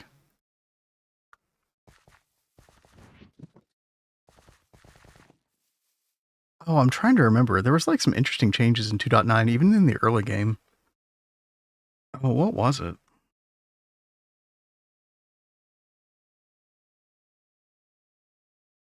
Yeah, no, I can't remember. Antimatter's the new lutetium. Yeah, dude. It kind of was, wasn't it? Thankfully, it sounds like we're not going to have to deal with antimatter in this run, although I'm sure it would be fine if we did. Now, we learned so much from our Neo Tokyo run, our previous run, that I feel very confident about this run. It also just helps being on the server with somebody else, like Kat, who now knows her way around Gregtech stuff. Where I don't feel so alone now, right? Yeah. Fusion reactor in the ground? I mean, we do have a fusion reactor in the ground. I can show you. We were doing that on Tuesday. That was the last time we streamed GTH, and it was in the same world. It was this right here. These three right here. But this has always been the same run, right? With Twist Space.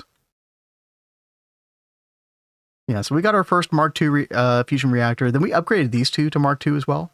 And these just run passively all the time. So like boron plasma, helium plasma, molten americium, which I guess will still keep going. But honestly, like, I don't know. Compact fusion ring, so good. Yeah. I mean, maybe I might not always advertise that as well on YouTube as I should. What did I title this? Yeah, I think I just don't always put Twist Space in the title. YouTube only lets you do 100 characters in the title. Sometimes I just don't have enough room. Oh, speaking of antimatter. Up to 2 sasses. Stage 4 right now? Dude, that's nice. That's nice. How many sasses do people go for now? Like 16 or something? I don't actually know. If you don't know what that is, chat, it is this right here.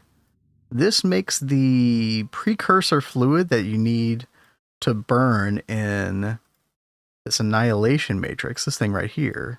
And this is what makes the power. You take the fluid that you make in this machine, and you generally want to make up several of these in parallel by the time you're done with the pack. And then, yeah, you burn it in just one of these. 4 to 5? Oh, okay. And that's not as many as I thought. Okay. How'd you handle molten crystalline alloy? We are level maintaining that, I'm pretty sure. Yeah, doing that on its own separate passive, like doing that on the subnet passively was just going to be way too annoying. Because you would need a Vulcanus and vacuum freezer, and it's like, oh, dude, just come over here and level maintain it, right? So, especially since level maintaining seems to be much more stable in 2.8 than it used to be. Like fewer TPS issues potentially. So. Oh, did they buff antimatter numbers? I wasn't aware of that. Interesting. Totally did a new passive crystalline alloy myself. Yeah, dude, it's just like, it's so easy to be lazy on that, right? There's some things that just would make way more sense to level maintain. And actually, I tell you what's been really nice, Chad, is we've kind of gone the route of just like keeping certain ingots and circuits level maintained. Kind of been nice. It's been very nice. I told Ben, I was like, we need to do this like in every playthrough we do from now on, because I love it so much. Yeah, I mean, I think there's a certain point that we're going to get to soon where maybe we don't need to keep LV or MV circuits done anymore, just because these can be made so quickly. Dude, especially once you get like cribs and stuff like that, where machines turn on instantaneously when you order a craft, like keeping ingots like this stocked is probably not as necessary. But at this point in the game, it definitely feels nice. I think the only downside to doing it this way is that if you order a craft that uses a lot of these ingots, and then it reaches below the threshold, it's going to like make more of these ingots the moment that you do the craft, which means that, you know, like the way we do stuff at the Megas EBFs right now is it all goes into one set of ME drives for the advanced stocking input buses. And what happens is, okay, you're trying to like cook up ingots, and then you're trying to cook up more ingots to like resupply at the same time, right? Which kind of bottlenecks things a little bit. So that is kind of like a downside a bit. Oh, level maintaining cubic zirconium dust. Yeah, we were talking about that earlier. I didn't think about level maintaining that, though. That's an interesting idea. I could see that being... And level maintaining boron plasma. See, we might want to start utilizing our compact fusion for the boron plasma, because boron plasma is so freaking slow in the normal fusion reactor. And you need so much boron plasma for Prismarine line. The requirements on that are actually pretty crazy. I think they're overtuned. I mean, then again, what was that stuff called? Prismatic Quad. We've got 34 million. I think that's enough for like 30,000 coils or something like that. It's pretty crazy. Obviously, that is going to scale up. The requirements of that are going to scale more. But, you know. Level maintaining hydrogen peroxide. So if there's ever a way for me to level maintain something inside of the subnet, I will do that. Because that actually does historically help for TPS. So I do have a dedicated hydrogen peroxide chem plant, because these aren't really that difficult for us to build, you know, when you're at this point in the game. And I do have that dedicated to a level maintainer on the subnet for Prismarine line. So I would recommend that whenever you can, whenever it feels practical.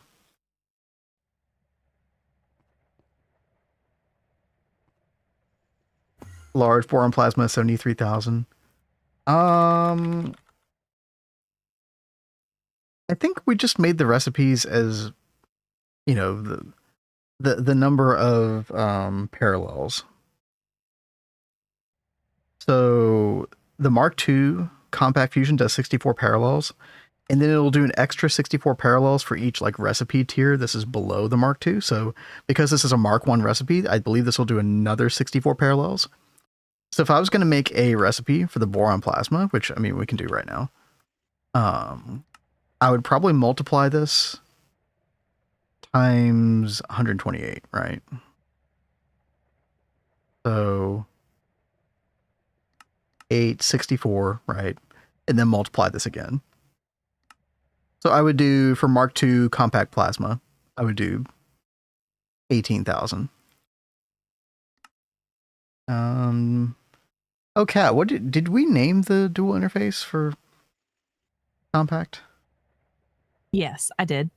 You didn't hear me earlier when I said, "Oh, we should probably name this so we know, you know, what this is." Sorry, I totally didn't. Yeah. what did you name it? Compact fusion.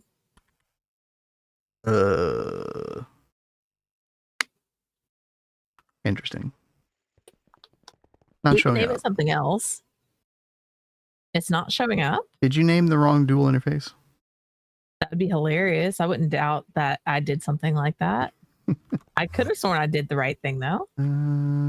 It's the same one I had the recipe in. It says Compact Fusion. This is chunk loaded, yeah. Interesting. Compact.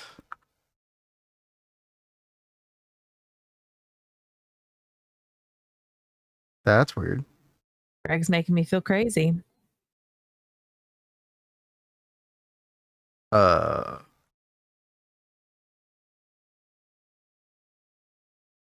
III Fusion normal does speed quite a bit. What does the Mark III say?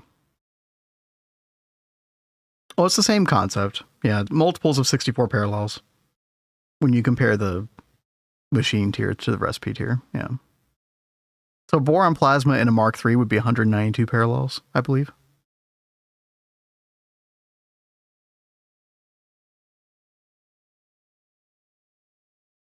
Yeah, maybe Lytton. Yeah.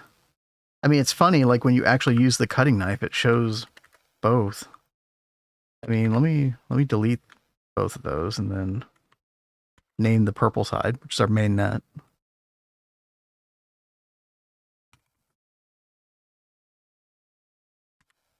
It's still not showing up, dude. I think there's something just weird going on with their AE system. Well, don't say that. That sounds terrible. I mean, I've got a lot of this low quality Nequadria phosphate dust. The device is online, but it's not going in.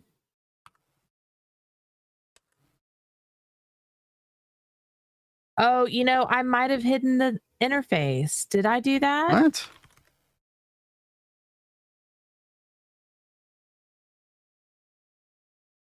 That would be so funny. Cat, why would you do that? I did do that, didn't I? Why would you do that? Because I'm oh man, good catch. Yeah, that's a very good catch. Thank you, Dado. Dado Potato. Thank you. That was a major oopsie. Oh man. Okay, dude, I felt like I was losing my goddamn mind. Okay. Okay. Yeah, I've been having to hide the interfaces so much, and it's, you know, I got to get back in the groove of Greg. The groove of Greg. Exactly. Yes, that's our own GOG muscle memory. Yeah, because there's like plenty of times you want to do that. Yeah. All right, chat. Time to get another. We're summoning these meteors like a boss now. No, that's so awesome. But seriously, what is going wrong with this input bus? I mean, I'm connected. Chat. Sorry, I just have to look at this one more time. I'm sorry. This is like nuts to me. This is like the first sign of like, oh, we're playing with twist space. Okay. All right, let's go help Cap.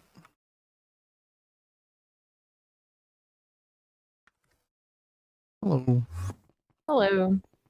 Okay, so where's your stocking? It's this right here, low quality Nequadria phosphate dust. Yeah. Which there should be plenty of in the network, I assume. Yes. Yep, 15,000. There's more than enough.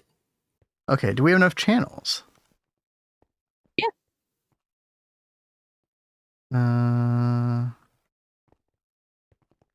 Are you sure about that? Yes. This thing says the hub says it's maxed out. Which I put it on this hub. Oh. Wait, oh, okay. So, sorry, the line was like so close to the other one. Okay, yeah, no, I mean, let's say online, yeah. Oh, did you whitelist it before you connected it up?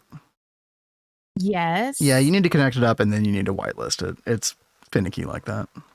Okay. Yeah. Good question, Lytton. Yeah. Yo, what's up, Tosh? Hey there, Tosh. Yeah, no, I totally did that like at one point. So I was like double checking before I did anything that I did not do the same mistake. Mm-hmm. All right, let's put this stuff back in here. Oh, and you've got the storage bus set to 0 priority. Perfect. Yep. So it's always going to take from this over here first, which is the enriched Aquata byproduct, which we want. We always want to make sure that like this is free first.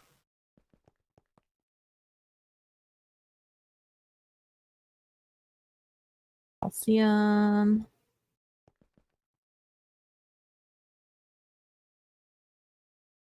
Only fix themselves when the machine is actually turned on. Yeah, it takes a bit. Yeah, it's really annoying. It's very like unresponsive. Yeah.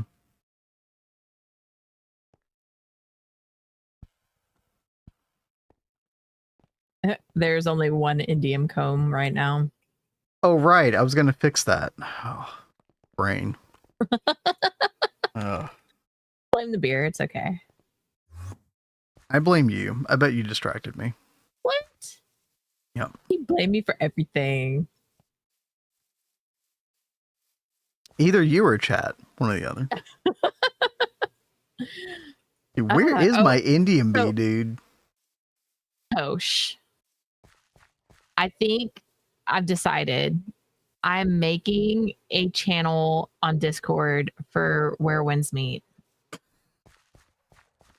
So now we can share all the things on that channel. See, Tosh loves it. That means I have to play this game now. Yes. Gosh, dang it. Yes, you do.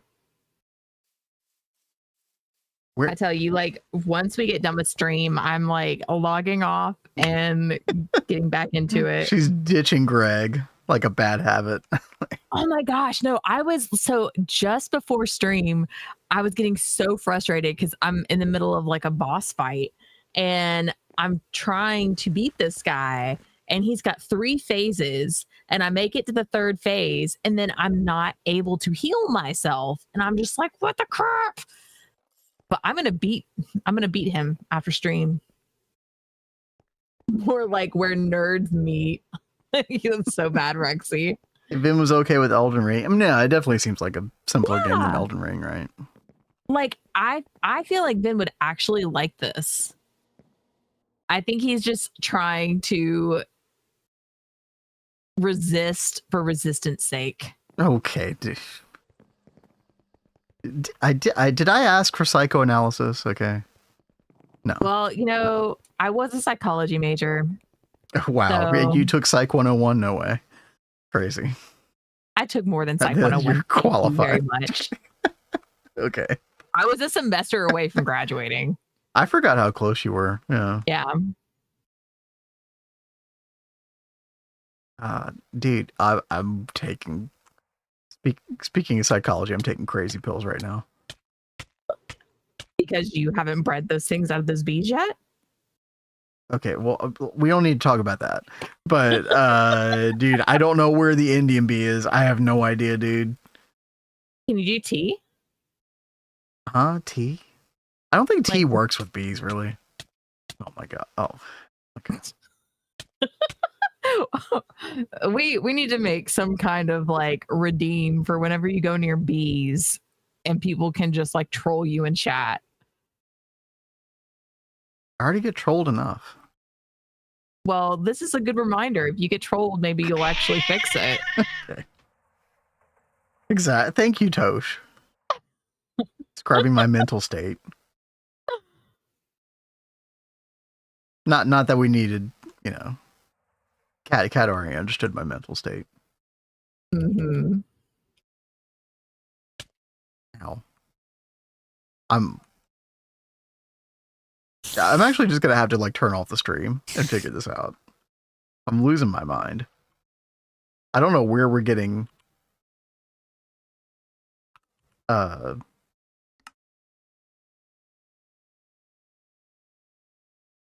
we actually getting indium comb, or did I just get rid of the indium bee?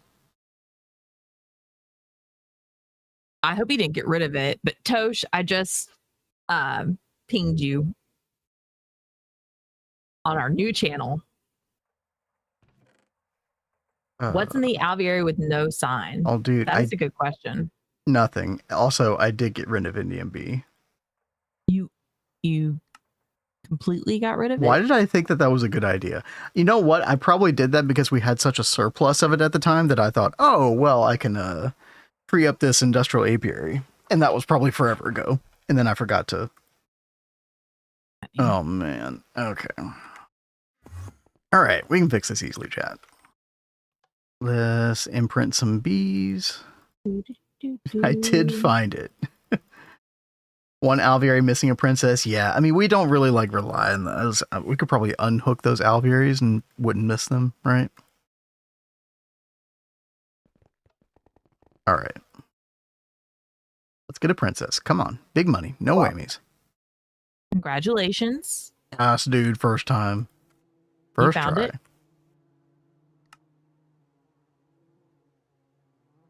Value's so right. You should know better by now. We have a surplus. I can turn this off is never correct. That is very true. That is so true. Right. Indium. And we'll pop that in there. And soft mallet. Start that up. Although we might want to put that in a ZPM. I'm not sure. We'll see how that goes. Although I do need to consider biome. Oh, it doesn't matter. Okay, never mind. Don't need jubilants.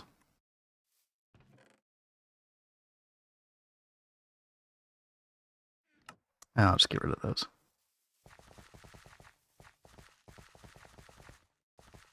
Especially with the tiers they're working toward. Very true. Yep. Things get pretty crazy. Okay. I'm trying to think if there's a way to prioritize the... I would prefer prioritizing using the indium combs with what you're doing before using the aluminium dust, the indium concentrate, but I don't know. Hopefully it'll all just level out in the end. I wonder how much... Maybe not. I wonder how many combs we're getting. I mean, we could just remove indium comb from the plot line. See, I don't think we should do that though. Filter. I think we still need that. But hold on, let's see. So over 90 seconds, we're getting so we're getting like a 2/3 of a comb per second. Okay. I think maybe it'll split up between the two processes evenly, maybe. Oh, this is going much faster now. Wait, why?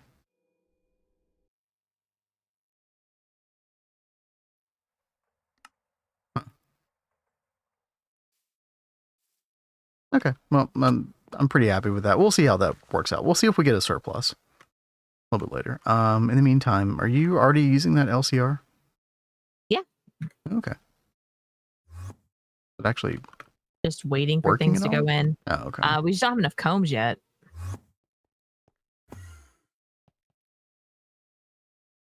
Okay, yeah, we do have everything. It runs every now and then. Okay. That works for me. So it's kind of splitting up between the two. That works. Okay. Kat, where are your signs? Yeah, I haven't put signs on these yet. Where's your maintenance lights? Jeez. My maintenance lights are on it. Thank you. Where? Oh, I see. Okay, in front of my face. Okay, it's been a day. Okay. Okay. Anyway. What a clown car bonanza. Maybe it's time to call it for tonight. We are past time. That's true. We probably should. What a day. The quadri-rich solution. Let's put this real quick. Chad, thank you all for hanging out today. This is a good day. Yeah, it has been a lot of fun. Plan is we should have be back to kind of like a normal schedule next week. Where we are doing GT&H. Maybe we'll break it up with a game, like a different game at some point, but overall, like GT&H on Monday and Tuesday, 1 p.m. Eastern. And then Thursday and Friday, 6 p.m. Eastern. We do have to get off early on Tuesday. That is true. I mean, like an hour earlier. Yeah. That's not a big deal. It's family Christmas stuff. Family Christmas. Yeah. But yeah, thank you all very much. Let's see. If you're on YouTube or Kick, we will see you soon. See you on Monday. You all have a good weekend.